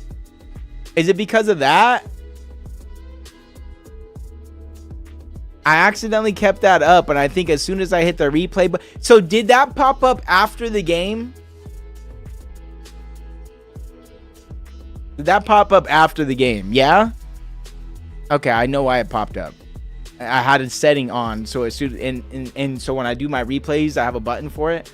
It just automatically started up on its own. So like I can understand that.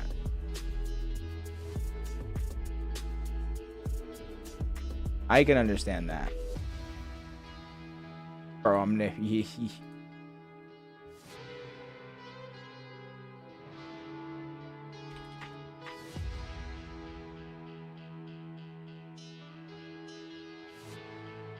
boom, boom, boom, boom, boom, boom, boom, boom, boom. Okay, got that and that. Okay. End game was fine. Yeah, no, I understand. It was because I pressed a button, so that thing was always up, right? So when I left and came back, I never turned it off. It's like an overlay thing. So whenever I pressed the button to re-clip the next end game, like I normally do, it just restarted because it basically refreshed because there was a new clip in the queue. So don't really know what I said. I don't think I said anything important for anybody to miss, though. I'll tell you that much. I don't think so, at least. 34. We got 1 minute to wait, though. Let's watch that replay. That end game was fine. Yeah, the end game. Let's just watch it again, though. How about that? Let's just watch it again and see how fine it actually was. Third party that's causing a little bit of confusion, but finally Epicwell repeaks, gets the elimination onto Z-Link. The Siphon comes in, but he gets tagged up. A whole duo breaks into the box. That's Icy who goes down. Not a worthwhile sacrifice as Compton gets sent to the Shadow Realm all the same. Top 6 situation here as Jules thinking he's flying on a high. Xenon is down below as well. B-Dog admitted a full duo. Acorn even left alive down below as Xenon knocks on the wrong door. He gets it slammed in his face, sent back to the lobby yet again. Clicks finds his 6th elimination for the team, 3rd for the individual, drops down for the loot. We talk about how to close the gap. 6 eliminations and a chance to win the game here. This is how you do it. But B-Dog admit it, they're not going to go down without a fight, but they're out of build, so they might not have any other choice. Jules still down below as a solo, looking to play Disruptor, but doesn't really get the chance, but he gets the damage onto B-Dog. Clicks gets the elimination and the drop onto 1 minute by himself, tries to get the edit, but Higgs immediately gets on out. Clicks playing safe while Higgs is playing Disruptor, not wanting to give him a chance. He climbs up and lets Clicks clean that one up. Almost 100 points. Just in time, just in time. This is game 3 coming right up, y'all. Game 3 coming right up. Do you have a way to apply for mod? No, I don't usually have enough viewers to need a mod. What are the chances, bro? It's on this guy. Central was great, Kels. What's up, Smizzy? Is Acorn Kondoff spawn? I'm not sure, Bullet. We'll find out.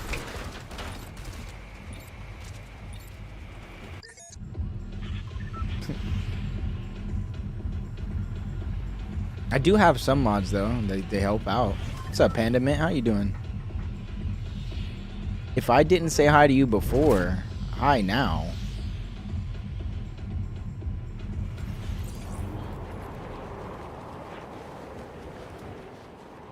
Everybody off. Last stop in 8 seconds. Why is that twice? Oh. Oh, we got double mini-map.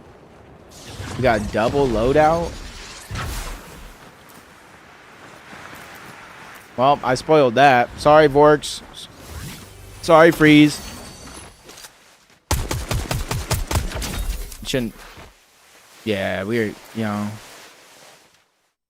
Sorry, Vorks. Sorry, Freeze. You think Click Sigs West? Alright, hold on.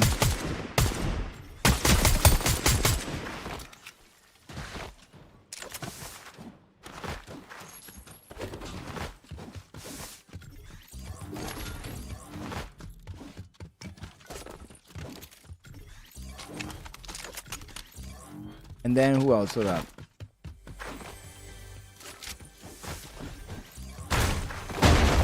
Alright, here's the prediction right here. Get your channel points while you can. Get the channel points while you can. Alright, let me make sure everything is not glitched real quick. Hold up. Might be glitched. We might have one team glitched, but that's okay for now. That's okay for now. Let's look at any fights right here going down. Maybe over here at Latte with Blizzard and Krot. He's not Con. Don't worry. He was that team at the very north of the map. Oh. A whole nother team joins in. Exotic is here now, so this fight's not over yet. Oh my god, the double shots go in. He didn't even get the down. I thought that made the down sound, but I was wrong. Oh my god. Alex got sent to the Shadow Realm. Exotic tries to get some heals, but it's not going to be enough. Now he puts himself in a bad spot. 2v1 situation. Kaizen on the outside. He tries to spray in, and he gets sprayed into a shot. I don't know what that is, Dad. What's last seen? I'm sorry, Blizzard, bro. If you want, I can coach you for next game, right? And we'll land at Swibbly. And we'll take over. Uh-oh. Rapid G-Money getting pushed by Z-Link. Ooh.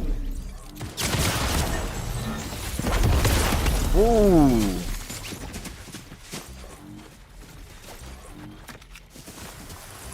Well, that one turned sideways quick.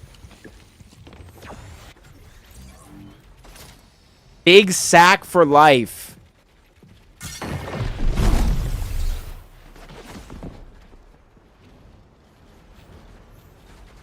Oh, okay. I didn't know that, Dev. How do you get that?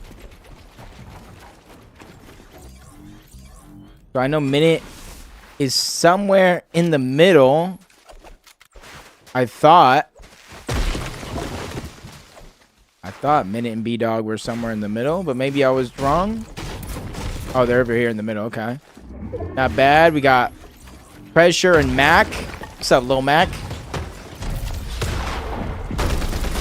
Odds, Clicks win West. I'll let you know after this game. Right now, it's not 0%. I can tell you that much. It's definitely up there.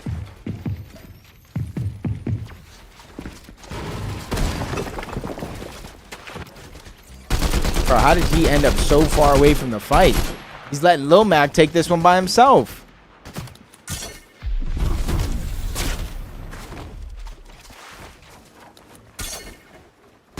Oh, no. He didn't get the effect.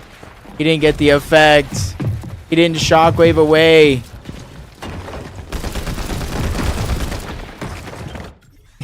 Don't worry, I'll get your reboot. I'm going to go collect some gold right now. I'm going to go. Good job wasting their time, dude. Good job. Good job.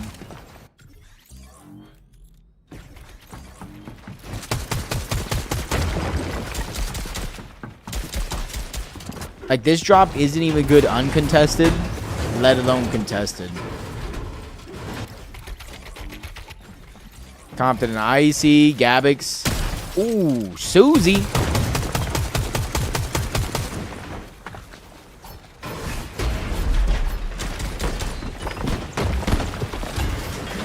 Oh, got separated by the ramp his teammate put down. He got separated by the ramp, and then Icy hits a good shot. Bro is nervous now. Gabix is a little nervous.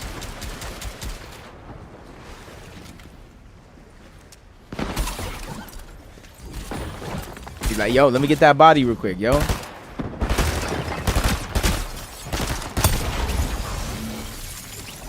That's tough.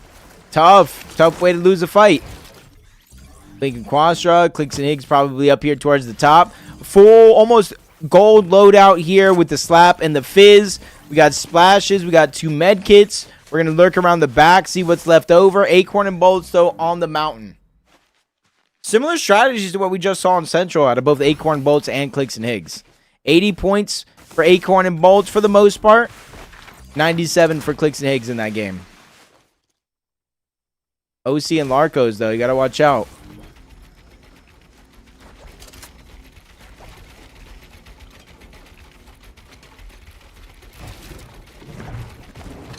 Grabbing some extra fizz bombs. Throws the chug on over. There we go. Not bad. Oh, Kaizen does go down. 2v1 here for Ratgun and Slixies. One's going to shockwave up. Kaizen gets sent back down. They're trying to drop on, even though damage continues to connect. Not much damage being put out, but a whole nother team's now jumping in. So even though they do get that elimination, Ratgun is forced to drop down low. Now Zone is coming in, so they're going to be put on a little bit of a clock here as Baka does go down to Tunes. Didn't see if that was a knock or not, or just a straight down. 108 here. Ratgun and Slixies, if they want to win the tournament, they got to stay alive here. And as they are, Raze and Monk disengaging off. Acorn and Bolts moving in. They see it's relatively uncontested on their way. Pump and Epic Will not taking the same Clicks and Higgs rotations with Wonky Land. They're actually walking in this game. Check on Sud's cough, please. All right, Blitz, give me a moment. Time to... I didn't curse nobody, Bobby. What do you mean? Who do you want me to curse? I'll try it, though. I'll try it. Who do you want me to curse? I'm a blessing, if anything. Did you see I went 5 for 5 in top 5 predictions, dude. I got all 5 today. Gotta mean something, right?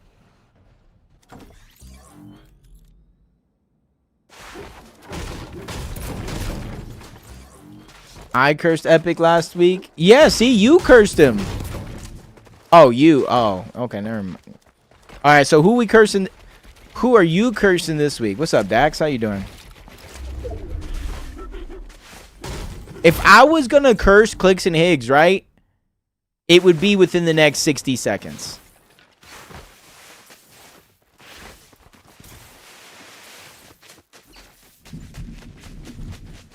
If.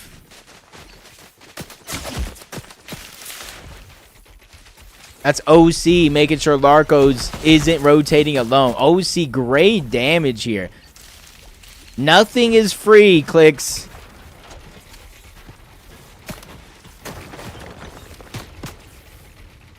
Nothing is free. See?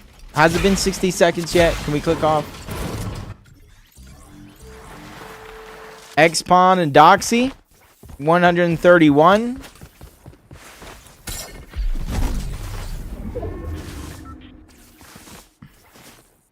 Collecting some scraps towards the outside. Doxy is dead, so he has to get him back. B-Dog a minute, 198 points. Our current first place team. You can buy Fizzmist. Yeah, each vending machine is kind of different.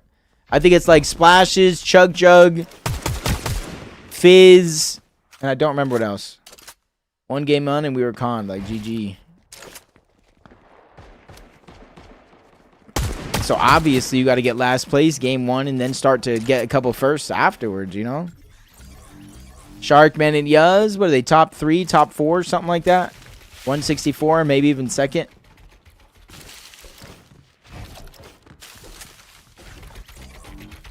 Ash and KJ. Just looking around. Sketch. Powder East. Ta ta ta ta ta. Oh, here we go. Found him for you. This is game 3, Gracie. Game 4, Gracie. This is game 4. This is game 3 or 4. Hold up. This is game 4.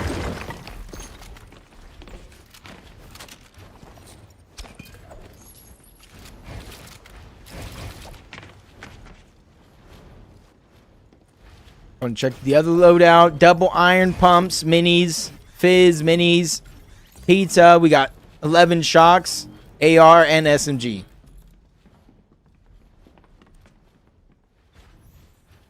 Call Hayden, this is my partner's account. Oh, okay.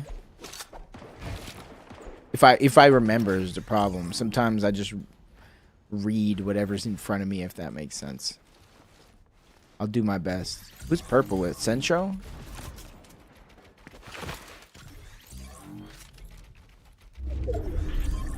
Zone going all the way to 4 fields on this one. What do you mean thanks? Thanks for what? Because I checked on Wiz, bro. Anytime. You guys take the time to watch. I want to make sure, you know, like, to me, I would rather go around looking at different fights than, let's just say, sit here and watch Acorn and Bolts do this all game. That's super fun. Woo! Like, it's a part of the game, but that's where I search for fights and stuff. Pros are on this one. You know, me, Clicks, Higgs, Acorn, Bolts, R, Victor V, Epic Pump. I don't know, 7. I really don't. Getting keyed for no reason. You're on this side of the map. That's the reason.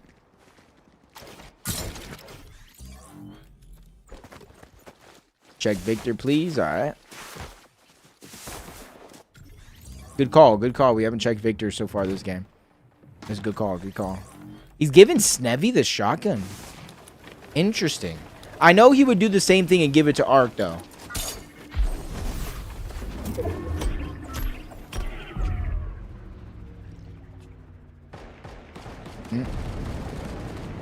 Nothing connecting. Perfect for them to make it in.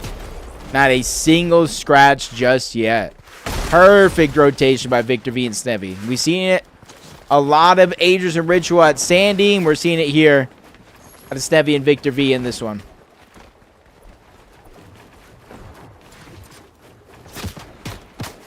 Another Elim going down. Sketch gets cleaned up. How is Clicks going this game? Pretty good so far. Pumping.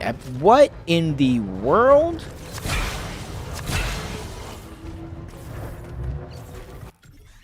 Dead side rotation on the north. Next to the drop. Waiting for it. For me, it's 7:53. When is R coming back? I'm not sure, Jinx. Hopefully in time for FNCS. You have a contender. Excuse me. You have a contender in Victor V and Arc out of the running if they don't get in.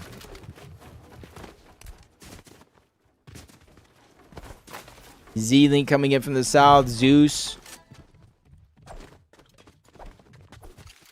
Rowan Huffer in there as well. Timko, Ash, Seps and Wizzy over here. Acorn and Bolts. Rat over on the side. Big space between them and 4 fields, and it pulls towards 4 fields. So for Rat Gun, Clicks, Acorn, Raze, and even Zeno, this is a blessing. This is a blessing. Try to see who's still up, who's still around, worth watching. Let's go and check out Zyro for a minute. Zyro and Zeus. With the flu this past week, ooh, I was sick not too long ago, so I completely understand. I remember going downstairs because I was cooking. I remember going downstairs and never making it back upstairs. Oh, right there. Good shot by Zyro. Not game-changing by any means, but just shows that you do got the moves. Oh, great timing on that wall. One's going up, over. Oh, my God. What in the heck? Big sack for life. Big sack for life. Bro needs to draw. Yeah, the shockwave, bro. Oh, my God. Big sack. Big sack got put down. Bro, hopefully it doesn't get spread around a bunch. From you to the kids, back to you to the kids and back.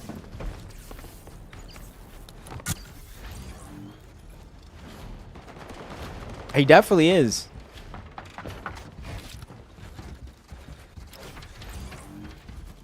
I didn't really like jetpacks, so. You should have just put the 5-year-old in like a box with an iPad. He could have been okay all day. Cynical back there. Light. Seth. Right now, Light is taking most of the focus. Clicks connecting with some shots. Gets the down onto Light. Told you it was taking most of the focus. Now it's a 1v1 versus Seth and Cynical with the third party coming in. Cynical is going to get the elimination. Clicks is going to get one. And they're still spraying on over. Because in theory, they can try to play for this loot. Even though they're already in zone. You don't have to be the last question. I don't know if it's a duo or solo skin cup. It just kind of got announced, so I didn't really get information on it like that.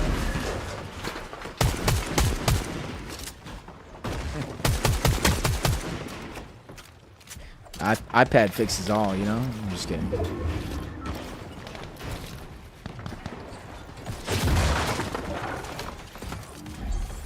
Uh-oh, Epic and Pump moving on over. 122. Hey, that last game put them in a respectable position for the leaderboard, but right now, Ratgun and Slixy spraying from underneath. Clicks and Higgs dropping down to put pressure. Great shot by Epicwell.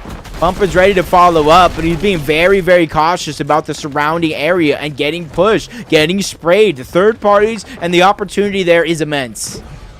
You're going to go to sleep, catch up this week. Well, have a wonderful night. Get better. Get the family better. And just make sure you eat some good food. I'll still eat a greasy burger even though I'm sick. Ain't going to stop me.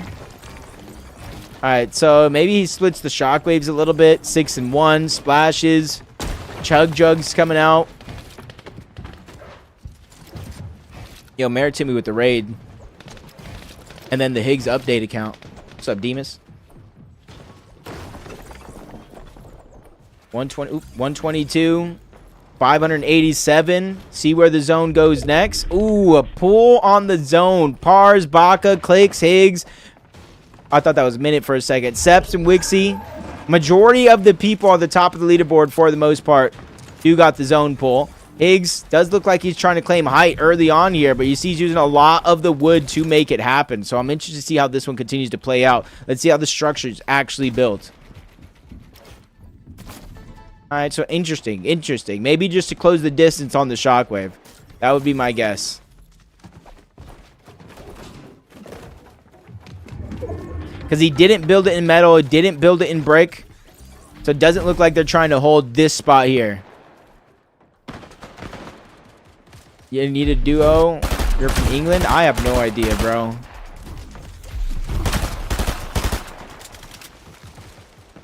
$288. Xenon getting tagged up.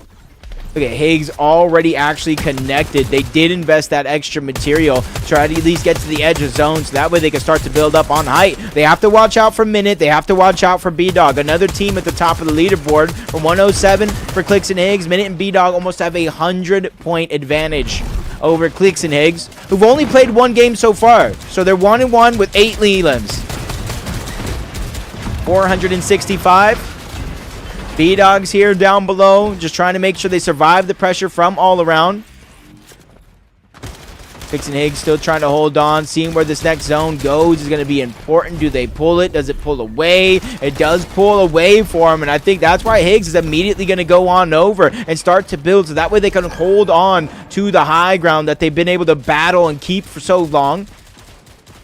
No connection coming over just yet, so Clicks is going to have to make that same rotation on over. Pump an Epic Well from the backside of zone. It's not going to be as easy for them, but neither for Baka and Pars. 110 points, trying to make up for lost time here. 2 out of 3 majors last year in trios, won by Pars, Baka, and Pump. But so far, a real slow start to the season. Oh my God. This is why you build in the hard mats. He gets found out, taken down, separated here as a solo. Now it's really all up to Baka to get the points necessary to try to keep them in contention. This is game 4, so you're running out of time here. Running out of mathematical possibilities. As Pump Epic Well, they use the shockwave, they get to the other side. They don't necessarily go up for high ground just yet. Just taking it layer by layer. Acorn and Bolt's doing the same thing, dropping down, trying to take control of the front side of the zone. A couple of scratches here and there, but nothing to really worry about. Clicks and Higgs battling for the high ground, just trying to keep it all for themselves, and they're ready to chop it down. They know that team's up there is weak, and Clicks is consistent pressure. Higgs going back and threatening to chop. They're going to have to give it up. 115 points. Placement points have just started to set in. So for Clicks and Higgs, this is the meat of the game where you start to just rise up that leaderboard. Another team for the backside of zone is going to contest for it, but Clicks has no choice but to chop everybody down. Higgs drops down that extra layer. He gets found out by Velo. Clicks trying to be the hero, but ends up in a bad situation here, having to dig deep. He's hungry for a win, so he has to eat the pizza. A couple extra slices I did see there in that moment, but no time to pause and pick him up. He has to get to the front side of zone. This is all or nothing for Clicks and Higgs. You have a bad game here, you can almost get your chances of actually winning the tournament goodbye, but another beam in between. He gets a good amount of damage, but nothing to get the elimination yet, which is absolutely imperative if he wants any of that HP back from the Siphon. Uses that first fizz, not for the shield, but for the effect. Drops down, gets to the front, and now he's looking back. There can be solos all around that he tried to get damage on, but a whole nother team, Victor V and Snevy, trying to break into the box. Big shot by Clicks, but nothing to get the elimination, and now he's putting himself in the backside of zone. Quickly running out of builds. He goes down. That's a big elimination by Minute. Him and B-Dog, or I should say just him, have been consistent in this tournament so far, but now he's losing that consistency all by himself. He's going to have to really dig deep, especially with Monk pushing in. Minute does go down. That's a big loss, but one loss is another person's game. For Wizzy and Seps, it's their chance to rise up that leaderboard. Victor V as well. Splash is coming out, trying to heal from the backside of zone, shockwaving his way in, gets the drop on Acorn, but cannot stay elevated to continue to fight this one, so he's trying to bring the fight towards his lair, chops him down on the other side of that wall. Would have been a perfect opportunity to fire the shot, but he misses that one, but he's still looking around. Persistence is going to be the key for Victor V. Couple of big pots still left in the inventory. Use the shockwave to get down without taking fall damage. HP is a vital resource that he cannot afford to lose right here. Even with Blood Gangsta actually knocked down below, Scissor is trying to keep him alive. Victor V sprays through the builds, but cannot find what he's looking for. It's too risky to go all in, so he has to continue on without it. Sees the elimination still there. The second look, even the third, but Scissor is going to go ahead and take the loot. He was staying with his teammate to try to go ahead and get the siphon match. Victor V cleans up that elimination, but he only gets material. He has a couple of big pots, but there's no extra HP up above. While all that's going down, Victor V barely surviving. Bolts and Acorn are thriving. First down onto one. Seps is there, but Bolts gets taken down. This is essentially all solos left alive. Two of them go toe-to-toe, and Acorn interrupts the party. 8 eliminations and a win from Acorn and Bolts. Okay, NA West, we got a problem here, brothers. We got a problem here. We have a problem here. As soon as Central players entered the tournament, they won game 1 and they won the next. Well, they won game 3 and they won game 4. Okay, so we need to put a stop to them. We need to shut them down. You know, shut them down. Don't let them feel too confident. You know. Okay, I don't know what that sound is, but it has got to stop. All right, check the leaderboard. Minute, B-Dog, Victor V, and Snevzy. Wiz, what is it? Wizzy, Wizixie, and Seps. What? How do I say the bro's name? If it's a different Velo, is his name not Velo though? Denon, Yud, Sharkman, Acorn, and Bolts with a first and a fourth. Eh? I didn't know they were contested. Epic and Pump, Rag Gun to 60s, Scare, Blood Gangsta, and Scissor. Ooh, stop. They have 2 games left. 129. It's only a 100-point gap. That's more than enough time in games to actually win. But you have top 3s. You have first places that have to come into play. Yeah, why not? Bobby Jr.? Husha, you can curse whoever you want. As long as it's not my fault, I don't really care. All right, let's see when the next game is real quick. 3 minutes. We have 3 minutes till next game. Let's see the prediction.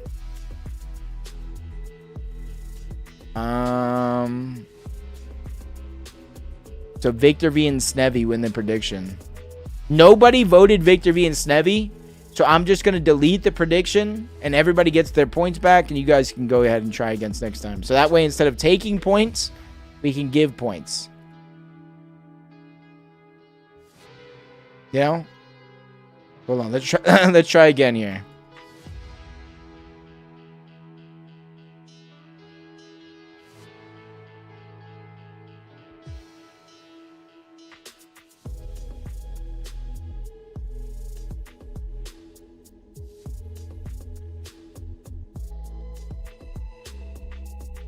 And then we'll go, that's it. This is a good one.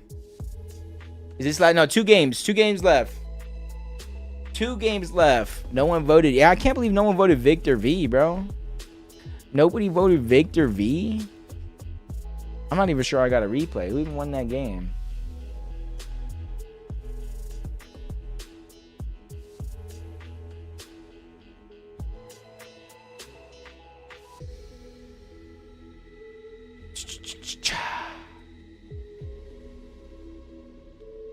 There we go.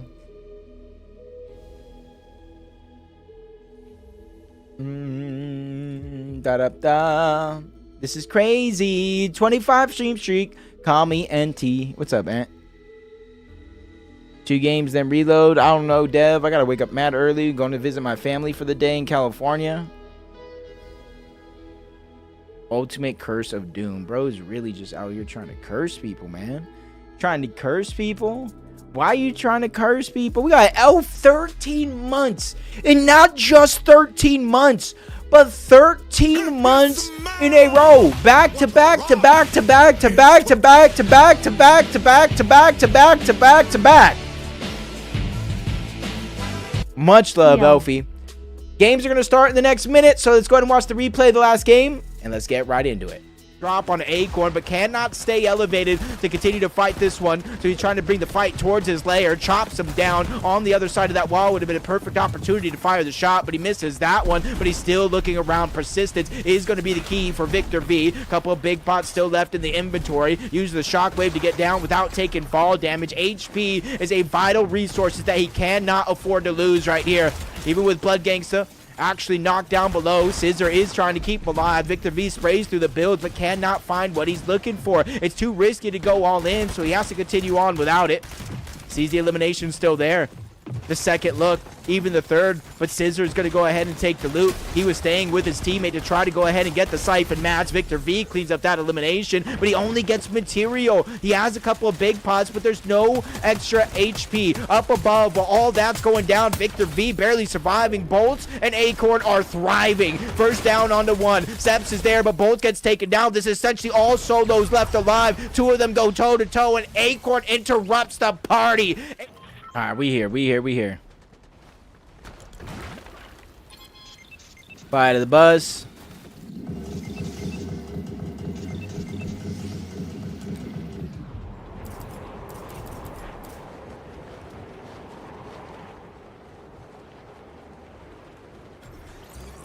Wrong name. Yeah, I'm gonna show Retro some love. Is this Retro and Phoenix though? No, it's Lum Chase. Never mind. Can't wait to see you on the bro. Thank you, Chris. I like your name, Chris. I don't know if that's your actual name, Chris Green, but I like that name. They're not straight 50-50ing this, are they? Oh, they are. Right above. Oh, he gets the gun. He goes straight to targeting out Retro, the one with the gun. Oh, my God. They are just too good with this. Too good with their drop. Bro, if they are contesting it, it's just an auto loss for anybody. An auto loss for anybody. Alright, you got this, Acorn. Don't worry.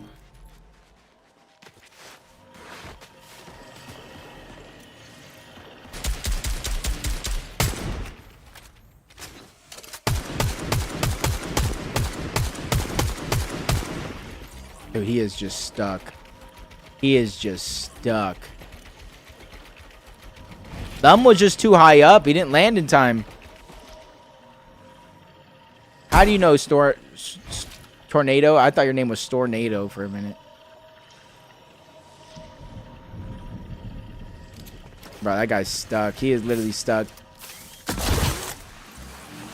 Where's Higgs landing? Replay glitch.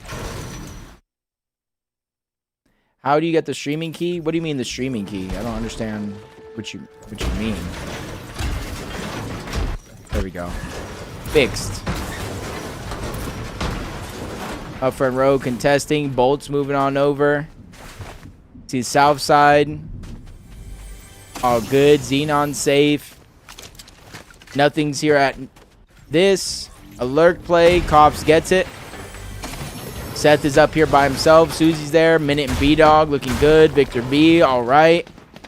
Up here is like the only real fight that might go on. Yeah, I don't know. I don't know.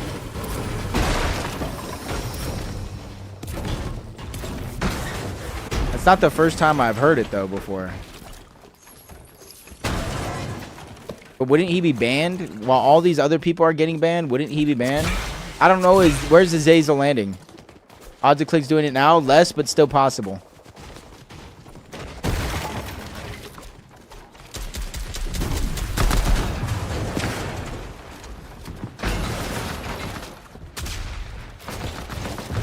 Yeah, you put in the ID. Okay, hold up. Blood Gangsta. Hi, Humble Hill. We'll watch that after. Blizzard and Krot. This could be a big fight right now. Clouds is on the other side. Kaizen's weak. I like weakening the cone and the wall. Ooh. That was close. We'll check him out.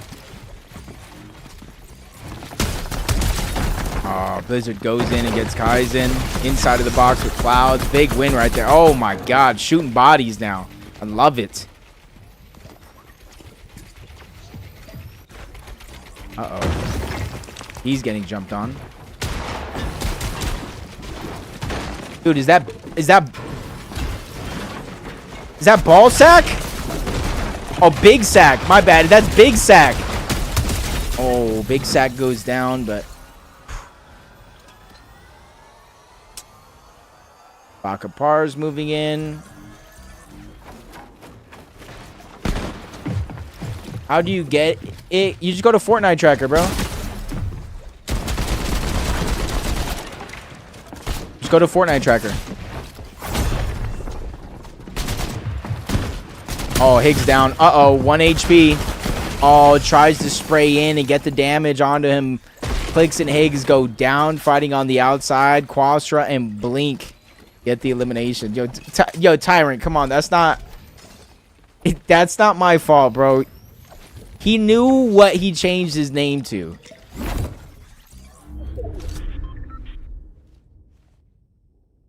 He knew what he changed his name to, dude.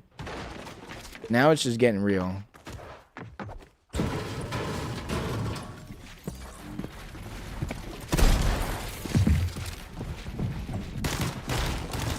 When I started watching, Roe and Huffer were doing good in this tournament in terms of the leaderboard, but as I started watching, it kind of fell down.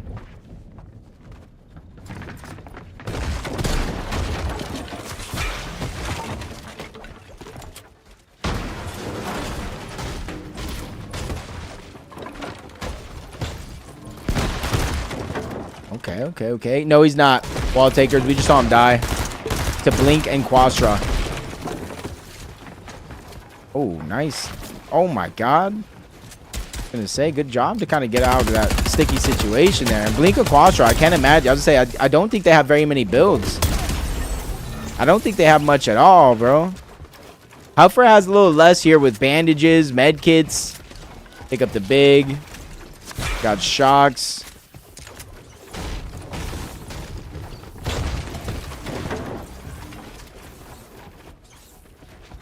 Oh, Quastra's lurking on the other side of the door. Oh my God. Oh.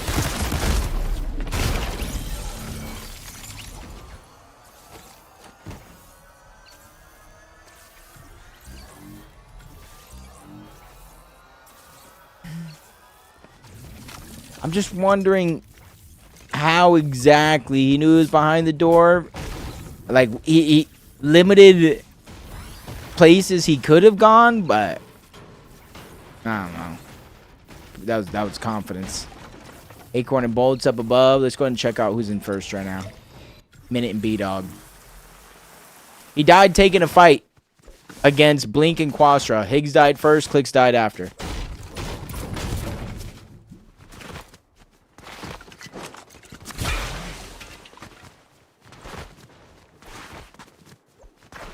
Alright, second place, Snevy and Victor V. I keep saying Ark because I'm so used to Victor V and Ark.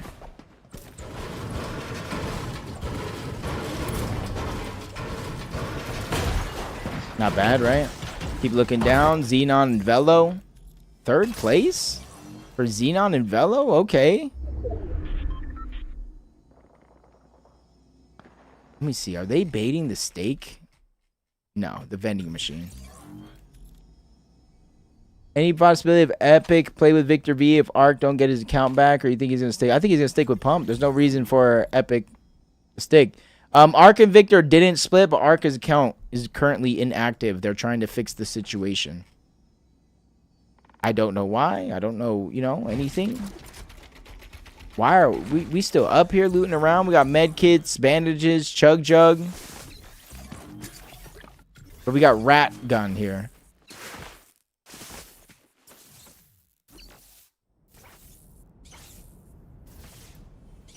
Oh, he saw him. He launch padded up, saw him on the side of the mountain.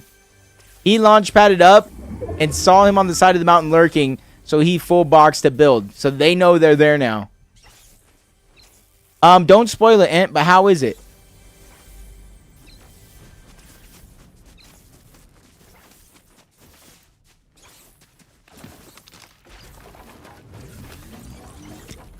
That was a good spot, though. Uh-oh. School is here. Vorks and Freeze on the other side. Vorks and Freeze got a lot of time to make up here. Wait, what?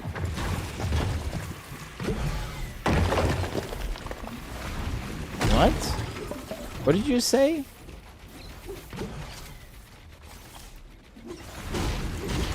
School and Zeno staying by. Freeze and Vorks buying the extra med kits. Cheaper than buying a patch up, by the way. Tunes gets tagged up. That's flying Timco on the fight.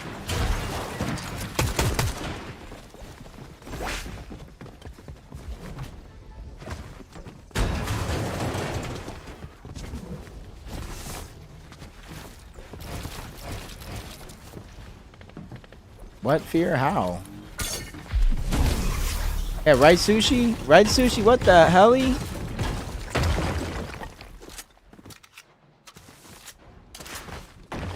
Now you know why, Dev. No, I'm just kidding. How do I watch FNCS, bro? I have no idea what you mean. You watch it. You can watch player streams or the actual broadcast.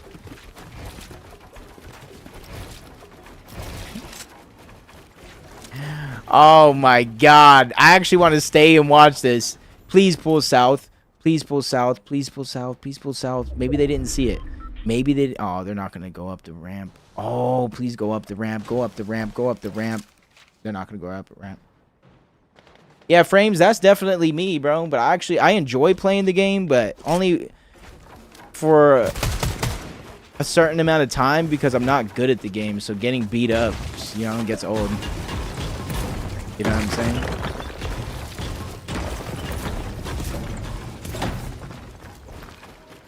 Snevy and them in. Let's check out Acorn and Bolts. 173. Now, where's the guy that asked me about Clicks and Higgs' chance of winning the tournament? How about we ask about Acorn and Bolts' chance at winning the tournament, huh? First place, fourth place. They've only played 2 games, and they're already at 173 points. Uh-oh. Yep, that's the uh-oh. That's the uh-oh. They're not going to push, though. Good damage on the Acorn, but no push. Our first time watching it? I didn't know that was wrong. Yeah, Gracie. For FNCSs, for the major tournaments. Be a stream. Yeah, I didn't know that, Freer. I don't know nothing about that.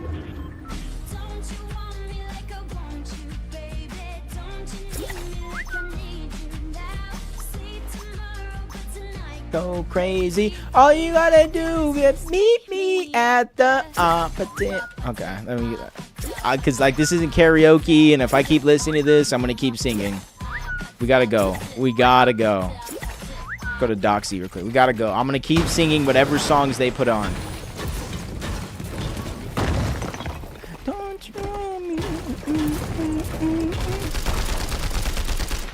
X-Spawn.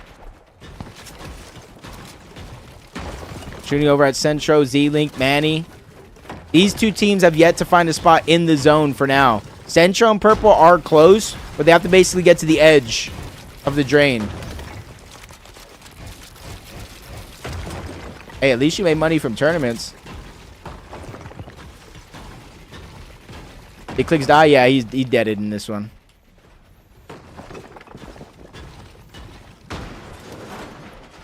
These are the guys I'm scared of. I don't even know how these guys make it in the lobby.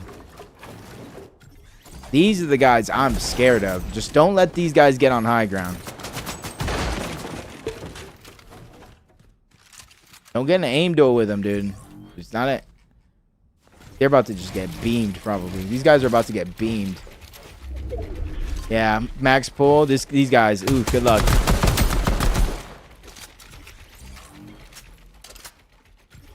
Remember, 33.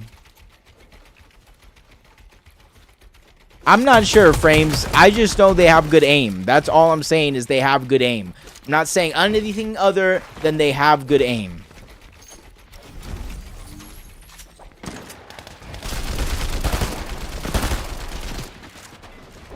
Watch. Watch. Look how good their aim is. Or just shockwave his teammate. Hey, at least they're smart enough to rotate. Ratgun still trying to make it in. Ratgun, they need a big game here. They need at least probably a top 5, top 8, something like that if they want to have a chance at winning the tournament. They were close before. They've...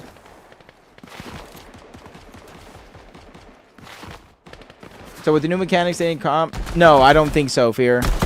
I don't see a use for it.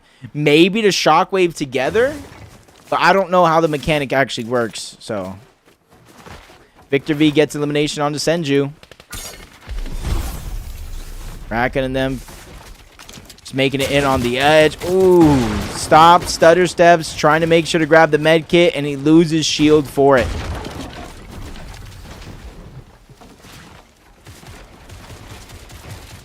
Not sure how much that sacrifice was worth it. Nut. an 05T. They're the ones getting the damage. Vorks and Freeze underneath, tuning the ticker there as well.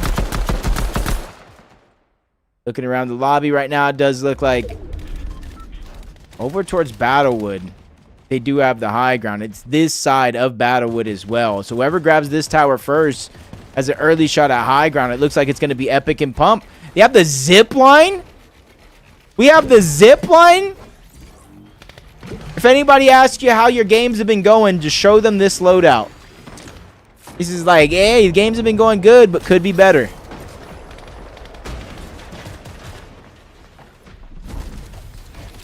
Yeah, Zemroid, I don't know. I just know they have good aim. I'm not saying anything. Do you believe me from the Tip Top Terrace clip? I didn't see the Tip Top Terrace clip, so I can't.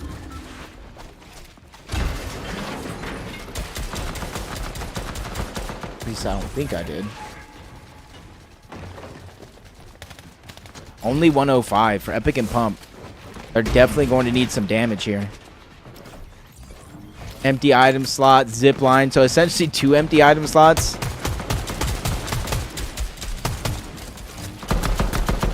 One shot connecting in the distance.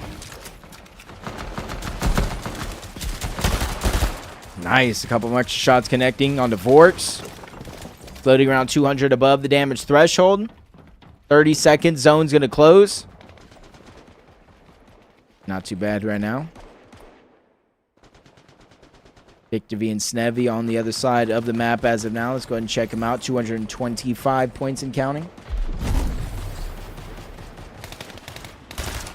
Oh, behind the door? I don't know, bro. That's where else could the guy have gone, if that makes sense? They know he was there in that direction. They just killed his teammates. Without making footstep sounds, where else could the guy have gone? So that's where I think. And they pull zone. Victor V and Snevy pull zone on this side. They're not on high yet, but step 1 is pulling zone. Coughs down below. Rat gun on the side. Minute and B-Dog are there as well. So are Acorn and Bolts. They didn't pull as close to the zone, but again, 1 shockwave. They're instantly there, and they have a combined 6 shockwaves. Yeah. School and Salco, yes, they do on different teams. And Act and Salco are qualified for the west side of the Esports World Cup. In Act and Salco. And Reload.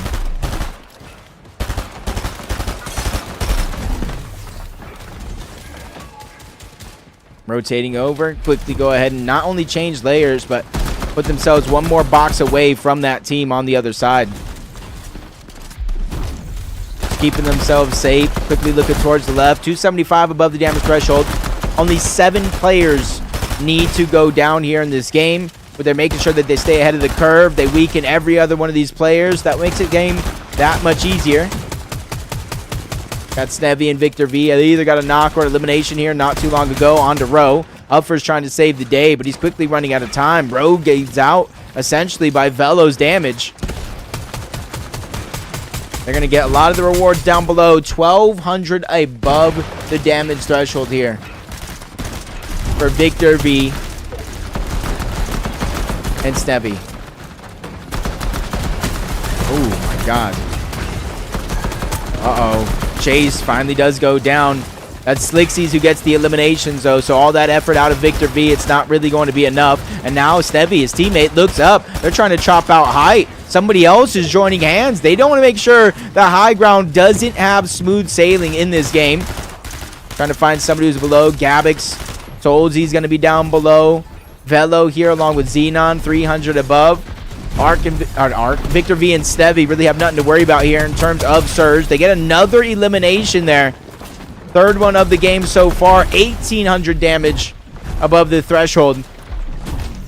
Really, their only worry is about rotating, and they make that one look easy. Rotate from point A to point B. Instantly change layers yet again. And now they're instantly looking up. They're saying, hey, can we contest high ground? Look at the layers it's built on, so a chop is not going to be easy. They have to figure out a way to land some damage. So for Z-Link, this is going to be, can you execute? Can you close it out? Man, he's so much higher up.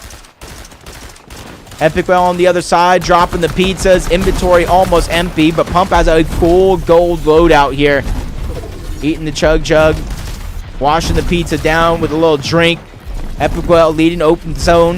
It's pulling on over to the far west side of Battlewood Boulevard, and they're immediately trying to take advantage of any team that might seem weak. Waiting and stalling to try to get from the back of the zone all the way to the front in one hop. But you can see they really have no extra shockwaves, so they're going to have to do this one dry. It's going to cost a lot of materials, but for them, it's really their only option here. Z-Link gets that elimination on to Evolve. A couple more players running around up above. We got X-Spawn and Doxy here as well. 147 in the race, just like everyone else. And honestly, this is a team, especially when FNCS comes around, you might see them as a threat if they can continue to build momentum on their side. Flies here, Minute and B-Dog 270. We looked at high ground. It's Larkos, it's OC, but it's coming crashing down.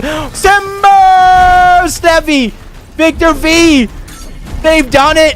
They've chopped out height and put themselves in one of the best positions on the map. But it's not going to be easy at all. 10th zone, anybody can do just that. They can contest up above. They can go for a chop. They're building on wood. They know it's weak, but Sevi's just making sure anybody on that second height, the threats, they are getting focused right now and making sure they don't have an easy way of survival, but realizing they're running out of builds and running out quick. Stevie trying to go ahead and drop down, waterfalling with the ramp, looking to reconnect, so that way if they do get chopped, it's not going to be a full-on moment where they fall down from above. And now it looks like they're just putting persistent pressure down from above, not letting anybody chance to look up. Minute and B-Dog are there as well. They're down below. Vorks as a solo. Acorn as a solo. 199 points here. They had a first on the day. They had a fourth on the day. And if they can keep this consistency up, they can go into the last game of the day with a chance to win it all. But it's really up to Acorn here in the situation. No builds, no extra heals. Trying to wait as long as he can inside of the zone. He gets the elimination, but no siphon wasn't his. Acorn goes down in about 10th place. Ratgun falls. Six is going to be left by himself. Storm Surge warning as X-Pawn and Doxy are fighting tooth and nail from down below. They're trying to get that little bit extra, the overdrive effect, but so are Minute and B-Dog. I don't know how the dust settled this way, but as you get a clear view, it's Minute and B-Dog on the high ground now. Plenty of ammo here to put down pressure. They have heals with the pizza. So it might really be up to Minute, though, to drop down and play Disruptor. But they're trying to bring it to that portion of the game first. The next zone, that might be the chance. But for now, everybody down below, you see them just going through chaos. They're going through desperation here, just trying to stay alive. Spray and fights coming in from all directions. As X-Spawn tries to peek, Doxy misses a shot as well. They have to go out and around towards the outside, but they look back. They see elimination. They try to get all the reward for it. That's another one for the books. That's their second one of the game. 4 more points from them. They're trying to get the siphon match, but you can see Doxy has ran out. It's really up to X-Spawn here, and he is burning through his materials quickly. Top 4 situation. Everybody alive with a teammate except for Cops. He's the only one that has to do this one as a solo. Nobody really having a chance to look up and contest Minute and B-Dog. So it's going to be smooth sailing for them until that moment comes as Cops slides into 3rd place. Top 25 situation when it comes to HP as he's just trying to drop down. 2v1v1 situation here because Velo is down on the outside. There comes the drop down coming in. It's B-Dog. It's Minute's chance to shine. 326 points here. A potential for some more. 4 per elimination. 9 points for the win. But it's going over recycled builds. That just means Cops and Xenon down below is granted extra time here because they're not going to drop down and risk that. Xenon wins the 1v1, but it just got harder from a 1v1 to a 1v2 against Minute and B-Dog, who have backups, a second win condition in terms of the pizza, and he's going to shockwave out, ready to play for it. He goes down. Minute's going to be dropped. The siphon instantly comes in, but Xenon does not have enough time, have enough HP to close the gap, so it's going to be a B-Dog and Minute win. 339 points and counting. If you didn't think they were in first place, they are now. Uh-oh. One more game coming up. One more game coming up. Minute and B-Dog win the prediction, by the way.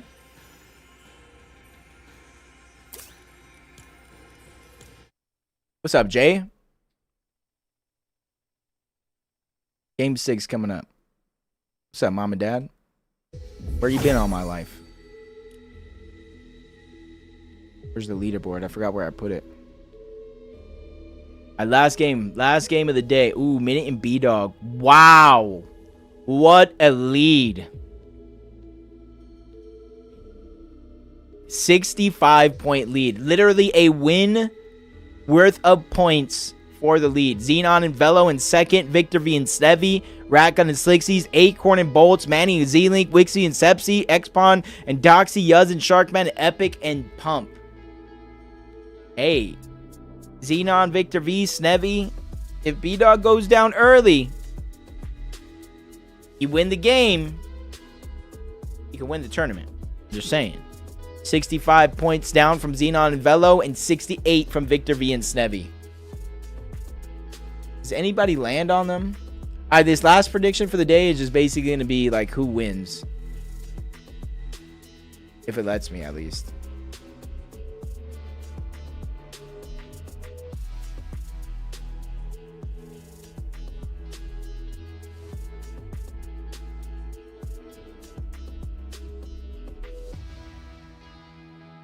Dude, Ratgun caught up? Dude, no?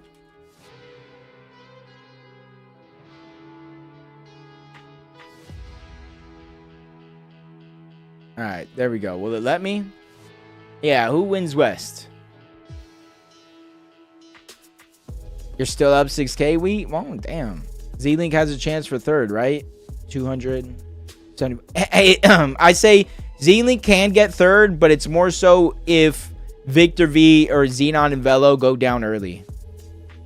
I appreciate you, dude. Is your name FN Olis? Fanolis? Cannoli? What's your name, brother? I want to get it right. What's up, Burger, though, too, by the way? Where's Elmo? He was here. He's popping in and out. Popping in and out. What's up, Mercy? He's game 6, though, by the way. Last game of the day coming up. All right, let's see. All right, replay. Game 6. See you guys on the other side. Let's just keep this energy going, dude. Let me know in the chat who you think is going to actually win, along with your predictions in the channel points. Everybody really having a chance to look up and contest Minute and B-Dog, so it's going to be smooth sailing for them until that moment comes as Koss slides into third place. Top 25 situation when it comes to HP as he's just trying to drop down. 2v1v1 situation here because Velo is down on the outside. There comes the drop down coming in. It's B-Dog.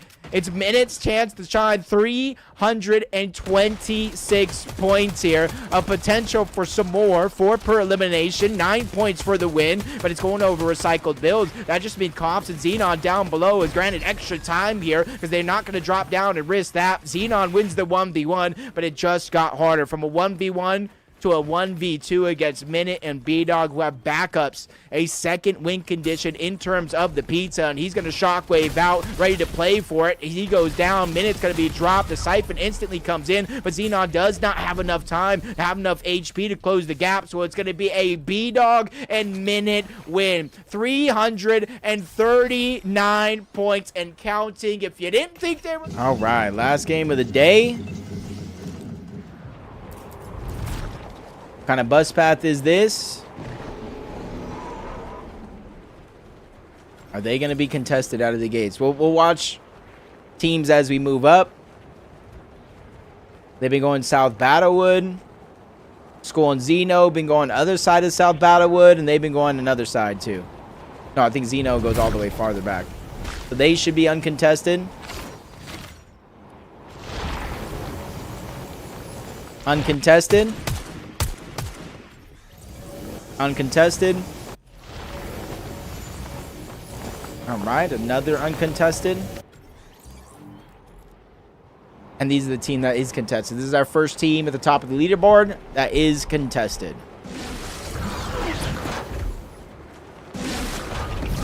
We're doing a straight up. Everybody going to these chests. Bolts is going to slide up. Hopefully get a kick onto somebody. Oh my god, if you guys blinked, you would have missed it. That fight happened so quick. They're just too good at that drop. I'm not sure. Clicks is not in the game, by the way. So if anybody's going to ask, they're not in the game.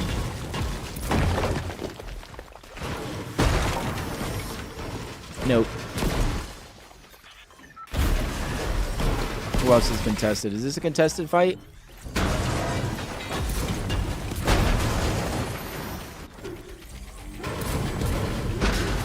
Yeah, Dev, it's tough, bro.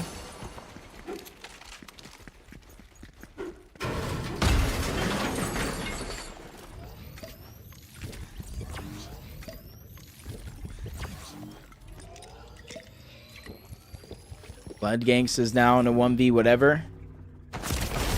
And he just gets beamed by Lyric. Another fight going down.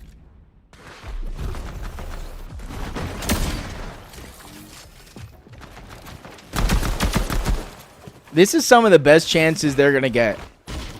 I feel like Clix and Higgs' chances winning FNCS, I want to say maybe Major 2, when they were looked at as some of the best chances for them to win FNCS last year in trios. It's a really good chance, honestly.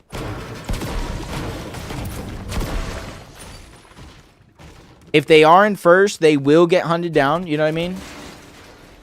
I'm not sure, Breezy. Velo Xenon, they get the Riptides. I just want to see if he gets the shotgun. Ooh, a gold pump. It may not be the mythic iron, but hey, it's a gold pump nonetheless.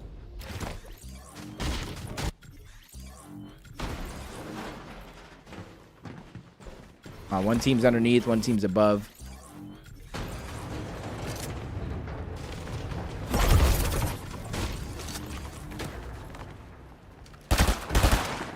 Okay, not bad, not bad. So my bad. We think it was like random dude calling them like eval with a tier 1 pros. Nah, I think that was a fluke. I think them losing 2 of those fights, maybe a fluke.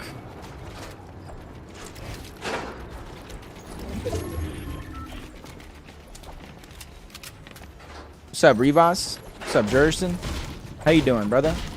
Or sister?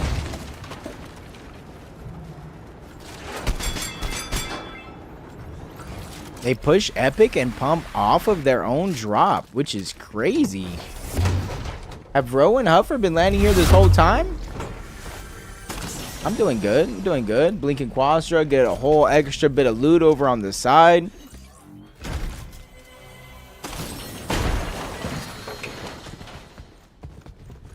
What does this actually look like from their point of view? Clouds and Kaizen coming up. They survived. Ale Riley? Ale Riley? Uh-oh. They're just getting jumped on right now. Kaizen and Clouds just going for a random fight here. Literally just going for no damage, no positional advantage. They literally just jump on the roof and go for a fight. What is this? I wish I can see what they're doing. It depends on what event it is. It depends on like this. Not really, unless people like sub or donate bits or anything like that. But if it's like a professional event, more than likely, yes. These dudes jumped on a fight they had no advantage in, lose the trade heavily, and leave.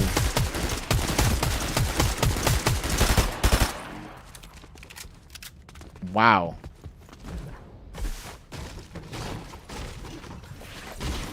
Epic World took down Blink and Quastra, or at least Blink for now. Quastra's still alive by himself. Epic World just trying to heal up, building some extra space. Quastra goes up to try to take a 1v against Pump, who doesn't really want to give it up. Chops him down to his lair and retakes height. Now he's basically the meat in the middle. Epic down below, Pump right above. Dude, just shoot that box, so that way it chops the box. The wood box. The wood down below. It'll chop. It's just three builds. Yes, exactly. Epic shooting it. Epic shooting it. There we go.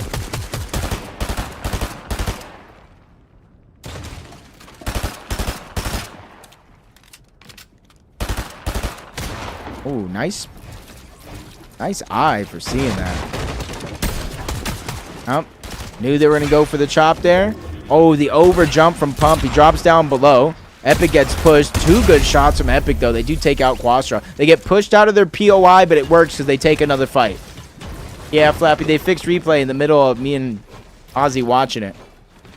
I had to make the call. I said, look, I need replay fixed. And, you know, they did it.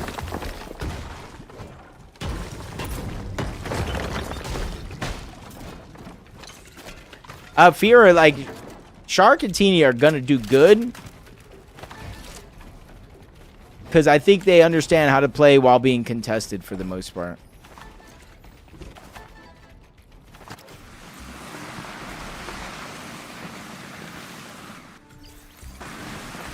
He lagged out. Don't tell me he lagged out. Icy, are you in chat? Brother, did you lag out? Damn. Top 3 West team for this land? Are you asking me or are you making a statement?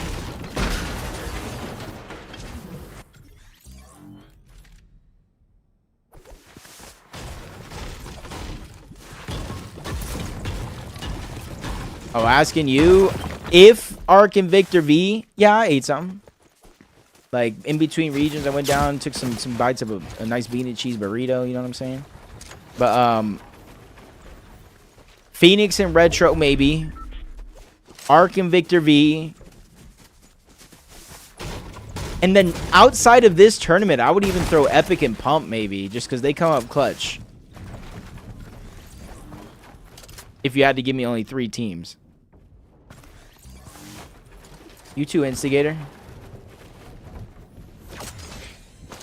Yeah, Fletch, it's a heartbreaker, dude. Hopefully he gets it fixed, dude. Terrible timing. Terrible timing.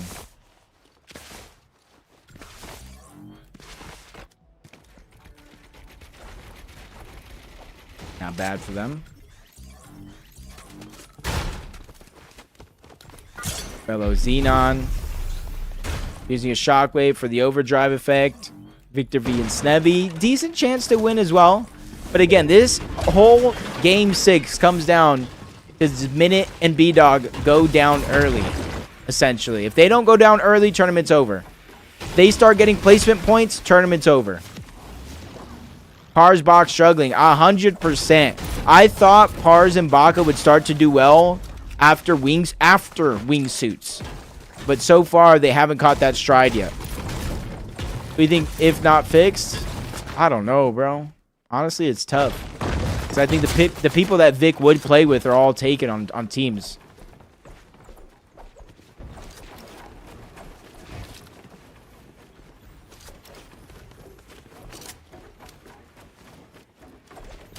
Now they've been unconned this tournament so far. Easily making their way in. CZR is already in zone. They're going deep for the houses, though. They don't want to just be in zone. They want to be away from that southern edge.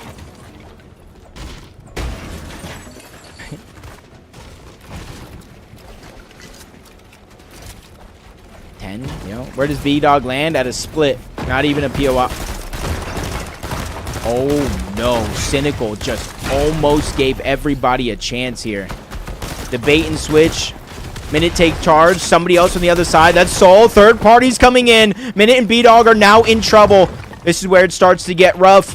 Not only the team hopped on top, but the third party's spraying just a little bit. CZR is there, heading towards the island where the fish are respawning. Minute and B-Dog are able to make it down, but Cynical is still on the chase. Re-dropped Javi for Cooper. God damn, Maven. We all knew it was going to happen. We all knew Roster Mania was going to happen. Who's casting NA? I forgot who. What do you mean?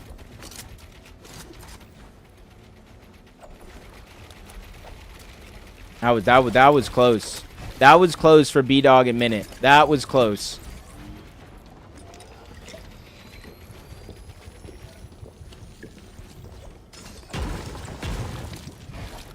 I don't know. Rebounds, you just gotta wait and find out. Alright, back to the game. Xenon and Velo are following the Minute and B-Dog rotation for the most part.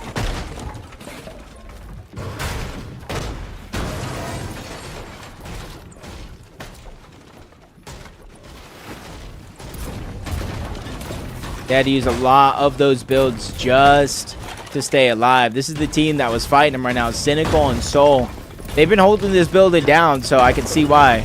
Now, Clicks and Higgs did not play this last game.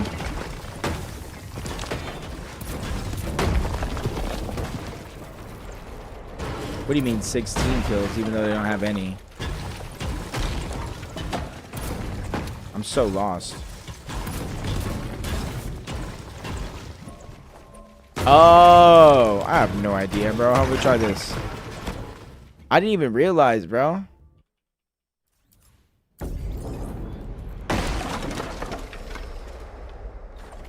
There we go.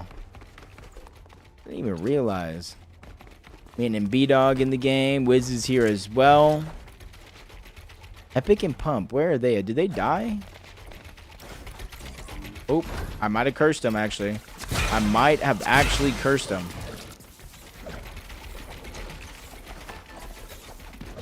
They might have both just got eliminated, dude.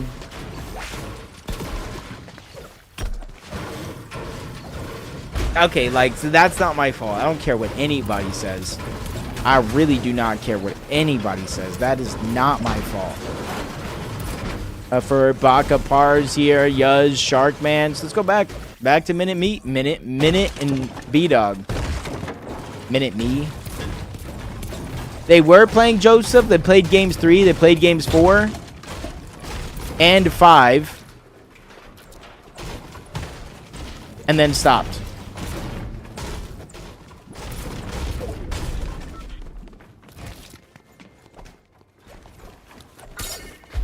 This is the last game, Dev.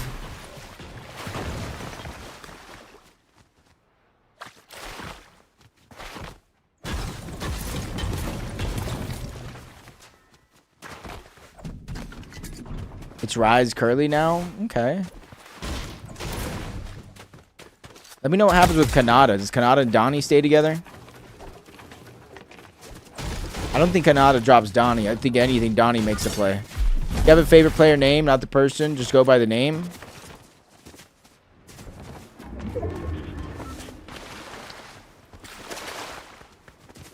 I don't know. I liked Batman Booga. No, I'm just kidding. I really don't know. I never really thought about like names like that.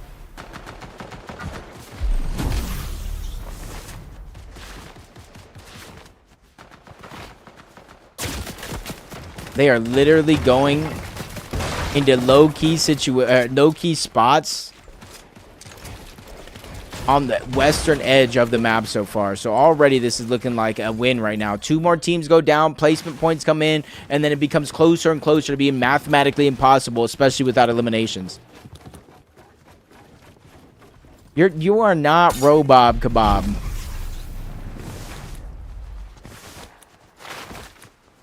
That's not you, because that's the name I've said wrong all my life and probably still said wrong.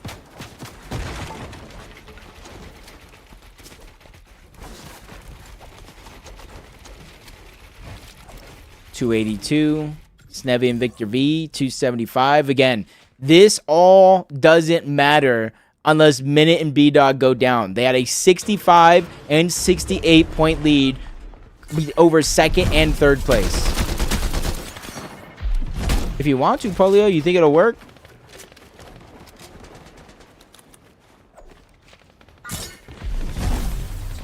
Nice, getting up the side of the mountain. That's going to be the hard part, and they make it look easy.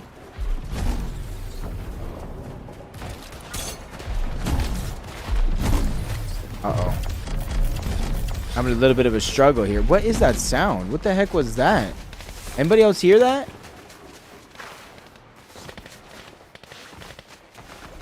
Oh, we can't do it right now. Doing it right now is too easy. What's up, Bada? Right now is too easy, bro. Trying to time this one perfect. 600 above. It turns off right away. 40 more players do need to go down before it fully deactivates. That B-Dog and Minute. Again, they've been rotating a good portion of this map already. Or I should say the zone. Continuous effort moving forward. Rose there on the other side along with Huffer. They're going putting pressure down. They're just trying to be happy with the edge. They don't want to overdo it for Minute in them. They just want to be happy with what they got, but they saw an opportunity to take high ground, and they're going to take it. They're staying away from that low round mess.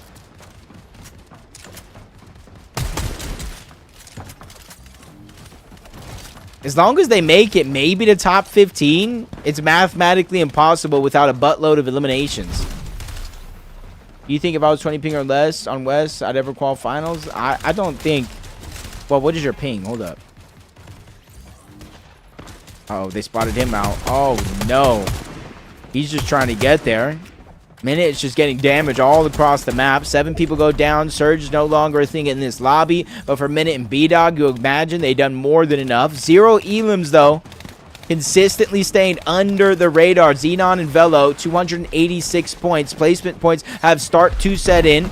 2 teams worth so far. Now that we're in the top 24, Compton gets flanked out. Compton, I feel so bad for. I believe his teammate might have lagged out of this game while they were stacked.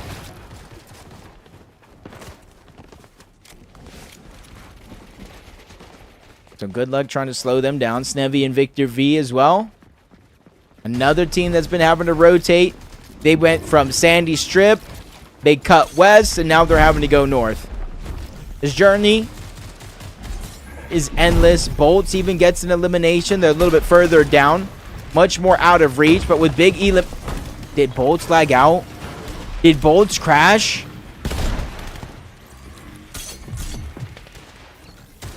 Oh, no.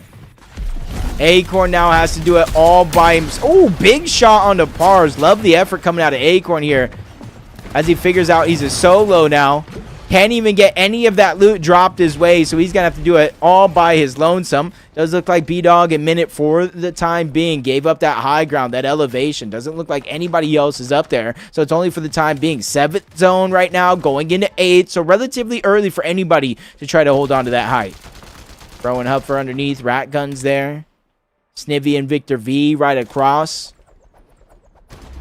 Seeing where zone goes, all the way back in that direction. Over recycled builds, so it's not going to be the easiest thing if you don't have materials, but it is going to be a blessing. Cynical on the other side. They're the ones clashing with B-Dog and Minute at one point or another. Top 23, 237 points above the damage threshold for B-Dog and Minute. This is the championship moments right here. Oh, great shots. Baka's the one that does get the down, though. No extra points for B-Dog and Minute to try to build themselves a little bit of a cushion, but they're going to jump on, try to get some of the loot. You can see they're down to less than 50 builds combined. Less than 500 materials split between the two. They have no extra mobility. Top 21 is not where you want to fall, even with a 65-plus point lead going into this game. Kind of leads you, sit to watch, waiting while everything happens, and now they're quickly running out of builds. I talked about less than 50. Now they have less than 35 combined.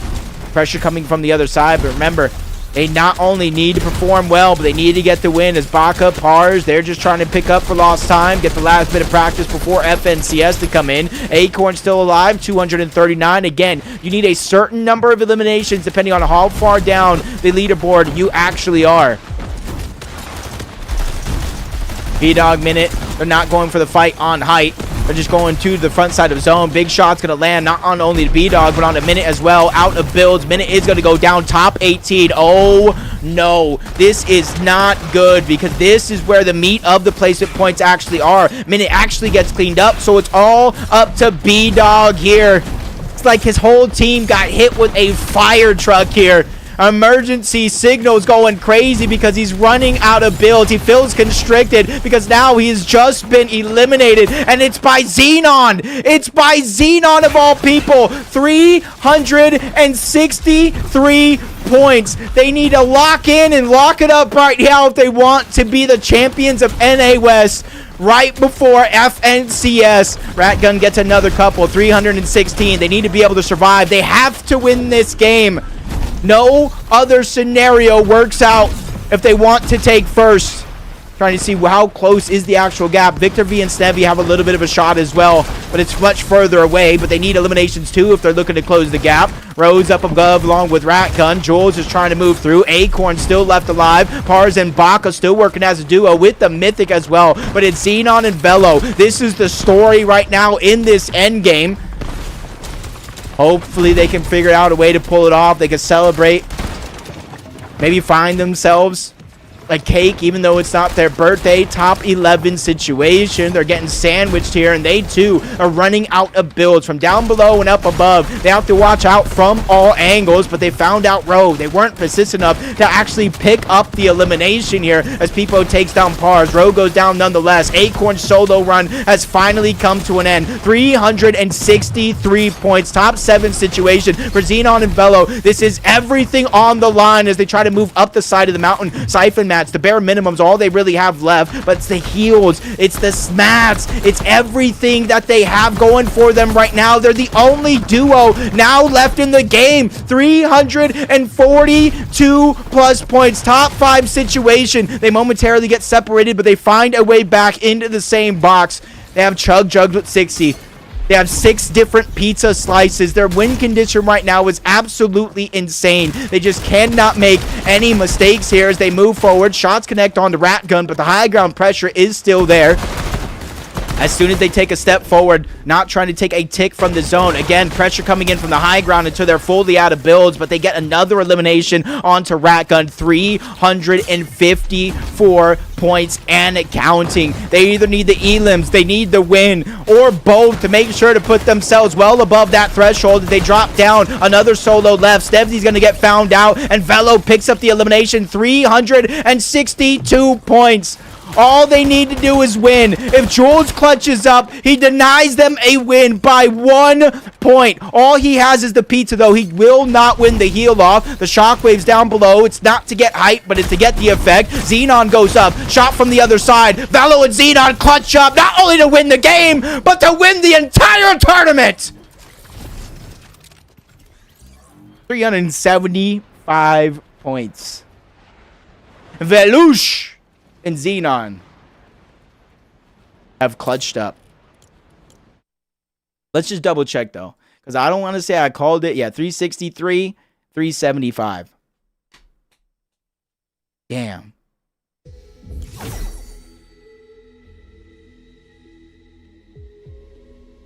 Xenon and Velo have just won the tournament. Right, Pure? I know, Pure, you weren't even expecting that. Like, you were not expecting that.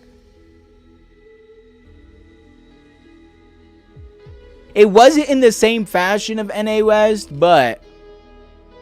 or of Central, but I like it. How did this happen? I don't know, Pure. I blame you, honestly, of all people.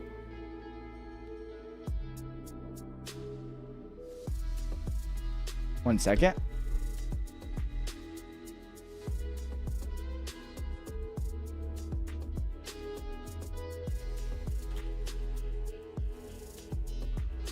Boom, boom, boom. I can't believe they got it, dude. Imagine Jules clutched up, though. Imagine Jules. What's up, George? Imagine Jules clutched up and denied them the win by 1 point.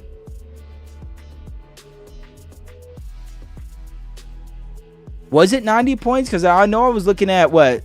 Snevy, Victor V. I don't think it was 90 points. Unless you're talking about the game that they point, because they were down 68, I believe, going into that one. Down 68. Is it 85-point game? Damn. That's just... Let's watch those moments again, bro. Sky, I am getting ready, dude. Watch this clip. Watch this clip and tell me I ain't ready. Tell me. You tell me. They momentarily get separated, but they find a way back into the same box. They have Chug Jugged with 60. They have 6 different pizza slices. Their win condition right now is absolutely insane. They just cannot make any mistakes here as they move forward. Shots connect on the rat gun, but the high ground pressure is still there. As soon as they take a step forward, not trying to take a tick from the zone. Again, pressure coming in from the high ground until they're fully out of builds, but they get another elimination onto Rat Gun. 354 points and counting. They either need the elims, they need the win, or both to make sure to put themselves well above that threshold. They drop down. Another solo left. Stevzy's going to get found out, and Velo picks up the elimination. 362 points. All they need to do is win. If Jules clutches up, he denies them a win by 1 point. All he has is the pizza, though. He will not win the heal off. The shockwave's down below. It's not to get hype, but it's to get the effect. Xenon goes up. Shot from the other side. Velo and Xenon clutch up, not only to win the game, but to win the entire tournament. That was nice. That was clutch. That was clutch. That was clutch. All right. It's going to take me a second. I need to find spinning wheel.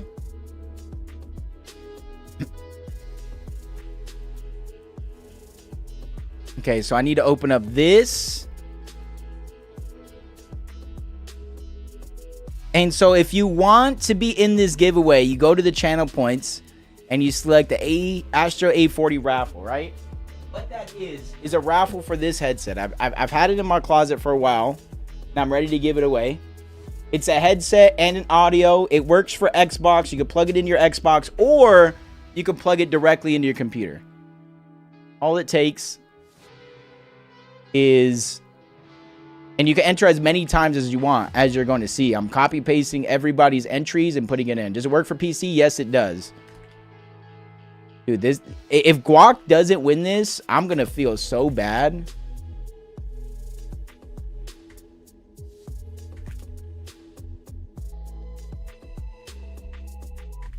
And it's in the order too. How do you enter it? Just, it's the channel points. It's the channel, 5,000 channel points. Look how many times this guy has used the channel points to enter in. 1, 2, 3, 4 more. 1, 2, 3, 4 more. And then we got Ryan Tron with a bunch. How many? 1, 2, 3, 4, 5, 6, 7, 8, 9, 10, 11, 12, 13, 14, 15 more for Ryan Tron. So we got 1, 2, 3, 4, 5, 6, 7, 8, 9, 10, 11, 12, 13, 14, 15. 5. Hold up, let me do that again. 1, 2, 3, 4, 5. This is 5 right here. This is 5 right here. Yeah, that's 5. Okay. So you still got time, George. You still got time, George. If you got 5,000 channel points, bro, George, you can enter this as well, bro. I'll hand it to you. Brand new headset. So all you need is 5,000 channel points. I'm gonna message the winner on Twitch, right? And we'll give them 24 hours to reply. And if they don't reply in 24 hours, we'll do this again the next stream I do. Damn, Lotto had to get one more in there. So if you have 5,000 channel points, speak now or forever hold your pieces.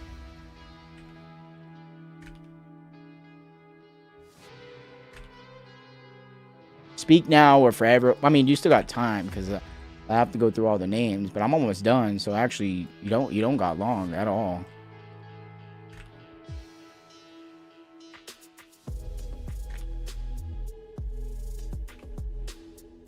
Boom. Dude, Guac again. Guac had to get another one in there. Look at that. And then if after this one, we're going to do another prize. It may be a gift card or it may be another like item I can send out. If it's something I can send out, it's US only. If it's a gift card, then I could send it to anybody. Debo, do you have your channel points, Debo? Do you have your channel points? Let me know so I can. I mean, if you didn't, what happened, Elmo? What did I do? What did I do, Elmo? Elmo said you're not allowed to be in it, actually, Debo. So.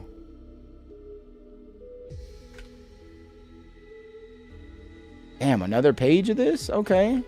Got Ryan Tron with a back-to-back. You got my boy Skelly. Got my boy Swept. Got another Ryan Tron. Got 2 more Wheats in here. got a Jerry from 4 hours ago. We got 3 from Liz. 1 more from Wheat from 2 hours ago. 1 more from Lotto. 1 more from Wheat. Oh, we got Fear. Fear was like, you know what? I had to get it. And just remember, it's USA only. So if you win and you try to send me a non-USA address, I'm going to try to get you to get me a USA address. And if you don't have one, then I gotta re-roll it to the next one. You know what I'm saying? It was Jay's from not too long ago. Fear.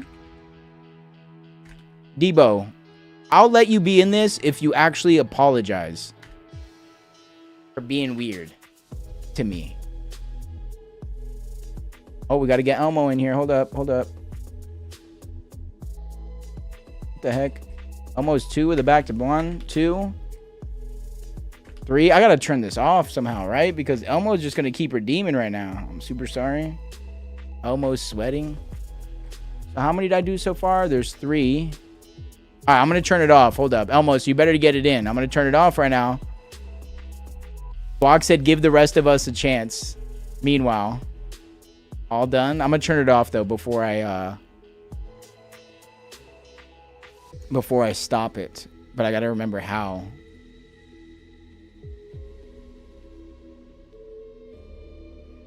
But before I do that, okay. Disabled.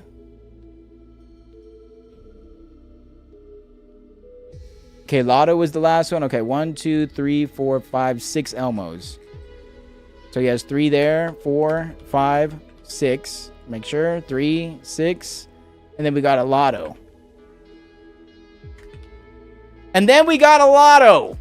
Everybody's names are here. All right. Did you put me in? Yes, I did, dude. You're right here. This is it. This is it. This is everybody's names, obviously. There's all the requests. Obviously, you can see nobody has requested these yet. But all the names, 78 different entries. And you can enter more than once. After I select the winner, this is just to make sure. I could have paused redemptions up there. I didn't realize that.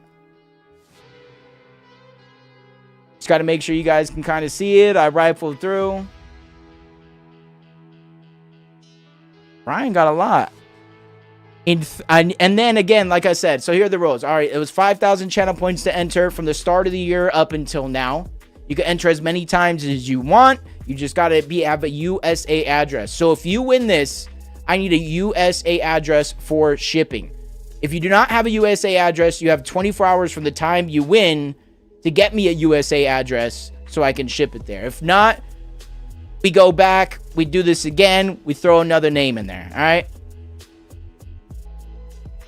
How do you spin? Click to spin. All right, hold up.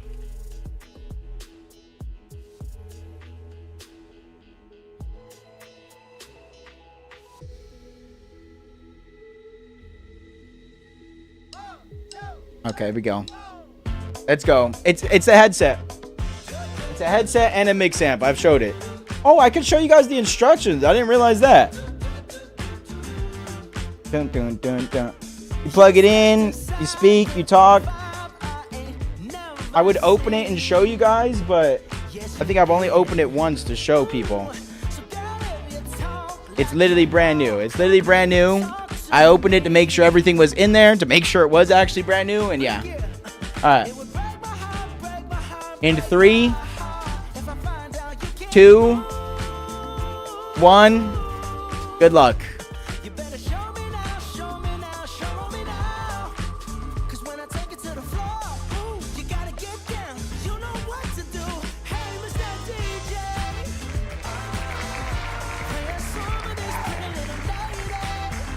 Yo, Elmo, what? Hold up, hold up, hold up, hold up, hold up. Hold up. Elmo, please tell me you have a USA address. Please tell me you have a USA address. All right, you have 24 hours. 9:15. I'll give you 24 hours and 3 minutes. All right. I'm gonna message you right now. You have 24 hours. You get the same rules as everybody else.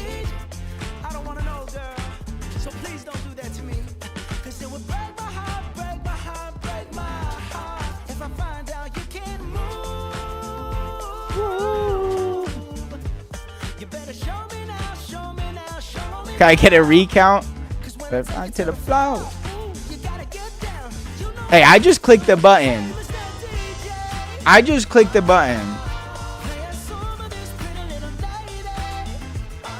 I'm trying to think. What should next time be?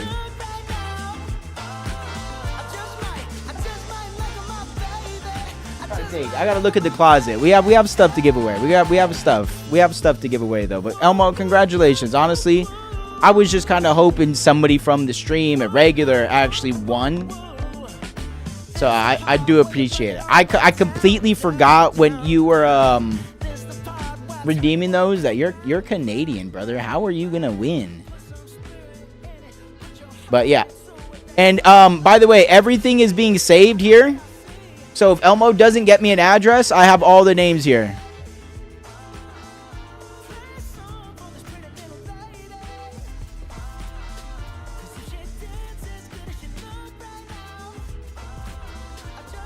I just might make a map. Right? That's good, right?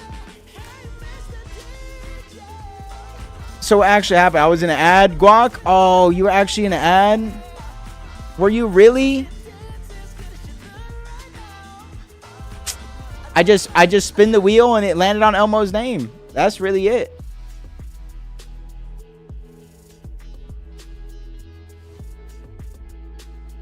What's up, Zuko?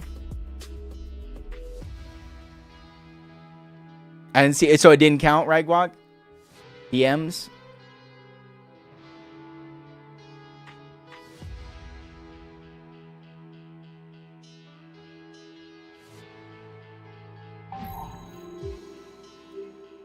Yeah, I need that stuff, Elmo. I need that stuff. I should have made it clear, but all right. So Elmo already got an address for me, so Elmo wins. Let me see. Hold up. Give me 2 seconds to see what we can find.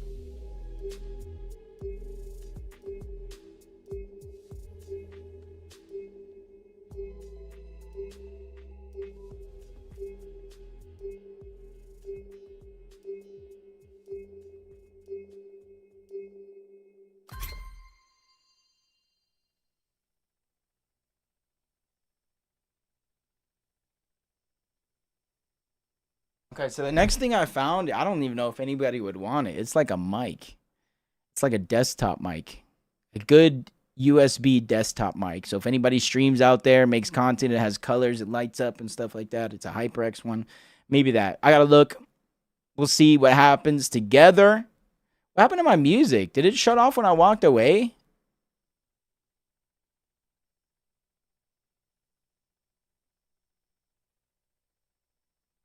Your entire PC is the next giveaway. Your spot in the next land is the next giveaway. A spot under your will is the next giveaway. Yeah, I just want to say I appreciate everybody that watches. That's why, like, I do have the channel point giveaway. It's something for me. That's a way for me to give back for the people that watch, right? And it's not necessarily the people that type all the time, that talk all the time, that are here for every stream. You know, I want to give back for the people that can catch the streams while they can. You earn those 5,000 channel points. I thought it was relatively low for the most part. You guys let me know what you think about that. But I just wanted it to be a way for the people that support me, that watch the stream, whether you keep me tabbed on the side or kind of take part in everything that we have going on. It's just a easy way to give back. But you guys can also see there are other channel point rewards for a Final Mouse Cape Town, again, brand new.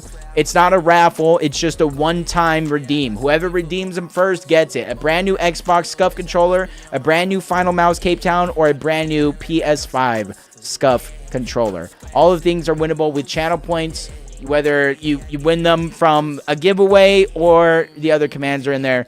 There's always something to earn in this stream. So your time is rewarded, other than me saying thank you guys. But I do thank every single one of you guys for tuning in. Guac. Damn, Guac. How many points did you? 5. 1, 2, 3, 4, 5, 6, 7, 8, 9, 10. It's already 50,000. 11, 12. 60,000 in points. Could have, yeah.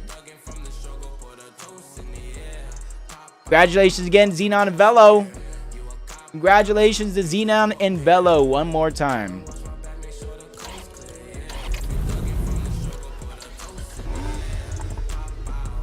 What the hell is this? Was this a real car in Fast and Furious?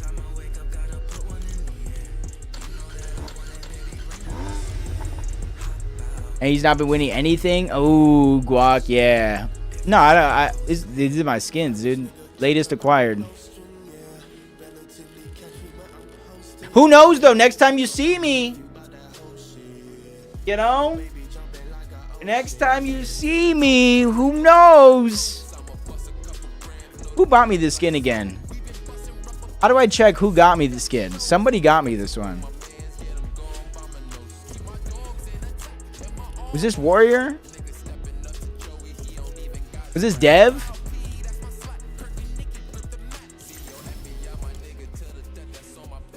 Dr. Doofenshirts? I don't really know what that is. I don't know. I'm about to copy paste this and figure out who the heck that is. Dr. Doofenshmirtz? Oh, what the heck?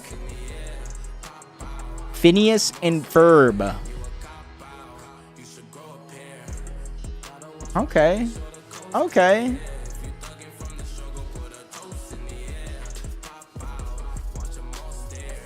But again, yeah, that's going to do it for me tonight. Tomorrow, I go visit family. Be taking a day trip to California. Next day, probably come back and chilling, so it won't be live until Sunday. Coming up, we cast in a lot of the NA West events. We got GGL Global Gaming League. It's not a Fortnite event, but if you like supporting me and like watching, you know, unique competitive events with multiple games involved, make sure you guys check it out. Follow me on socials if you guys want to check out something different. You know what I mean? Something different, something new. There's the socials. Twitter is the best place to get a hold of me. If you guys ever need anything, advice or anything like that, please feel free to hit me up. Please feel free to hit me up. Don't worry, Lotto. Don't worry. If anything, send me a DM, bro. But much love, bro. Bro, been in a bit. Just no much. I have much love to anybody here. If you guys be in the stream, you guys chat, or maybe you just lurk and you don't chat, like, I appreciate everybody. Your guys' time is valuable. I know you can be doing so many other things, from just experiencing life, watching other streamers, movies, or anything like that. And so I appreciate you guys for spending some time with me, man. We're basically all best friends here, so don't be shy, don't be nervous, and don't be afraid to reach out, because I got you guys. I got you.